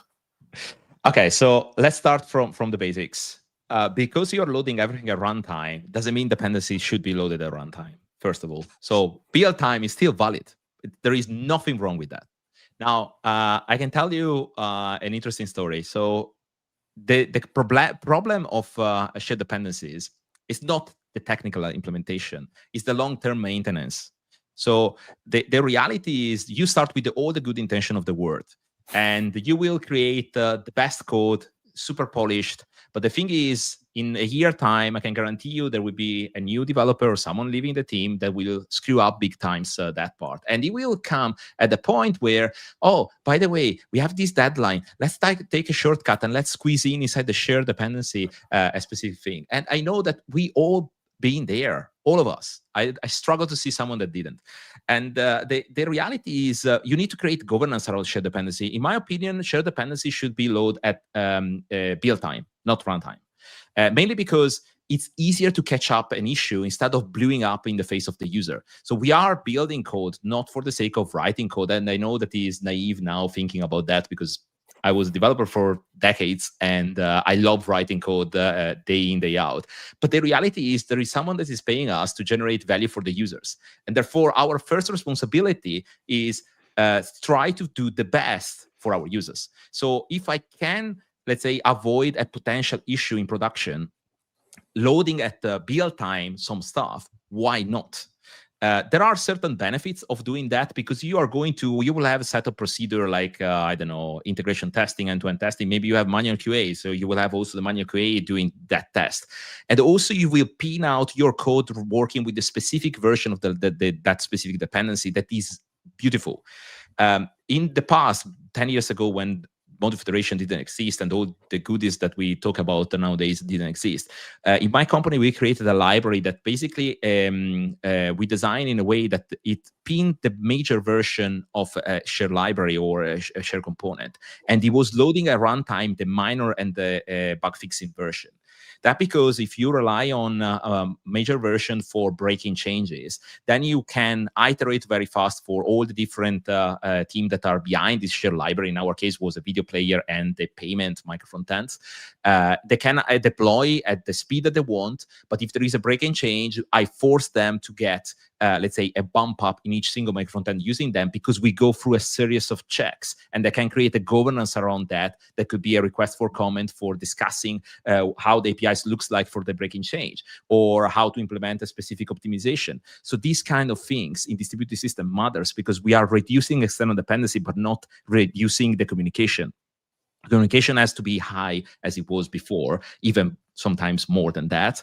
But the reality is you will spend more time in your code, taking your own decision, have a skin on the game, and be part of the solution more than just writing code. That I think is the best position for every developer nowadays. Thank you. I think we're coming up to the last question. Sure. Here we go. Our former speaker, Alexander Lichter, has a great question. Why do you think micro-frontends are not more popular in the real world? It depends what it means popular. For me, are not a solution that are for every single workload. Monoliths are still valid, and that is true for frontend as well as for backend. So let's start from that. I can tell you currently from the companies that I followed, the largest company in the world, as well as, let's say, mid-sized company or SaaS companies are using Micro-Frontends because they can innovate faster, and they can have, let's say, a certain level of agility that when designed properly, I highlighted when designed properly, it becomes, let's say, a competitive advantage for many reasons. Now, the challenge we have seen, and it is both opinion probably now, is that designing architecture is not as simple as stitching together libraries. So in the last 15 years, what I have seen as a developer on the front end was, okay, so there is, I don't know, Facebook that came out with Flux and with React, put that together, done. But all the decisions were made by them. The only thing that your decision was, I picked this library and I picked that. I use my linter in the configuring the way that I want. I use TypeScript over JavaScript or vice versa, and pretty much it. So I think it's important to understand that micro-frontends are not a solution for all the problems, are a solution for a specific problem. Not every company requires them. And still, nowadays, I would say with all the modern frameworks, you have a great developer experience that you can serve millions of customers just with that. So I truly believe that, like for microservices, like for any other type of architecture, you need to really find an environment that needs micro-frontends. You don't need to do like a small, let's say, website for I don't know, an event that will be thrown away in a month, written in micro-frontends. Use whatever tool, accelerate your path to generate value for your users. That's the most important thing for me. That was a great closing statement. There are a couple more questions in the chat, so if you maybe have 10 more minutes to chime in the chat, I'm pretty sure the people that have questions would very much appreciate that. Thank you so much. Thank you for inviting me. It was an absolute pleasure. Anytime. This is also a great point to remind of the raffle that we're about to kick off for Luca's raffle. I have forgot what it was. It will be a fantastic prize, I'm pretty sure. Yes, they're all the best. Yes. We have a break coming up here, so in 25 minutes at this point, I will do a talk. Yes. Come back from the break for this talk, baby. Yep. Or not. All right. See you.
All right, welcome back. Welcome back. So, Paul, are you excited for our next talk? I am looking forward to this next talk. Made a special coffee for our coffee friend. All right, then let's get on with it. It is my absolute pleasure to welcome Jan back to this stream, but this time as a speaker. Welcome. Hello. Thanks for having me. Okay, I have watched this talk take shape over the past, well, months actually, from idea through to today, go through various iterations. So if you are one of our wonderful WebStorm users out there, then don't go anywhere. No making coffee. There's no time. You are going to want to tune into this. So, Jan, good luck. I will let you take it away. Thank you. First of all, there's always time for coffee. Everything can wait for coffee. But so let's do this. So when we were discussing the JetBrains JavaScript day, marketing was asking me, well, Jan-Niklas, could you do like a product talk? Like, can you show some fancy features? Wouldn't that be a cool idea? And I was like, yeah, that would be a great idea. I don't like product talks like this. So, and I was trying to find a way out of this. And around the same time, the Alive podcast with Steve Burns came out, who's the original host for Blue's Clues. Best kids show after Miss Rachel. That's not the point. The point of this podcast was, and you can watch the trailer and you will know exactly what I mean. The podcast is described as the podcast that listens. And that is such an interesting concept where I was like, okay, this is not a one-way discussion. This is more like having an active conversation. And this is more what I wanted to do with this. We have heard this often over the last couple of weeks that we talk just about certain things here at JetBrains, or to some of our users, it's not clear how we see the vision for certain products. So I wanted with this talk to address those things heads on and in the most genuine way that I can think of, instead of like giving you a fancy polished marketing talk. The idea of this talk is giving you my unfiltered personal opinion on this, and we'll see how this goes. So I'm personally a very, very big fan of transparency, and I hope that I can show that to you with this talk. To me, super brief, we've talked all day. So I'm developer advocate here at JetBrains for JavaScript and TypeScript. So I'm most closely working with the WebStorm team, but also a couple other folks. I'm also part of the RxJS core team. I'm an Angular GDE. So I'm also super excited for Jessica's talk later today. And as every white man my age, I had the chance to either get into climbing or create a podcast. So I did both. And this is where we have Weekly Devs Brew, where a lot of the guests today were on, and that was mentioned a couple of times. Last episode was actually with Luca that covered a lot of the things we talked about. So go check that out if you like this concept. Let's go to the talk. I started this, I think, early August. I started the concrete work with this. And how I went about this was by asking our users, hey, what are things that are unclear to you? What are points of frustration that you have that you don't, what are points where you don't feel listened to, heard of? And I wanted to address them as transparent as possible. There were hundreds of comments that I, to some extent, also need to get back to, but I tried to group them as good as I can and came up with those 5 categories. JetBrains is only focusing on AI, which is not so much a WebStorm-specific topic, but a general JetBrains thing. There were 2 questions to some extent about resource allocation. Why do you use so much memory? Take CPU, it doesn't really matter. We have a couple product decision topics. How do you prioritize bug, and what even happens with the bugs that I create? I have 15 new tickets open, and it seems like none of them are moving forward. And the last thing, and that I hear often, and fair enough, I also asked that the team lead when I joined, why are we not just using LSP for all the things? Every editor out there is using LSP. Why are we not? So I hope that with the covering or talking about these 5 points, sharing my perspective, I can help you understand our way of thinking about this a little bit better. The thing with JetBrains is only focusing on AI is, to be frank, hilarious to me, because what I see is kind of twofold. I see either the comments that say, oh, you're just doing AI things right now. But on the other hand, I also see those comments that say, well, you're not doing AI enough. You need to focus more on AI, you're falling behind, which is a weird duality to be in. And from my perspective, I hope this is big enough, but we'll also share the slides of this.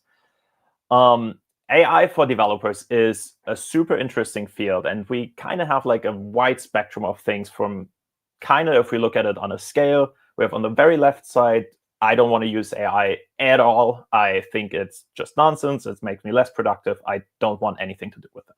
That is a very, very viable approach to that. And on the right-hand side, we have very much like, I don't even care about the code. I just wanted to generate my software, and I don't want to deal with that, like more the vibe code approach. And here at JetBrains, to be honest, we kind of try different products right now to picture the whole spectrum. We still very much believe in our IDEs as a core to our AI business, for fostering a great community of people that don't want to use AI if they don't have to. The plugin can be uninstalled, can be deleted, can be removed. You can burn it with fire, totally up to you. We also have our AI assistant that brings a normal chat experience, as you're familiar with it, also with like editing experience, like next edit suggestions, code completion, and those things. We have Junie for our agentic experience, and recently, last month, we published our it's not so much a proof of concept at this point, but we published Carniato, which is a little bit our idea for vibe coding web applications, at least. The thing that I want to be super clear on here is JetBrains' mission has always been on improving developer experience, improving developer productivity. That is literally our core business, and this is literally driven into us. This is quite literally everything we care about. And got a little ahead of myself. And the thing with AI is it fits this mission very well. I personally don't believe that AI for developers will go away. It will be an integral part of our workflow. So it would be insane for us to not support it at all. But there are also approaches where deterministic workflows are just more sophisticated. And we very much do that. We often hear this feedback, well, but if you would just focus more on WebStorm or another product, instead of shipping all these AI features, you could actually tackle all this bugs in the software. And while this is fundamentally on a high level, this is true somewhere, the thing that is important to me, particularly coming from the WebStorm side, is not a single developer from the WebStorm team changed towards any of the AI teams.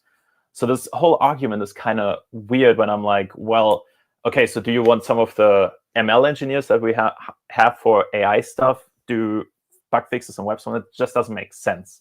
It's also not how teams work. We're way too big of a company to just say, oh, please, I don't even know how many developers we have. Oh, please, all 1,000 developers, please fix this one bug. That's not how this makes sense. And we're all developers. We know this. So I want to be crystal clear with that. JetBrains doesn't see a future. JetBrains as a whole doesn't see a future where AI will replace developers as a whole. So it would be insane for us to just say AI all the things. Okay, coming to bug reports. And that is now a little bit more WebStorm specific, because the processes can be very different from product to product. Whereas the part before about how we see AI is more as JetBrains as a whole, this is more towards how WebStorm handles bugs. And I personally have my experiences with Utrecht, so I know what a lot of people feel like when they say, oh, I created 10 bugs and they are not getting taken care of. And that is very fine. I feel like this node module meme captures this sense very well. And we have a lot of open issues in Utrecht. I don't want to dismiss that at all. I do want to share some transparency of how we go about bugs, how they come into our system, how we tackle them. And I very much simplified the process to be able to fit this on the slide. But the first step at any given time is that our support team tries to reproduce this or understands the issue better. From there on, once we have clear steps, this is how this works, this is how this issue comes along, we hand this to our development team. From the development team, we hand it to our QA team. From the QA team, we decide, hey, can this go in the minor release, depending on where we are on the release cycle, or in the next major release? Sounds fairly straightforward. There are 4 areas out of these 7 bullet points where I see potential contention coming up more often than it should be. We have, in the triage step, there are often things like, okay, we are not able to reproduce this. Can you provide us a little bit more detail? And I mean, we're all software developers. This happens for every kind of bug. Unless you're able to reproduce it, it's kind of a shot in the dark. We also have the thing, and this is something really interesting that is, I don't even know where it's coming from, but at the time when a ticket was triaged, we assign it to a developer. And this information that the ticket has been assigned to a developer is public. I don't think it sends the right signals, though. Because for most development workflows, once a ticket is assigned, it kind of means I'm going to work on this. This is not how we do things. Instead, what this means is, hey, developer, we would like you to work on this at some point. There's no prioritization at that point. It is really more like, this falls in your wheelhouse. Please take care of it eventually. Also, during the development workflow, there might be, again, questions coming up like, hey, how do you think about this certain feature? So there's also, again, this friction in terms of like communication. And lastly, once a ticket has been implemented, we set the ticket status to fixed, which sounds very much like me as a user, hey, I can use this now. That's also not quite true. This just means it has been merged at this point. So it will be available in one of the next releases. So there are just a lot of things going on. And the thing that I want to make clear is those are all common issues that boil down to those 3 things. It's either there's a communication mismatch happening. We are not entirely clearly communicating our intentions about certain tickets. And it's also sometimes unclear, okay, this bug, is this a priority for us or not? So the thing that I want to make crystal clear here is we as JetBrains see those issues in our workflow. Or we as WebStorm, I should say. We as WebStorm see those issues in the way we're working and the impact it has on our users. So we are in the process of improving the workflow. It's still way too early in that process to really say, here are the 5 things that are going to change that make your life so much better and go fix all the problems. The thing is also working within the whole JetBrains IDE platform is just way too big of a thing that you can just do. I'll just do this change real quick. So this will take some time, and we will be more upfront about this in our communication and the impact it has on you. The message that I want to share here is we are aware that working with Utrecht can feel more frustrating than it should be for you as a user reporting issues to us. The thing you can do in the meantime that help you a little bit with that mitigate a little bit of this pain is we have, and I highlighted the 3 sections here in general. Those are the important information. We have a section within Utrecht, which is pinned comments. Pinned comments are made by us where we share status updates, where we basically tell you this is a key information so that you don't need to scroll through all the comments, particularly in tickets that just have like, oh, I have the same issue, or I have the same issue, I've had the same issue. This is, for instance, where we share if something got implemented, when it gets implemented, those kind of status update that are key information. The other thing is the available in field on the very left side. That tells you if this feature is fixed, when will it be actually available. This we set at the time of merge. So at that time, we know when the feature will come to you as users. And on that note, the state is also somewhat important because assigned really doesn't mean a thing. Fixed means the fix has been implemented. Doesn't mean it's rolled out to you. So if you have those 3 information, these gives you the idea of when do I get this feature. The thing that those kind of brings up, though, is, well, but how do we go about prioritizing those things? And from my perspective, I think if you ask other people within WebStorm, they will have slight variation of that. But from my perspective, particularly talking about bugs, we have these 4 dimensions, bugs and features. There's the aspect of criticality. Does this severely impact your workflow? Does this block you? Is this targeting millions of users, etc., etc.? It would also be careless of us if we didn't look at things like conversion. Is this a feature that would allow us to acquire new users, for instance? That is a very viable and interesting metric for us.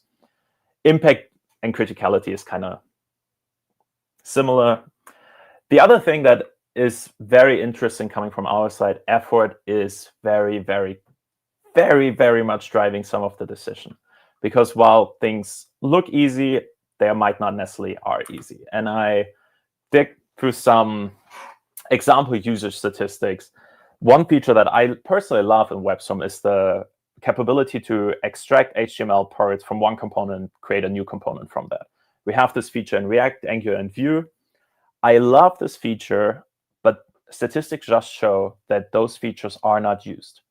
Those are literally statistics from the people that are just using the respective frameworks. And we're still talking about sub 1% of people that share the data with us. So there is a little bit of like a hidden number in that as well. But from that aspect, it really is hard to justify if we have a bug ticket for, well, in this certain edge case, refactoring an Angular component doesn't work, but we don't see this feature being used. I don't mean this in any dismissive way. This is just how reality works. If I have something that impacts a lot of people versus something that might just benefit one person, that goes way more into prioritization. So I wanted to look at this more. And for the year 2025, WebStorm plus the IntelliJ platform team together fixed over 1,500 bugs and 200 new features. I shared this metric here particularly because very often we get this question of like, why don't you just start fixing bugs instead of working on new features? Truth be told, we are doing this right now. I wholesomely believe that we can do a much better job talking about this. Instead, usually in our promotion material, we promote new features because that's usually interesting to a wider audience. Again, talking about the reach aspect of things. But in our changelog, you will see the amount of bugs we fix compared to the amount of new features that we tackle. But you might now ask, well, you implemented 1,500 or fixed 1,500 bugs, but I still see performance issues. So I want to share some transparency of how we look at performance. And for that, we have something called AppDex. I have no idea what it is and what the acronym stands for. And honestly, I also don't care. The thing, what it expresses, I think is really interesting. So we come up with a metric where we say for syntax highlighting, users are tolerating if syntax highlighting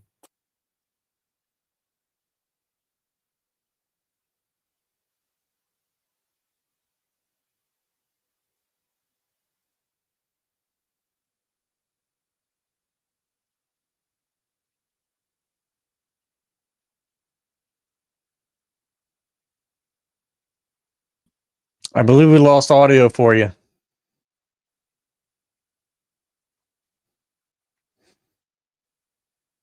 While he's doing a swap right there, we'll talk about this a little bit. This is something that we pay a lot of attention to internally across our IDEs. And this is part of over the days, weeks, months, years, and for us, decades.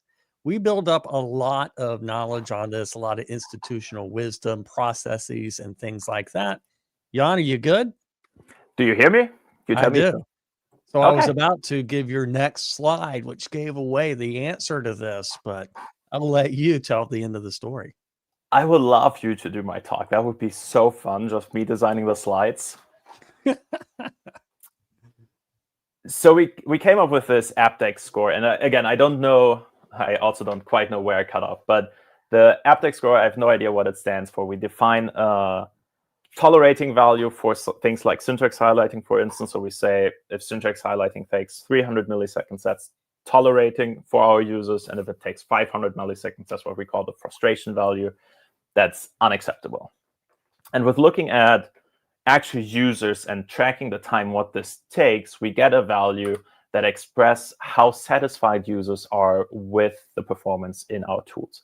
And this is really interesting because it covers the entire spectrum of our users, right? This is users running this on their machines that are like able to mine Bitcoins, I don't know, right? But also people that work on a shitty ThinkPad from 2008. So the story why I tell you all this is for you. It's a little small, but you see here a comparison where we actually had a performance regression that we noticed, and I want to share how we went about this. So with the 2023.3 release, that is this long line here, we saw that code completion was roughly at a satisfaction score of 0.85. It's very tiny on my screen, so I cannot quite see it.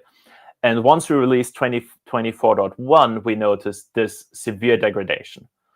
Like, yes, it's just averaging all users, so you might always have a little bit up and down, as you see in this chart, but this is a severe degradation. And we noticed that and fixed it.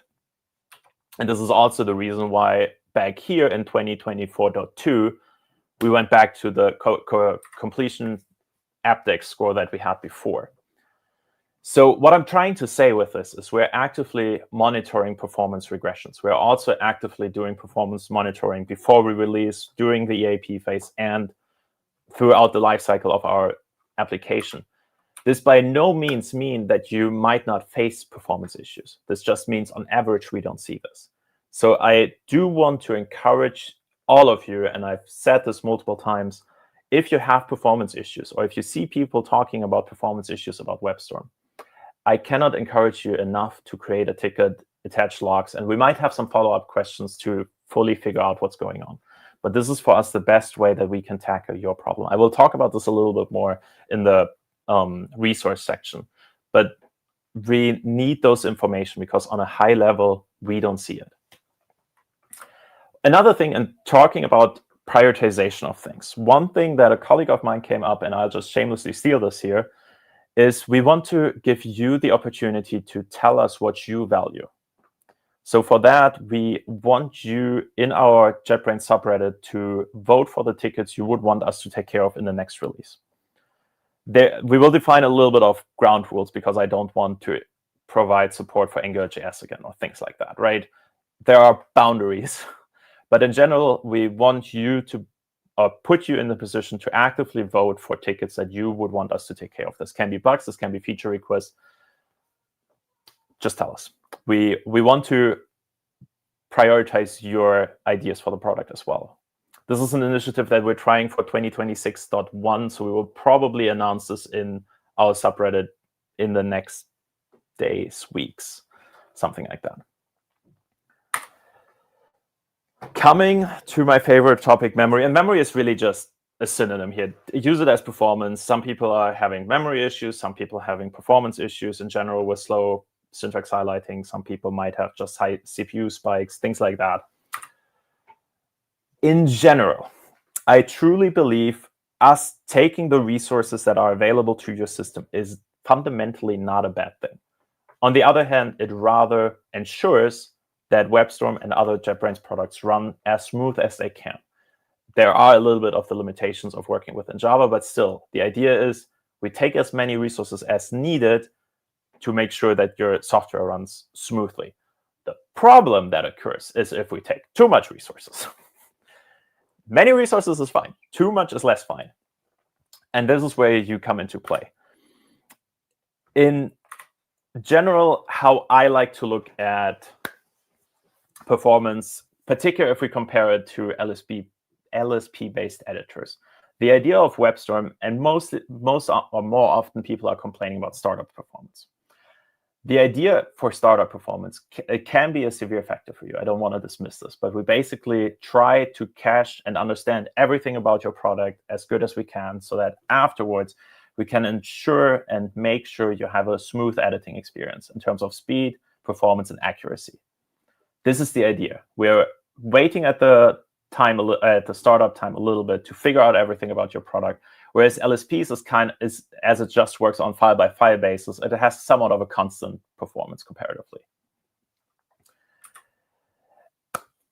If we look at those things, though, this is more like conceptually, and I do want to make this super clear. Those are not actual performance benchmarks that I ran. This is more like visualizing the concept of how we think about indexing and how it impacts performance fundamentally. This by no means mean that you might not have a bug somewhere that causes a freeze in the editor or something like that.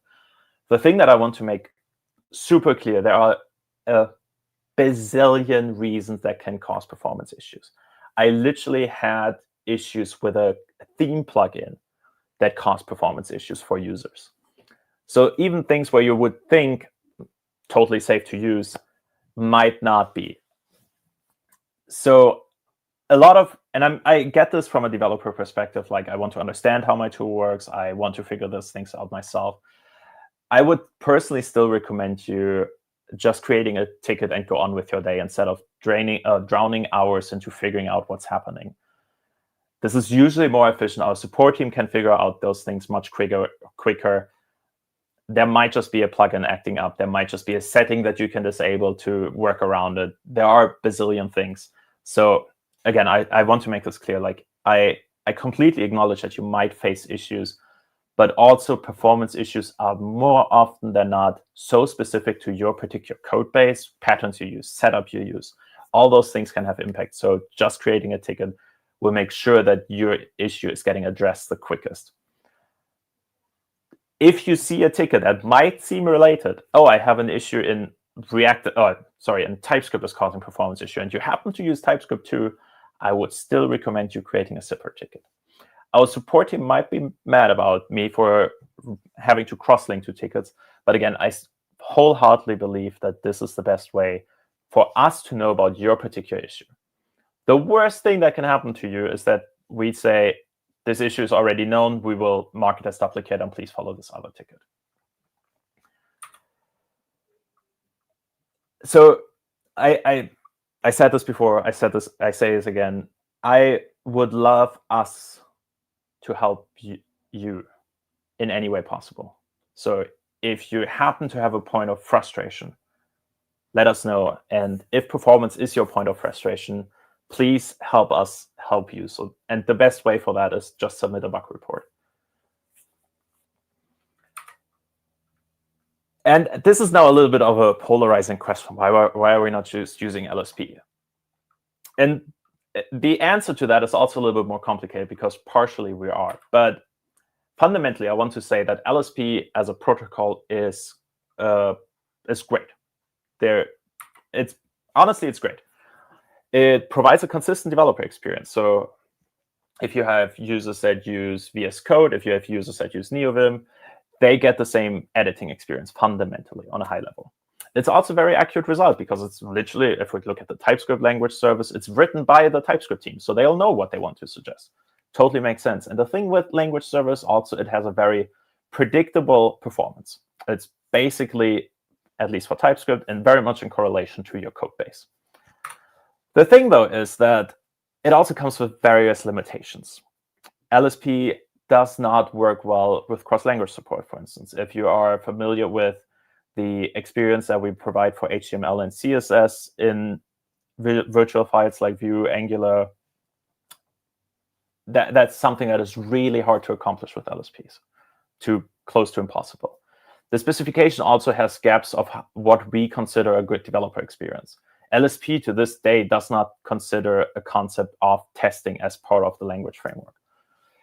And as I mentioned before, the performance is great at startup. It's also okay-ish in general, but it could be way better. And we see this often, particularly in bigger code bases, where the performance of WebStorm is on average better than in VS Code or other LSP-based editors. So fundamentally, my personal take is LSP is incredibly good for basic support. And that is kind of where we're trying to go with this. Let me fill you in on something. We have been working on our new type engine for the last 2 years, I think, at this point, which is basically our idea of, okay, let's try to get type inference from the TypeScript language service to get these benefits of accuracy, but still not fully chime into the language server approach, because we still want to provide a different editing experience on certain things. So we are going to run some A/B tests in a later minor version of 2025.2, and then hopefully make it finally stable for 2025.3, at least for TypeScript and TSX. The thing is, as you would imagine, the type information are critical for WebStorm in any way. Like syntax highlighting, for instance, depends heavily on types. Therefore, the changes we're making on our type engine affects every implementation for our frameworks. Angular, Vue are the ones we are looking at the most, but then also would affect Astro, would affect Svelte, and all those. We hope we can get it stable for Angular. We're pretty close with that. Vue still needs some work. But now, or I brought up now the point, well, what about Astro and Svelte? The thing is, we added support for those a while ago. Unfortunately, and I love both those frameworks very much, like the slides are literally hosted on an Astro website. We just don't see usage of those frameworks to really, right now, our base framework implementation always requires deep integration with the TypeScript servers, and it requires us to implement Lexer, parser, understand how files work, how the dependencies work. This is just too much work for frameworks like that don't have actual usage. Okay. We are working on using the LSPs for those small frameworks.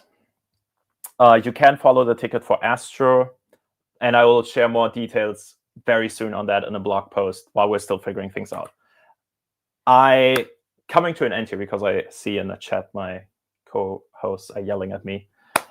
If I did not address some of your concerns with this talk, please, I intentionally did not create a summary slide because I don't want to tell you what to take away with this. But if you feel like your concern has not been addressed, reach out to me on social or just schedule a call with me. Just scan that QR code.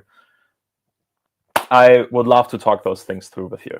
And lastly, thank you so much for listening to me. Here is also the link to the slide that has been shared in the chat, I think.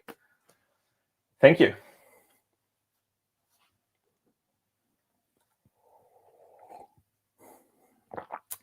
So much about I get muted. Okay, yeah, that's right. Hey, we work together, right? I hope so. Are we still working together? I hate you for because that was a great talk, and I wish I would have given it decades and millennia ago. That was a really good talk. Thanks for going through that. We have some good questions. Let's just jump right into them. Let's stay on time to make sure we give Lydia enough time, because I think that's going to be an awesome talk too. I'm going to start with, you want the spiciest one first or last? Give it to you. What do you do when someone's like, yeah, I hear what you're saying, but now you're dead, your microphone's dead.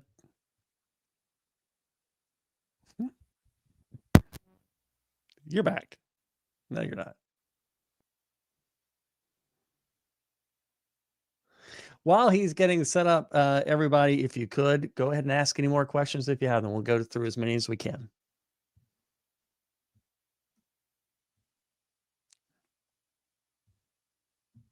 While he's getting his microphone set up, I'll kill a little bit more time. On this one, it's true. We got to own it. We are a mature product, which means, amongst other things, we have a long tail of all kinds of things that we support over the years. And sometimes we can get to some things, sometimes we can't. Jan, over to you. So I asked our support team the exact same question, because I looked up the open tickets that had no comment from us yet, which basically is a sign of nobody has seen it. The thing is, we very much try to reproduce an issue within a day or two. That if you haven't heard anything, this means we are able to reproduce it and work on it. Yeah. And it's just one of those things where our communication is not on par for my expectation. It's a thing that I actively want to change. If you haven't heard anything, it's a good thing because it actually means we can reproduce it and tackle this issue. Yeah. I also get the frustration. So I personally very much want to change this way of like at least acknowledging our user, making them feel seen and heard. So that's top of my. On both of those points. First, kudos to you. I'll go ahead and give you the pat on the back that you can't give yourself. Jan is leading a effort on WebStorm to go through things that might have fallen off of the radar, writing scripts and keeping tracks of things. So thanks for that. Thank you. But also, we got to own at JetBrains, we got to own the fact that sometimes we talk on tickets in private. Yep. When we could have maybe been talking in public, and you would at least know we heard you.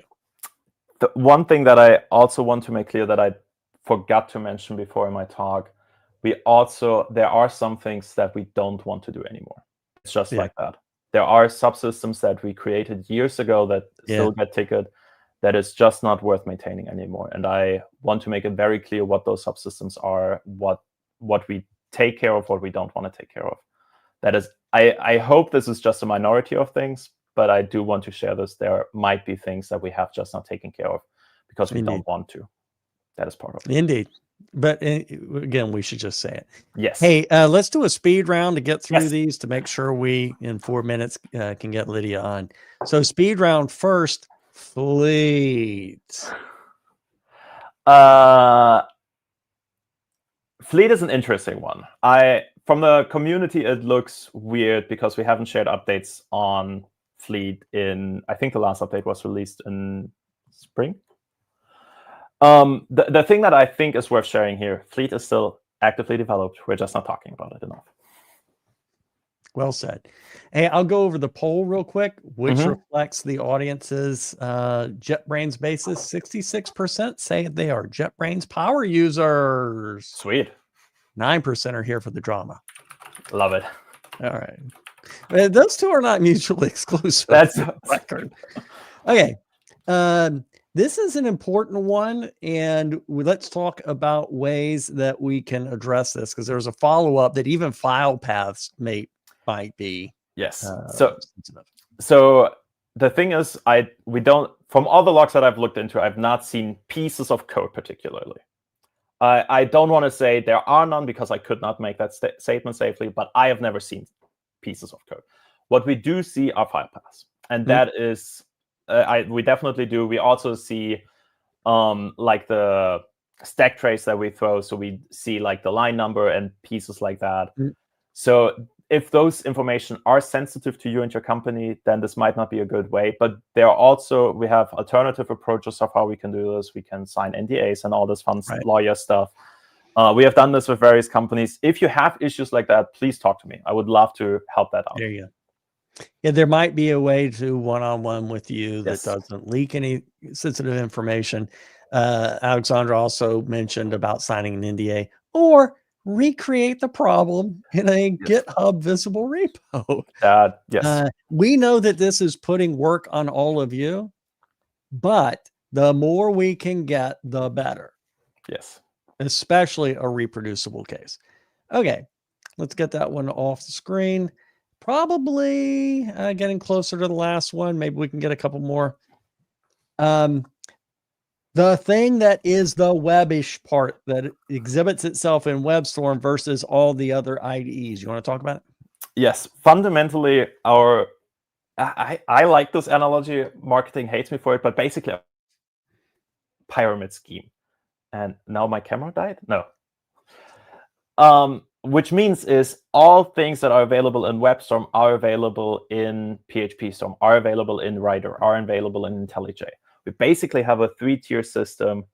What is going on? We basically have a 3-tier system where web is at the very bottom, available to everyone else. Then we have specific language support like PHP, Writer, Python, .NET, not Python, Writer. And those things, they all have web support and their respective language. And then on top, we have IntelliJ that has a little bit of it, or has everything. On a super high level, those are the same features. You get the same things. It's literally written in the same code base. The Python folks now be like, well, we have a couple specific things. Yes, there are some nuances, but fundamentally it's the same thing. Yeah. It is correct that the one that is a little bit of an outlier is Rider. Yeah. But eventually I think they catch up on just about everything. As usual. Yeah, sure. Okay, we will wrap up here, but Jan, there are some outstanding questions in chat. If you and I can get back to them when we get off camera, shall we switch into a fascinating next talk? I can't wait. There are some projects that really are interesting when they come out and you think, I really want that one to succeed. I really hope it works out. And the idea that instead of some megacorp with a billion people, just a very small team of one in the beginning is going to write a new JavaScript interpreter. Do you remember the first time when you read that? Yeah, I wanted Bun to succeed from the very beginning. I thought it was, which feels a little bit weird with Dino because I never had the same feelings about Dino. Yeah. But yeah, I'm super excited about Bun. Have used it for various projects and like it a lot, enjoy it a lot. Yeah. And the good news is you got Lydia Hallie to give a talk for us. This is a pre-recorded talk, correct? I don't think so. I think this got switched back last minute. Okay. This one was a little bit more flexible, but I think we have Lydia live with us in backstage. So all right, very good. Yes, I see Lydia talking right now. Hey, Lydia, great to have you. Thank you so much for having me. And those are such kind words about Bun. I mean, all the praise goes to Jared. I'm also a big fan of Jared, but yeah. Okay, tell the truth. The first time you saw mention of this, what did you think? For Bun, I was immediately a fan. I mean, I'll cover it a bit in my talk, but it's such a big undertaking to just be like, why are we accepting that JavaScript tooling is still so slow? And then just rebuilding it, not even just as an abstraction layer on Node, but just rebuilding it from scratch. Yeah, it's respect to Jared for sure. It's exciting that it's growing in adoption and stuff like that. So we are very grateful that you are here to talk with us about this. I've got so many things to say, but I'll save them for the over to you, Lydia. All right. Can you see my screen? Or yeah. Okay. See Bun. Thank you. Yeah, so just a quick introduction. I'm Lydia. My official title is head of propaganda at Bun, but really I'm just head of DevRel at Bun. So first of all, for those of you who may not be too familiar yet with Bun, Bun is a modular all-in-one JavaScript toolkit. So when you install Bun, which you can do with an npm install, which should be your last npm install, or certain curl commands, you get the Bun package manager or Bun install, you get the Bun JavaScript runtime or Bun run, the Bun bundler with Bun build, and the Bun test runner with Bun test. And the nice thing about this is that you don't have to use all of them to use one of them. So you can use Bun install in your Node.js projects or the Bun runtime while still using npm and so on. So it's extremely incrementally adoptable. But the nice thing about Bun is that it's extremely, extremely fast and also very developer friendly. So just to show some quick stats on how fast, for example, Bun install is, I ran some benchmarks on a simple, Next.js starter, create Next.js app. And we see that a Bun install is up to 4 times faster than PNPM, 7 times faster than NPM, and up to 17 times faster than Yarn 1. And also I wrote another article about this. I published it a couple of weeks ago on the internals of Bun install. So if you're interested in how we do that for Bun install, check that out. But it's also not just Bun install, it's also the runtime. So we can see that for a simple script on Linux, Bun run can start up to 4 times faster than Node. Now, of course, it's literally my job to tell you, that Bun is good and Bun is fast. And I can already hear you thinking are these just cherry-pick benchmarks? Is this just one case where Bun is faster? That's kind of what I wanted to talk about in this talk, is I want to show you a higher level overview of how Bun is different compared to Node, because it's really just focusing on what matters in 2025. Because if you're anything like me, we've been developing with JavaScript for almost a decade now. We've kind of just accepted that JavaScript tooling can be really slow. Like an npm install can take up to minutes, and we're kind of just like, yeah, that's just how it is. That's just how it works. But even Node.js, if you compare it to other like lower level languages, it's really slow. And don't get me wrong, Node is great. I still use it every day. Millions of people use it. It's stable. It works. It's awesome. But the thing is that it was built in 2009, and it was built for the hardware of 2009. And in 2009, it just looked way different. We had like a single core CPU, we had spinning hard drives, like 2 gigs of RAM, and so on. Today, the Mac that I'm recording this with has like a bazillion cores. I don't know the specific specs, but the thing here is that our hardware has improved exponentially, but our JavaScript tooling has kind of just stayed behind in 2009. And that's exactly what Bun focuses on. Is like, why don't we just build JavaScript tooling for the actual hardware that we have in 2025? But that's a pretty simple thing to think, but how do you actually like do that? So I wanted to focus a bit on the Bun runtime. But before I do that, just a quick reminder of what a JavaScript runtime is, because there was a bit of confusion even on Twitter last week. TLDR, you don't write a JavaScript runtime in JavaScript. But so just imagine that we have this simple script. So we just define a sum function that takes x and y and then returns sum adding x and y and invoke this function. Totally valid code, nothing special here. I know you're all familiar with this, but I also want you to realize that we're looking at ECMAScript code. So JavaScript adheres to the ECMA spec, which just defines all the keywords, the operators, what should happen if we use the plus operator, built-in objects, error, array, and so on. But if you look at the spec, it's really limited. So ECMAScript itself doesn't define functionality like console.log or set timeout, fetch, and so on. We get all this functionality from the host environment. So I always kind of say that like JavaScript is 2 parts combined. So we have the ECMAScript, again, that just defines all the rules, and then the host environment that actually makes our JavaScript like functional. So we can actually do something with JavaScript that provides all the additional APIs like console, fetch, timers, stuff like that. So the runtime here, I know this slide is not pretty at all, but the runtime here is just really the piece of software that provides the JavaScript engine, which is responsible for parsing our JavaScript code according to the ECMAScript specification. Then we have some host APIs that, again, the runtime provides that allows us to interact with this underlying platform, so like network, file system reads, and so on. And we also need to think about I/O and scheduling. So we get some task queues, and of course the event loop that we're all familiar with to like smoothly handle the events coming from the system back into the JavaScript engine. So again, the runtime just provides the engine, the host APIs, and the scheduler. But each runtime can kind of fill these components in however they like. So in Node, for example, they use Google's V8 JavaScript engine. They have a set of host APIs, and these APIs are bound with or use C++ bindings. And then they use libuv to handle the event loop and all the scheduling. And again, this works. This is great. But the issue here is that there are a lot of abstraction layers. So just to kind of show you what everything has to go through, again, this is just a pretty high-level example, so don't take this too specific. But let's imagine that we have a file read. So we just call fs.readFile, which we do thousands of times in a script, especially with Node modules. So in JavaScript, this first hits V8. Then V8 has to marshal that call into C++ or into Node, and then C++ layer delegates this to libuv. Libuv has to wait for a thread to get ready so it queues it.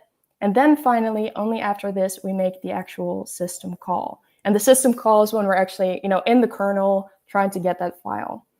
But that's multiple layers deep, and then it also has to go all the way back just for a single call. And again, we're doing this thousands of times in our application for file reads, for network requests. So this all compounds. Now, when we look at the Bun runtime, you'll notice a few major differences. So first of all, Bun uses JavaScript Core instead of V8. And JavaScript Core is WebKit's engine used in Safari. And this is pretty unique. Most tools are built on V8, which makes sense because V8 is incredibly fast for longer running applications. It's built for, like longer running Chrome tabs. But that does come with a bit of startup overhead.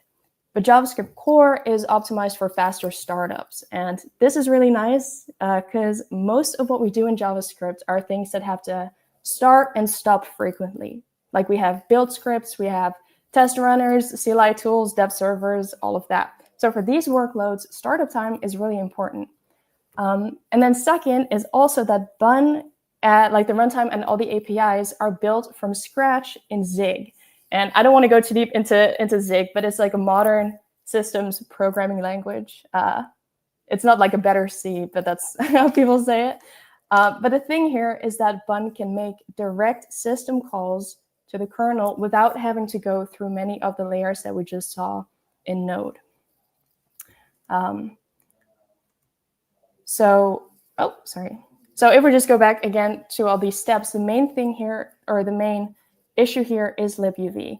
And the thing is that it's more of a generic abstraction. libuv is not designed for JavaScript itself, so it has to work for all kinds of use cases. So it has to make compromises. But in Bun, you can see that it's a lot simpler. Because when we call bun.file, which is how you can do like file IO in Bun, it can just go pretty much directly to the kernel because it's written in Zig. So now we just have JavaScript to Zig and then directly to the kernel. Now, you might think, okay, that saves like a microsecond. Why should I care? But again, if we have thousands of calls, these microseconds become milliseconds. Those become seconds. Those become, well, maybe not minutes, but they could become seconds. So, and that's not even counting like memory allocation, thread synchronization, which are also things that Bun does differently. So all these overheads just add up.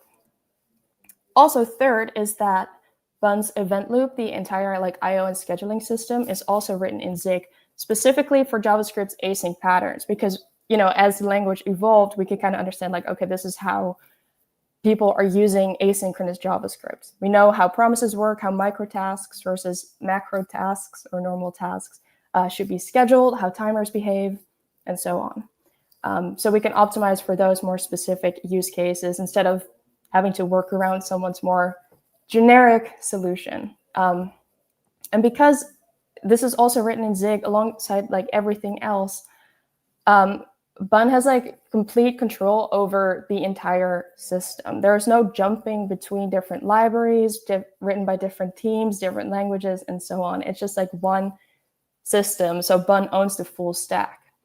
It can optimize the entire pipeline instead of trying to make different pieces kind of play nicely together. But the thing also in Bun is that, I mean, it's fast, but what gets most developers excited about Bun is that it's a really smooth developer experience. Most things that you need to build, like to build a modern application, just work in Bun. So the first thing is that we no longer have to deal with stuff like CommonJS, ESM, TSC, and so on. So Bun has TypeScript and JSX just built right into the transpiler. So whenever you're using the Bun runtime, you no longer have to deal with tons of config files. And also, like, it even has like .txt, JSON, TOML, YAML, stuff like that. And it also ships with tons of built-in APIs like SQL, S3, hashing, HTTP server. I can just name them here, like shell, spawn. And these are, first of all, built in, so you can reduce the amount of dependencies when you're working with Bun, but they're also a lot faster than usually their node module equivalent that we would have had if we just installed this through NPM in our node project. So Bun is pretty much like a batteries included project, but it's still focused on speed. I just wanted to show you a demo real quick of how you can get started with Bun, just so you can actually see it in real life. So I just have to quickly go to my terminal. So this is just an empty project for now, but if you're interested in starting with Bun, we have a very simple command called bun init. And here you can say like, okay, do I want a blank project? Or we can do React or Tailwind, whatever you want, but I just want a blank project for now. I'm gonna open it in Cursor. And here you can see that it automatically generated some files. And the nice thing also is that we add some cursor rules and some Claude rules. So if you just get started with Bun and you don't really know what to do, Cursor and Claude already know the best way to build your app by default. So that's super nice. And then in index, of course, you'll see some very basic console logs. So I'm just going to open this real quick. And we can then just run this with bun run index. I am so bad at live coding. I forget how to type when I know that people are watching. But let's change this real quick to maybe a simple HTTP server. So that was bun.serve. And we can add some routes. So maybe on the root route, I just want to say new response, hello from Bun. And maybe to make it a little bit more realistic, let's have some to-dos. I'm still going to hard code this first, though. Like response.json, maybe just some ID. Sure, that sounds good. I love cursor autocomplete. It's so good. I'm just going to assign this a server, and then just be like console log server is running. It's going to actually make this a bit smaller so there's not too much jumping around. I'm again going to do this. I'm actually going to make this hot, so there's some hot module reloading. Server is running on localhost 3000. I'm actually going to go to Safari, which should be here. So now we just get a hello from Bun. I don't know if I should increase the font size. And also, of course, an API to-dos. We just get our to-dos. So that was a very simple HTTP server. But also, let's see, where's cursor? I'm bad at full screen tabs. Where did it go? I'm just going to open cursor from this again. Oh, I see.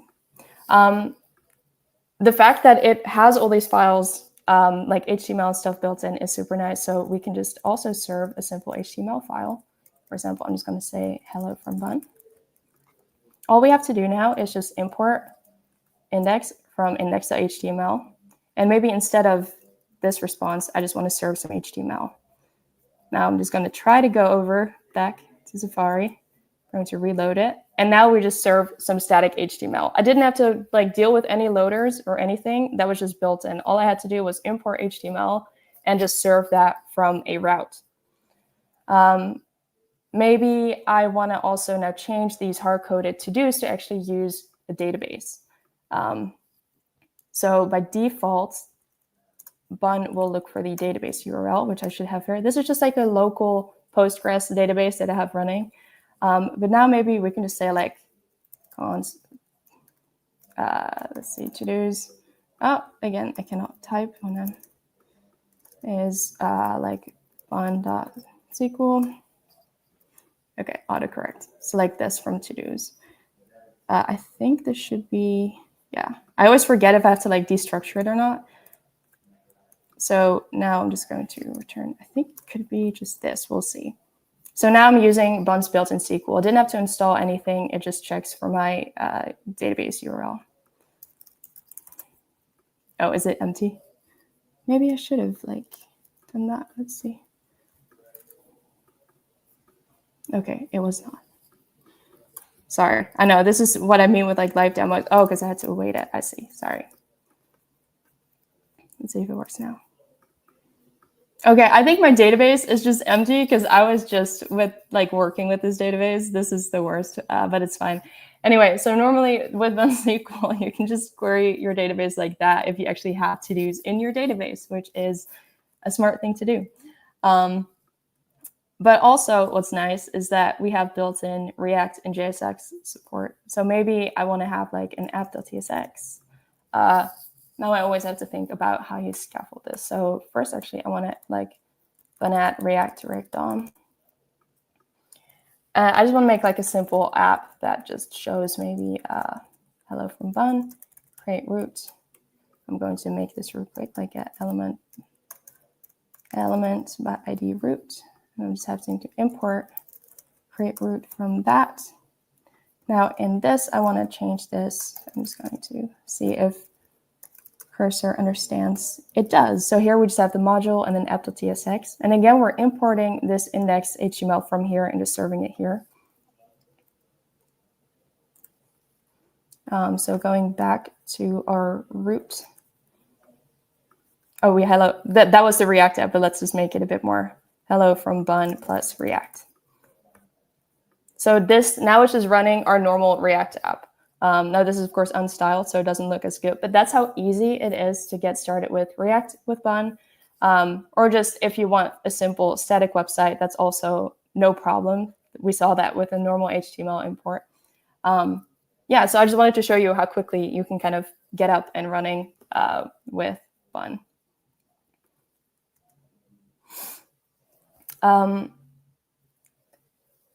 So even though Bun is still pretty new, it's only a couple years old, it started really in 2023, it is already used in production by major companies like Anthropic, Midjourney, X, and so on, and this list is only growing. So what I really wanted you to get from this talk is that Bun is really seeing all of the JavaScript tooling issues that we have as more of a real systems engineering problem, instead of just treating it as like, okay, how can we add more abstraction over the already tons of abstraction layers to make it faster? And, you know, Bun did this by just rebuilding, the entire tool chain from scratch. So it's built for the hardware of 2005, specifically for the patterns that we're already using in our application. So I highly recommend, of course, giving Bun a shot. And as I said, it is incrementally adoptable. So you can just start with Bun install, experience the faster install speeds instantly without having to change anything in your project. And then you can incrementally adopt to the Bun runtime using like Bun's native APIs whenever you want to, but you don't have to. I also highly recommend you read our documentation. We have so many built-in APIs that even a lot of the Bun engineers don't know about, because we just have so many, and we need to do a better job at like, you know, sharing those on Twitter and everything else. So that's going to be a good task for me to do. But for now, I'm just really looking forward to seeing what you're going to build with Bun, or what you're already building with Bun. If you have a project, I would love to hear your experience, of course. Thank you so much for listening to my talk. I'm sorry if this was a bit scattered. We actually had a Bun 1.3 launch party yesterday, so I got home pretty late because the community was so active and it was really fun. But hopefully this presentation was still at least a bit useful to listen to. Thank you so much.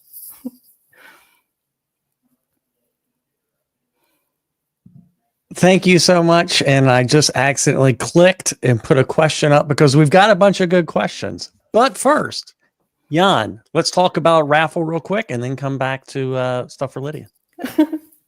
Will my microphone work? That is a big question. We should troll you by pretending. Good. So we have a raffle going on in Discord again. We have 2 front-end master subscription, and if you have not noticed, I'm a big fan of front-end master. So thank you, Lydia, for picking this. I think this is a great gift, and I really think this can help the people level up their skills. So make sure to sign up, register for the raffle. And with that, Paul, do you want some questions to get answered? Indeed. Lydia, I think you set the record for most questions by a large margin. I can imagine, yeah. Yeah, great. Okay, I'll just go straight into them, and let's see, start at the top. This was just a little bit of a plug for you talking about system calls. I also found that part really fascinating. I had a question for you. That emphasis on startup time, is that leading to Bun having more adoption in one field versus another field? We see most people start with Bun install just because it's so easy to get into it. You don't have to change anything about your runtime. You just notice like, why are my installs now milliseconds instead of seconds? Actually, it's funny because people think their like terminal or console is broken sometimes when they use Bun install because it's too fast. So they think it's just not running. The biggest thing though for runtime adoption has been the built-in APIs that are nice to work with. And also most of Bun's performance actually comes from these APIs being a lot faster than their node equivalent. So we have like Bun SQL is like, I think 11 times faster or something than the normal node dependencies that you would use in Node. S3 is also a lot faster just because it's, again, also written in Zig. So that's where we see that's why we see it's difficult to know if it's the adoption or more that people don't churn because they're like, okay, why should I adopt Bun if Node is already like working. Like I don't care too much about the performance, but then it's just the reduction of dependencies that gets people to kind of incrementally adopt it. Yeah, sure. I admit I was thinking about it for like edge functions and stuff like that, where you're kind of starting and throwing away things really fast. Okay, next up, multi-threading.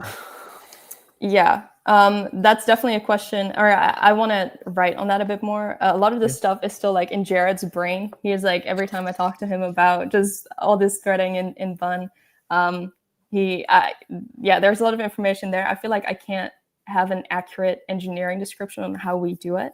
But yes, we do handle threading a lot differently, and that leads to better performance. All right, cool. By the way, Jessica, the next speaker, is backstage, and she really enjoys this talk, and she said it's fun on a bun. All right. Thank you, Jessica, for that. Okay. Bun's support for private NPM repositories. Yeah, we're working a lot on making Bun more like equivalent to NPM and Yarn and all these things, like all the standards that they're using. I'm not entirely sure on the state of private NPM. I mean, we do have like NPM RC and stuff like that. The big thing also for Bun now is improving the stability when it comes to hoisted installs, isolated installs, working with workspaces, stuff like that. So a lot of engineering is now put into Bun install as well to make that experience a lot smoother and more stable. All right, cool. It's interesting. I come from the Python world, and one of the big companies there that's doing infrastructure is also looking at some of the same kinds of things you are. Oh, yeah. Okay. Let's see. Next one. This is a high level one. So this gives you a chance to opine if you would like to. Yeah, I mean, of course, it is the goal for Bun to be 100% compatible or like a drop-in replacement to Node. There are still certain APIs that we also cover in the docs that are not implemented. A big one, I believe, is HTTP2 or HTTP, and then also Node.net. And the thing is that kind of like trickles down because a lot of other like APIs are dependent on that. So we are still working on making sure it's 100% compatible. Right now, it's around 60, I believe. This also kind of changes every week. But most of the important ones are supported. So for most projects, you won't really notice it. But of course, ideally, people would just have to switch their Node run to a Bun run, and that would work. We're not quite there yet. But yeah, working hard on Node Compat. Yeah, I'm sure there are packages on the far edge that... Yeah, especially when it's like niche V8 APIs, because of course it's not built on V8. Then there's also like Bun tests. Like we want to be like compatible with Jest entirely, but then Jest is of course using some niche like V8 stuff. Yeah. Okay, from a previous speaker. Was not like what is out of scope? What are you not going to do? Hosting. Well, a lot of people want to have a similar strategy to Dino deploy, which certainly would help, I think, also to get people started with Bun. But for right now, that's definitely not something we're looking at. Could be in the future, though. But I'm just saying that because a lot of people were asking for a better deployment story. We are also talking to other companies to add support for Bun, like Vercel is trying to add support for Bun. That's, of course, like an issue with a new runtime is like, okay, now other companies have to make sure that they also support the runtime, like AWS Lambda, stuff like that. But yeah, we're going to hopefully add a Bun deploy command, but it's more like that will just output more of a manifest, kind of like Vercel's build output API, so that other deployment targets, that you can still run a deploy, but it's just not to our like own infrastructure yet. But yeah, that's a bigger thing. I look forward to the day when AWS gives you $500 million straight to Lydia's bank account and you are AWS Bun. Okay, here's the question I'm really interested in. I have a big 11D site and I use kind of an unbundled JSX library, and I look over at Bun sometimes thinking, if I just used Bun, I wouldn't have to think about that. Do you have any opinion on how do you make decisions on what to bring into Bun versus not? It's really just what most projects are like, what they need. So for example, we also have Bun Redis. And now I think the question was also a bit more like, when do you use Bun's built-in APIs versus still installing it, even though with Bun add.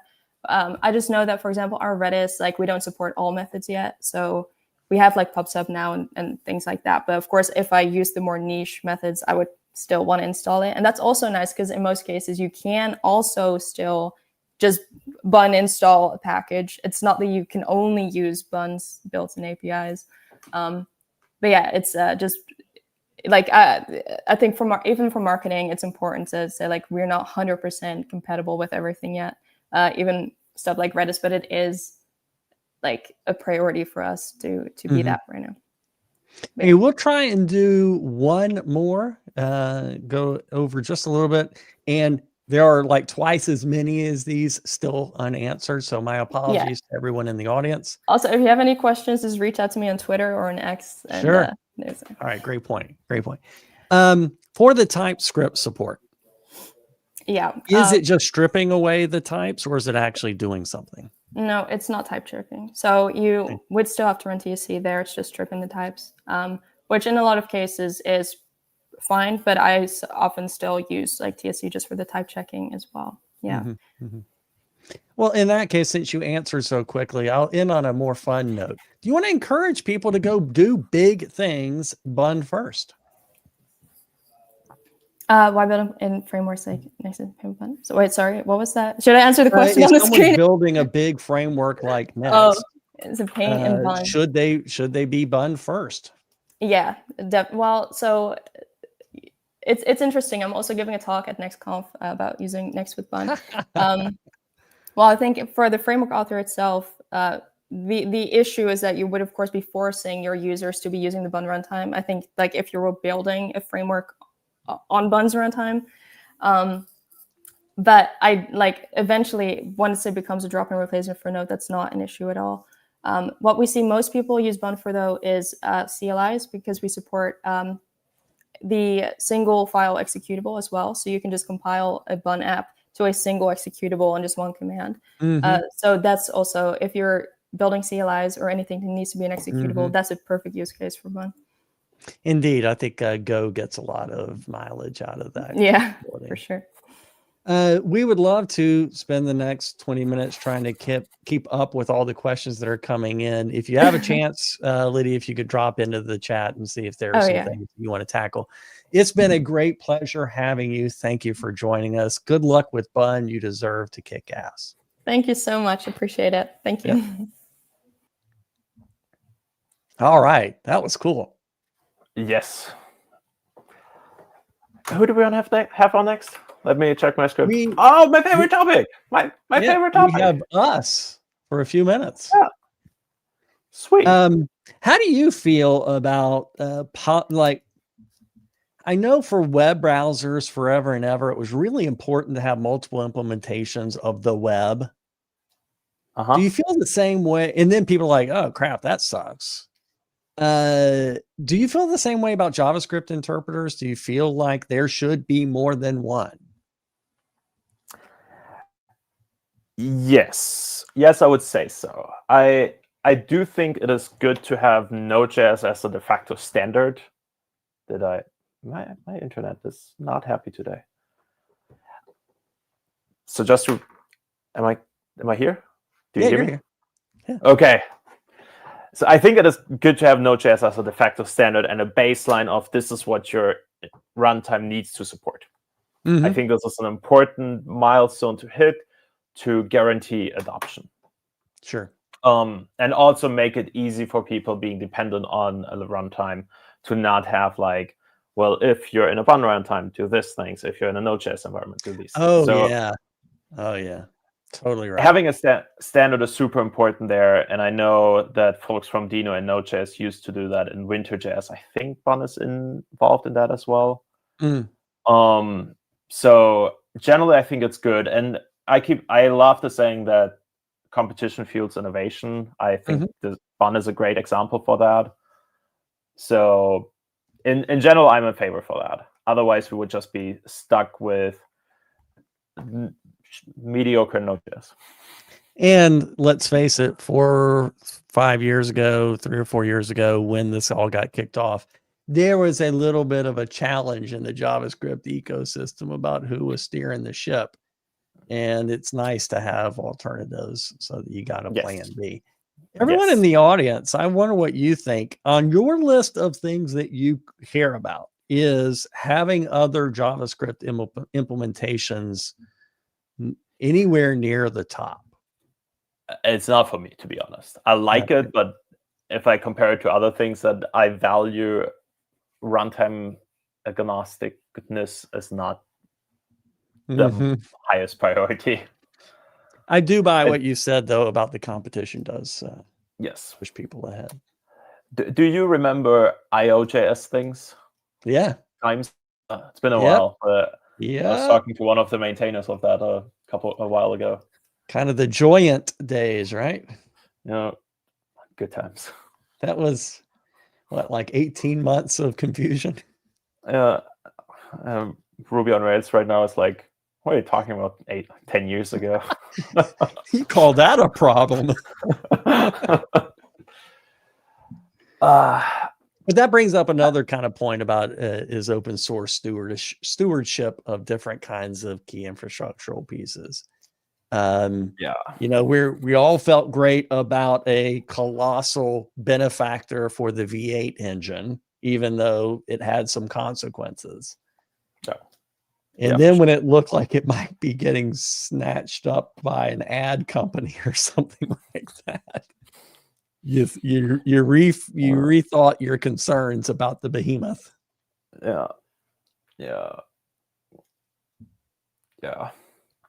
So I'm wondering, because the next talk is about open source, how would you compare the open source ecosystem in JavaScript to the open source ecosystem in Python? Sure. I see some things in the world of JavaScript where the shining examples seem to be the exception, not the rule. And then the ones that you want to cheer for on that wind up going to Silicon Valley and get VC backing and starting a company, and everybody wants to have a cloud service and as the exit plan and stuff like that. Certainly the world of Python has a bunch of great stories for open source ownership of the community value and artifacts. So you're between the lines, you're saying VC funded open source is less a common thing in Python than it is in JavaScript? It has started in like the last 3 years to become a really legitimate thing because Python got to be so big that there was money to be made, so to speak. Interesting. In the world of JavaScript, I was going to ask you this question earlier. It kind of applies to this as well. Do you feel like the JavaScript web framework world has settled into an equilibrium of like 3 plus 2? The big three and then the next two. I see this internal within JetBrains too, like this running joke of, oh, there's a new JavaScript framework every week, which I think is hilarious to me when the last new framework was Svelte 2018, 17, something like that. So in that sense, I think JavaScript is maturing. I still think if we're talking about like updates to something, like a Java evolves much slower as a JavaScript does. But I do think that is a good thing. So overall, I think JavaScript as a whole ecosystem is maturing a lot. We see this within the frameworks that they are more working towards similar ideas, trying to more benefit from ideas of others than doing like, oh, let me rewrite this whole thing again. Actually, my whole statement might fall off the cliff next week or something at RemixConf when they present Remix 3. So I might be wrong here, but so far there has not been a new JavaScript framework for a while. I do think this is a good thing. I like that the speed of JavaScript is there's still a certain pace of it, and not in a, oh, let's break the world for the sake of breaking it, more of, is there a better way to tackle the problems that we have in the web? And I wholeheartedly believe that Ryan Carniato is a great frontier on that with what they're working on. So yeah, I think we're growing up a little bit. Not sure I like that, but we're growing up. Yeah. All right, I think this is a nice segue to the next talk, which really is near and dear to my heart. So over to you. Well, speaking of what is near and dear to my heart, Jessica had by far the best idea for a raffle, and I tried so hard to make this work. I tried so hard. She wanted to raffle a coffee machine. And while we cannot guarantee the coffee machine, we still have the idea of raffling a pretty nice Amazon voucher that I would encourage you to do something good that you'll benefit of every day, multiple times ideally, with coffee. I also acknowledge that not everyone is as enthusiastic about coffee, but that's what an Amazon voucher is about. But having all that said, I'm super excited to have Jessica with us from Munich. Ooh, hello. How's it going? It's going well. I've actually had my coffee already this morning. You know, I just essential. had a couple cups today, as you might notice. Jessica, was your coffee like super special, curated from free range coffee beans that grew up their lives in a humane environment? Yeah, actually, I talked to the plant that grew all the beans, made sure that they were all being taken care of in a really nice way, not roasted too much, so that they were treated very, very well and humanely. And then I tossed them in a grinder where they got chopped. Oh, you win the day. No, it was delicious. It was a coffee roaster. I'm actually in the San Francisco Bay right now. It was a coffee roaster from here in the Bay. So picked it up in Oakland a couple weeks ago. All right, nice. We have good coffee in the United States. I have to say that. It hurts you to say that, doesn't it? A little bit. Not gonna lie.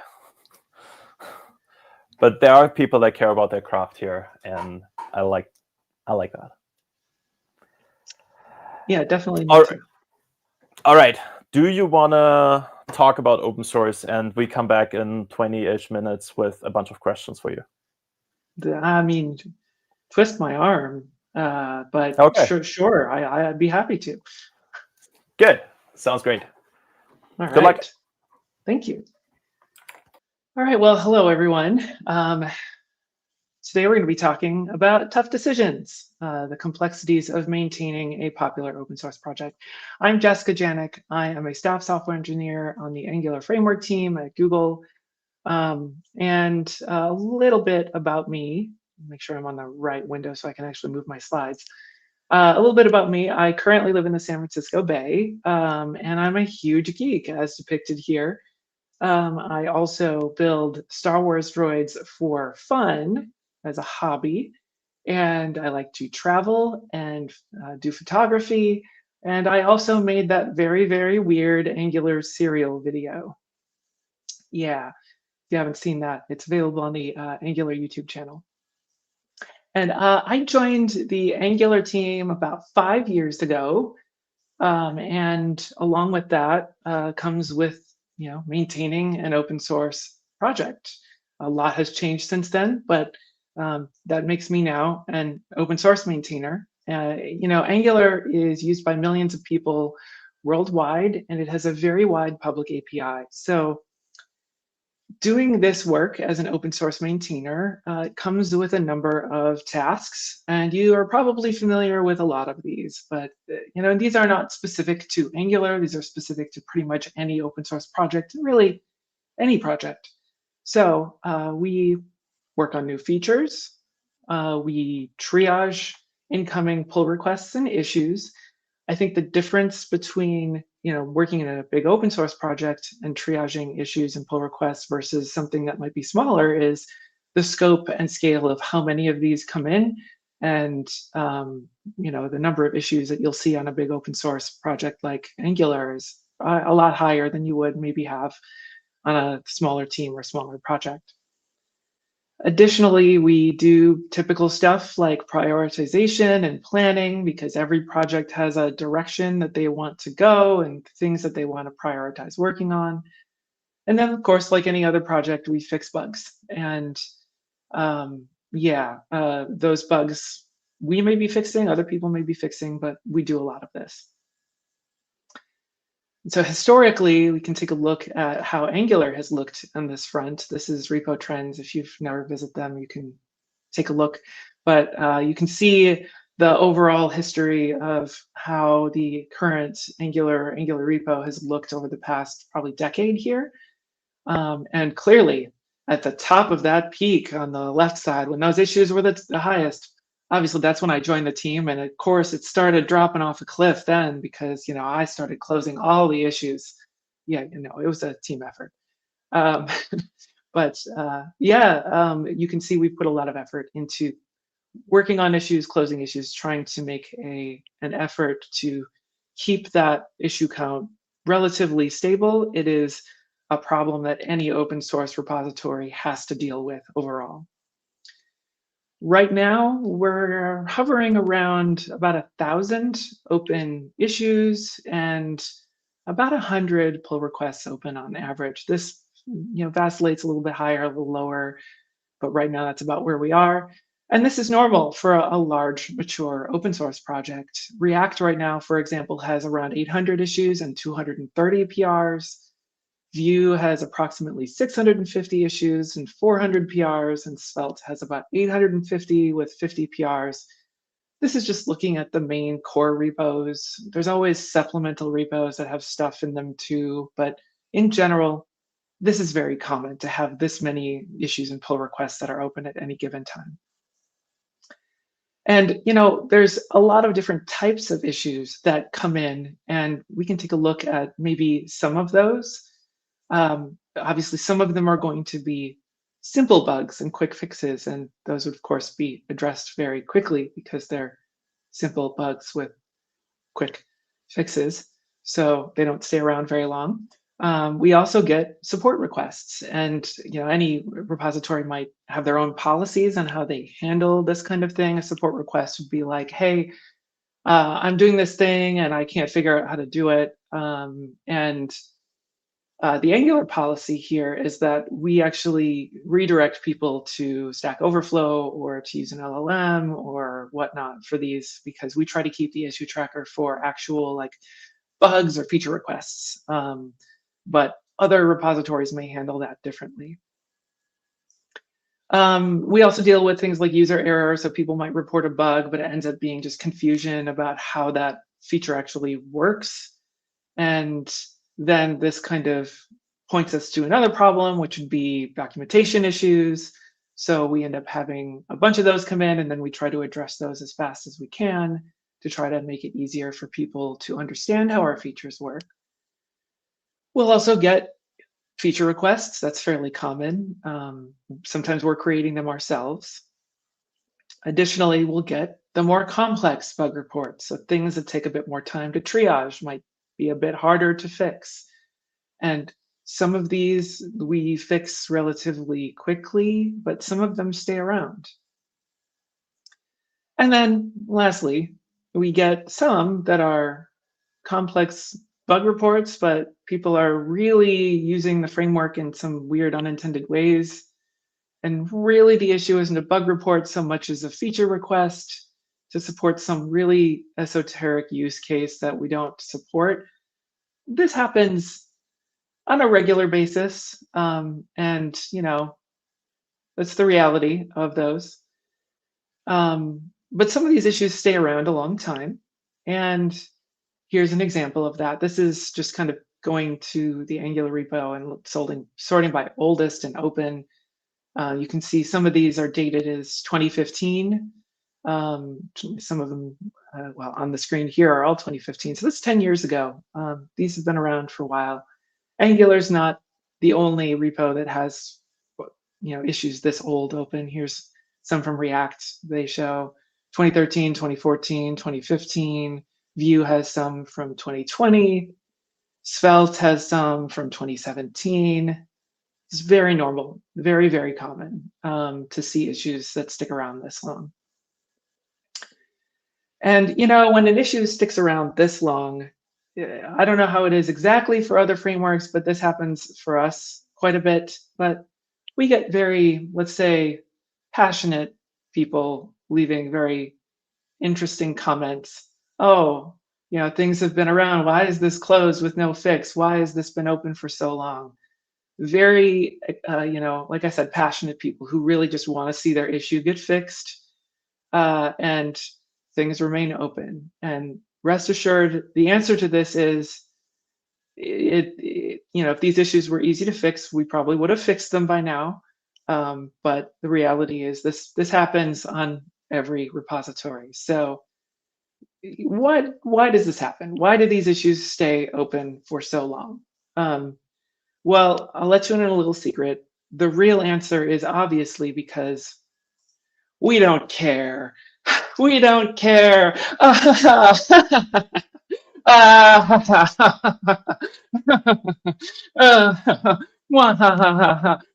kidding. Obviously, we care. The reality is we actually really care. We care a lot. We obviously wouldn't exist as large open source projects without people who are interested and where we didn't have a huge community. So we want to do right by our community. We want to do right by our users. And I can guarantee that any open source project out there is also wanting to do the same. So the real reason why these issues stay open so long is because it is complicated. I know, very unsatisfying answer to that question, but let's go through a few of the reasons why.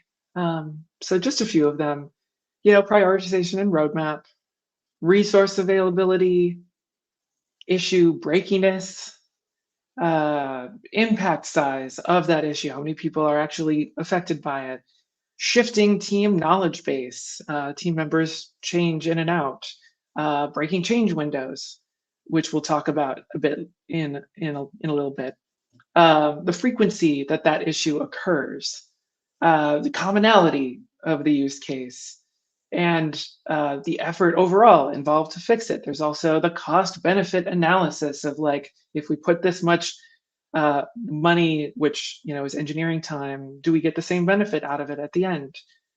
And there's a whole host of others, but yeah, this is just a short list of why many of those may not be, like, they may linger for a while. So let's break this down and talk about a few of them, starting with prioritization roadmap and resource availability. So as much as it would be really nice if resources were infinite, they aren't. Resources are truly limited, even at the big, huge companies where you might have this impression that there's all the resources under the sun. Team sizes are finite, budgets are finite, and the reality is that if we commit to fixing a complicated, long-standing issue, we're actively taking resources away from something else. And we can choose between fixing that bug that may be really challenging, take a lot of time, or we can focus on adding a new feature. It comes down to the classic tech debt versus new features balance that you have to do. Everybody has their roadmap, and you have to deal with this balance all the time. And for an open source project, a long-standing open issue would be something we would classify as tech debt because it's something that needs to be addressed. So we have to look at it that way. Additionally, teams change. The structure of the team may change.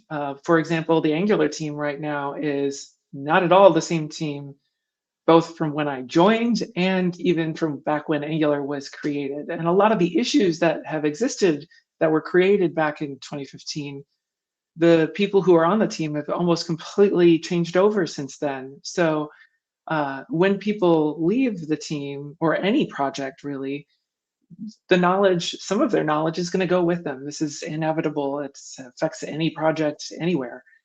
And it can make it really hard to tackle some of these longstanding issues because they maybe took the context with them. Or maybe those issues were opened by that person, or they were assigned to that team member, and there's a whole bunch of context that they had that is now lost. So that's a couple of factors. Let's talk about impact and use case. So, if you have an issue that has a high commonality, it is much more likely that it's going to get fixed faster. So you have like an issue that's affecting everybody, of course it's going to get fixed faster. And maybe you're looking at this chart going, cow? Well, I'll let you can probably guess this was created by an LLM, and it seems to have some issues with what chart axes should be and scaling. Obviously low, low, high, high, 2020, 1000, 1000. I don't know. But what you can take away from this is that if your issue is around the cow level, we'll obviously take a look at it, and you'll get results as fast as possible. So looking at this little square here from earlier, those complex bug reports that are like kind of off the rails, the reality is, they kind of, oh, I don't think the video is showing. Boo. Well, hopefully you can see it. Good. Okay, you can see it. Yeah. So yeah. If your issue is off the rails, like the train here, you kind of need to stop and maybe think about that use case, because it may be that uncommon. And what's likely to happen is, we're going to be confused as to what you're doing, and then we're likely going to be like, no, I think we're going to close this and move forward. So you really need to think about that when you are looking at stuff like this. So breaking changes. Breaking changes are something that can be very sensitive on open source projects. It depends on how projects approach these, but for the Angular side, here's an example of a breaking change PR.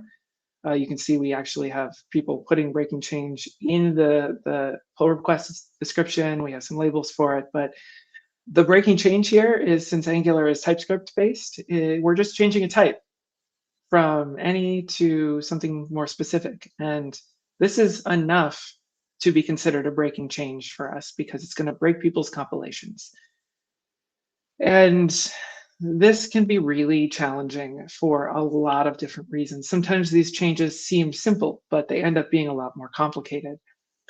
It even gets more complicated when you have something that has a lot of people might think is a currently broken implementation. And we'll get this comment a lot.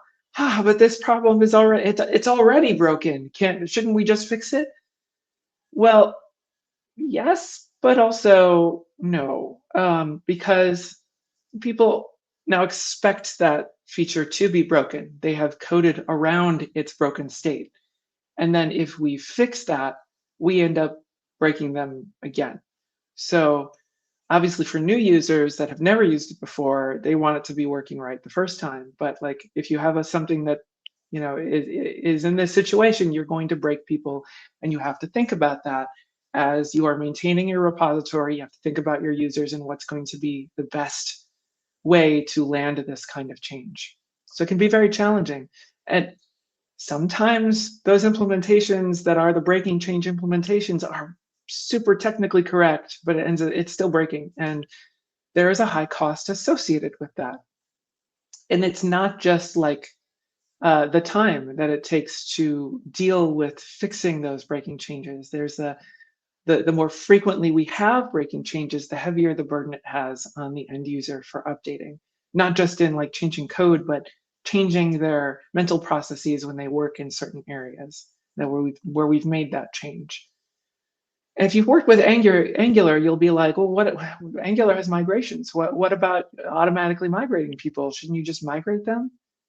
And in truth, yes, that is true. And anytime we have a breaking change, we do our best to create a migration.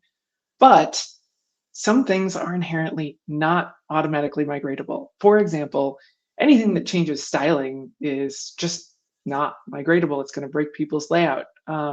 Additionally, sometimes data structures change in a way or where they are also not migratable. An example here would be recently Angular developed a new control flow syntax.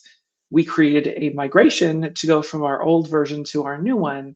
And in that process, some patterns that people were using before actually can't be migrated to the new structure just because the new structure is more strict to what native JavaScript does. And therefore, they run that migration. Most of their app is migrated, but there's still manual work for them to have to do. So there is always some burden that is put on people during breaking changes. We have something we call a breaking change window, and I don't know if all open source repositories do this, probably not, but we do.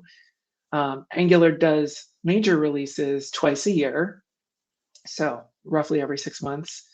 And we also do, in between those majors, we do 2 minor releases, and our breaking change window opens after that second minor goes in. So it's like that time, like roughly 6 weeks, 2 months before the next major goes out. That's when breaking change window opens.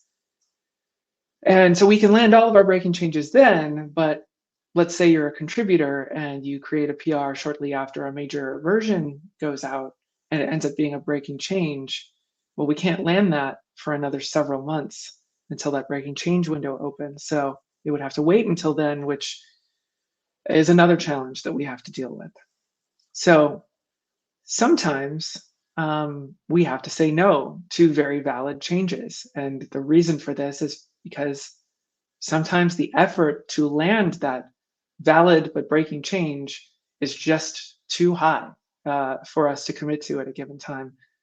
It's really unfortunate when this happens. It's happened a few times, quite a few times since I've been on the team. And it's like, we really want to land the change. It would make a big difference. But for all of the various reasons I've talked about in this talk already, like priorities and resource availability, this is just the way that it goes in those situations.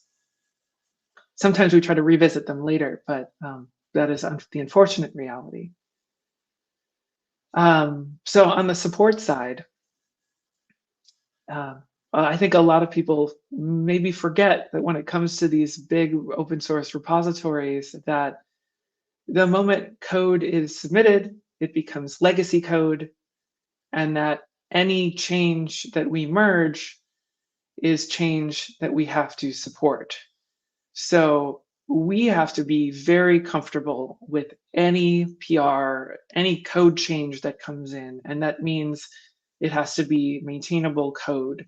So, you may be, a clever girl that comes in and writes some very clever code, but clever code is often not very maintainable. So we sometimes, may say no or request changes on that kind of implementation because we want to make it easy to support later and easy to follow for future maintainers. Another complication that Angular has that I know probably most other open source projects don't have is that we are a Google owned framework, and we have to contend with the fact that Angular is heavily used within Google. It is the most heavily used framework within Google. And Google is famous for having a monorepo, which obviously, if you're unfamiliar with the concept of a monorepo, this is where we keep all of the copies of the mononucleosis virus. No, that's wrong. No, a monorepo is where we keep code. Sorry, a little confusion there. So Angular being open source, it starts in GitHub, and then we validate all of those changes against all of those applications in Google. So we run tests against applications and whatnot. And along with the monorepo comes the policy of you break it, you fix it. So we simply cannot break people. This is just the reality of working with the monorepo within Google 3. And that means we have a higher burden for breaking changes. We have to have migrations that work. And we have to really truly respect that breaking change window. So when we run these breaking changes, we run the tests within Google. Sometimes it doesn't break anybody, and that's how we know it's not very breaky. But sometimes it also, it might break a couple apps, which isn't that big a deal. But sometimes it breaks thousands, and we have to weigh that when we look at what we're going to take on as a migration or as a breaking change fix. And this is a reason why sometimes we have to say no. We have this benefit of like having this repository of knowledge that we run all of Angular against to know exactly how likely it is to be breaking for the rest of the general population. So it's kind of a benefit for us in that regard. But that migration effort can be exceptionally high. And we have to continue to think about, again, the tech debt thing. How valuable is it? How important is it to fix the broken issue? How much are we able to commit to get it there? These are really tough questions. And while we have to think about this for Angular, every open source project, every big open project that has to be maintained has this. The cost of breaking change, breaking changes just is a very real factor that we think about. It gets very expensive very fast. So to summarize, yeah, it's complicated. There's a lot of reasons. If we close an issue and don't fix, or we close a PR and don't fix, it's not that we're saying no because we don't care. We obviously care deeply, and we would love to see all these fixes land. But the truth is, open source maintainers, we're doing our best. So just keep that in mind when you're interacting with your favorite GitHub repository, or if that repository lives elsewhere, keep that in mind. So here's a list. Let's say you want to get your preferred issue fixed. Let's do a quick burn down of things that you should really think about as you're doing that. So number one, read the documentation about the thing you're trying to do so that you have a deep understanding, or at least a reasonably good understanding, that you're kind of in doing the right thing, or that you've got your code that's structured in the right way. And then next, ask yourself, is your use case actually on the rails or off the rails? Is it a rocket train blasting off into space? And then if it isn't, maybe think about that before moving forward. Next up, you can ask the community. So there's Discords, Reddits, you have colleagues, social medias. Go there, see if you can find people who maybe are familiar with what you're doing, get more information there. Then next, go to the GitHub and search for maybe existing issues, both open and closed, that maybe match your existing situation. And maybe you'll be able to find some useful information from those. Let's say you don't find any issues, then go ahead and create that issue.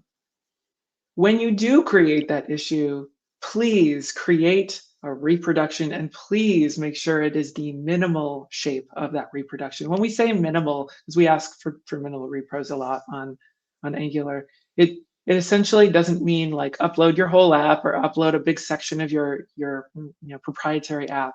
What we're looking for is the smallest possible shape of code that can reproduce this behavior. So when you do that, you make the maintainers of whatever repository you're reporting to very happy, because it's much easier to try to deduce what's happening in that situation.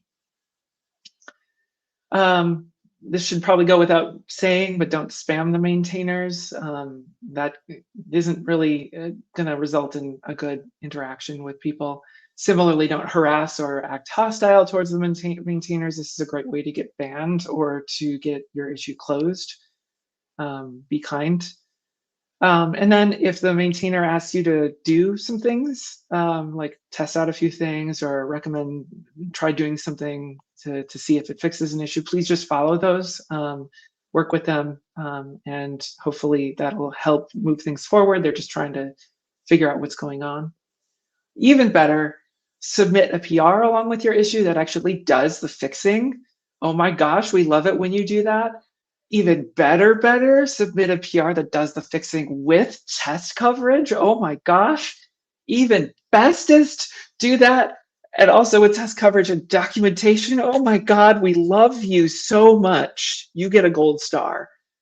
And then lastly, please don't get mad at us if it ultimately doesn't land for any of the aforementioned reasons. Again, we're doing our best, and yeah, we're people too. So yeah, that is pretty much it for the talk.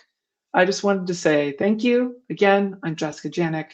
I'm on the Angular Framework team. You can follow this QR code if you would like to follow me on socials, and that's pretty much it for the talk. Yeah, I'm eager to hear if you have questions. Nope, can't hear you. I'll take over. He was just going to hand me the baton anyway. Are you back? Okay. Maybe. Maybe. Yeah. Yeah. Okay, great. Easy. We can hear you. Yeah, great. Thank you for this talk. That was all I wanted to say. And Paul, you can take it away. Sure. A lot of great points and humor. I got to admit, we had a lot of fun with the Skeletor. More fun than we should have. You could have done like a Skeletor talk, and it probably would have been just like crushing it. We'll go with the first one. Let's see. I like this question. It has a little bit of nuance to it. Because at least Google is faced with this, and there's an intersection between I can't remember if you said hundreds of internal projects or 1,000 that consume Angular, but you have a lot of stakeholders that aren't visible to the outside world. And so not only is this a question between which is harder, this or this, but also the combination. Yes, that does make things very challenging. And if we were to look at this for like private versus open source, open source, you tend to have a lot of invisible stakeholders because people you don't really know how many people are fully using it. You have ideas from like stars and downloads off of NPM and stuff, but in truth, you really don't have a fully clear idea of what people are doing, how people are doing it. In a private situation, let's say you're maintaining a project internally at a company, you likely know every stakeholder and you can directly communicate with them, get very clear wants and needs, and use that for priorities. And you can also probably have easier methods of breaking them if you need to. You can probably talk to the individual people that are using and consuming whatever project you're working on and be like, hey, can you coordinate with me on this breaking fix? Mm-hmm. Whereas in the open source world, you can't really do that.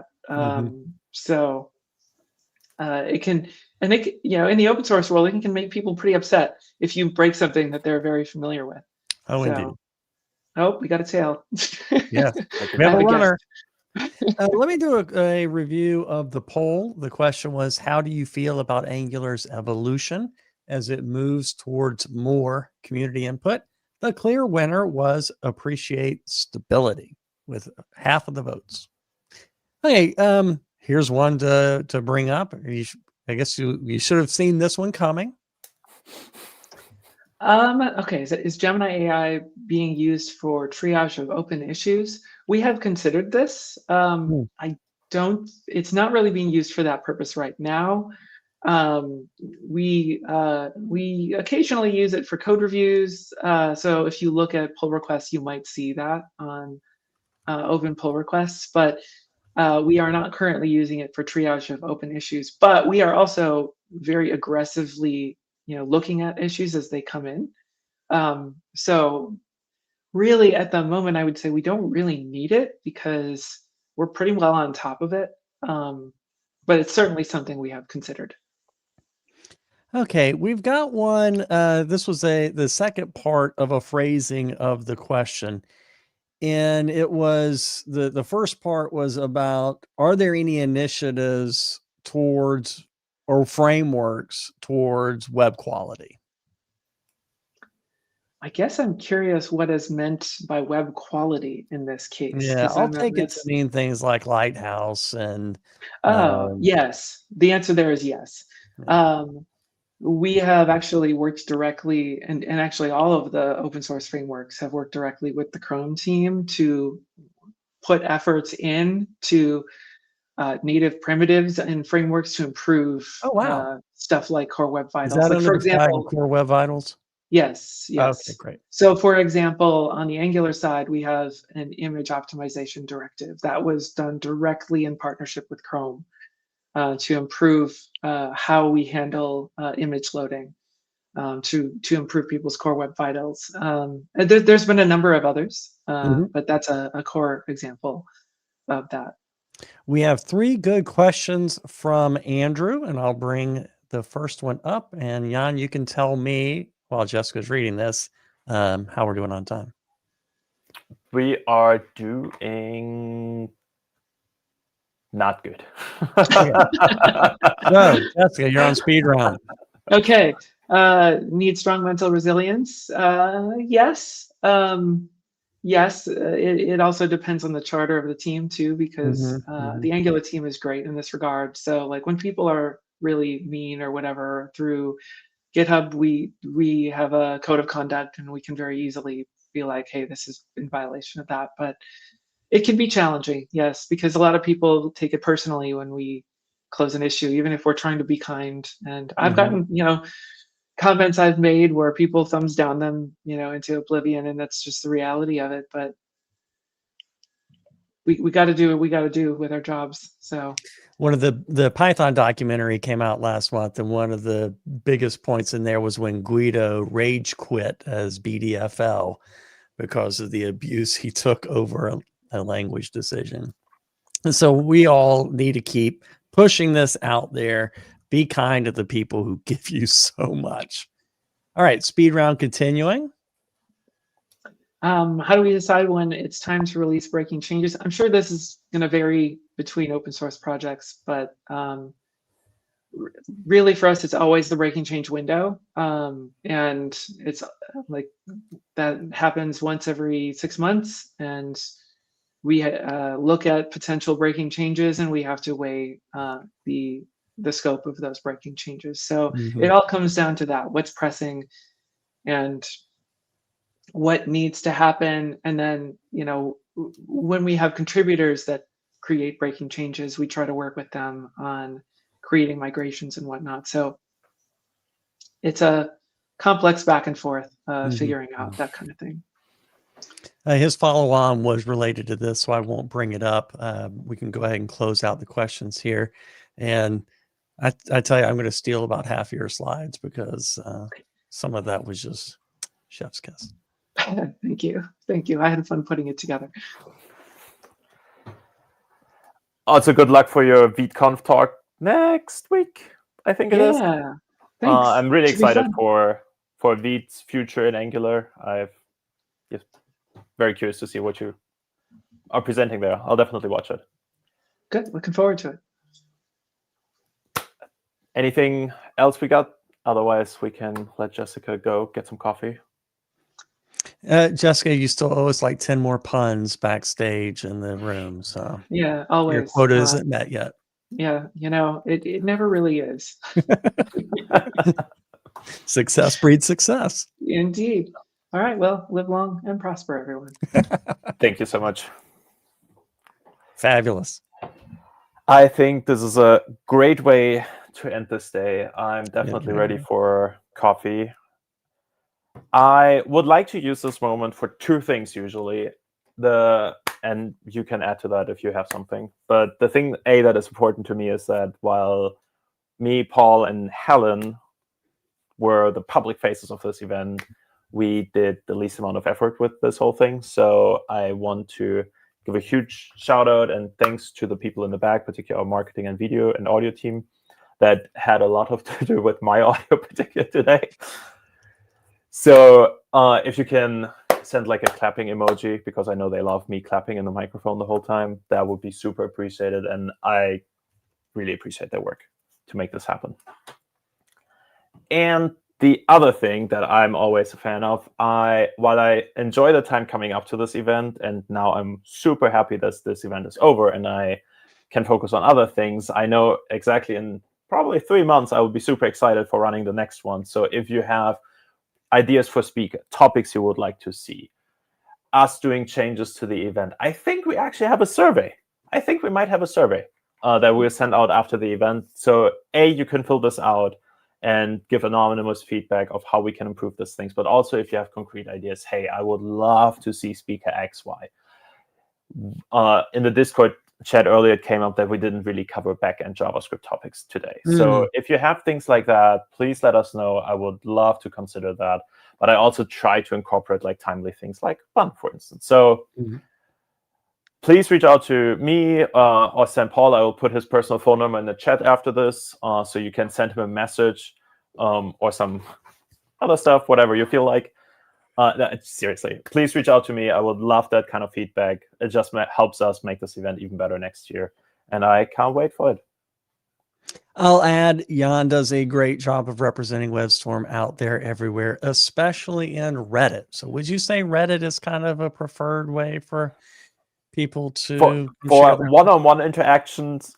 Absolutely not. I think the Reddit chat experience is the most horrendous thing that has been ever released on developer or on users.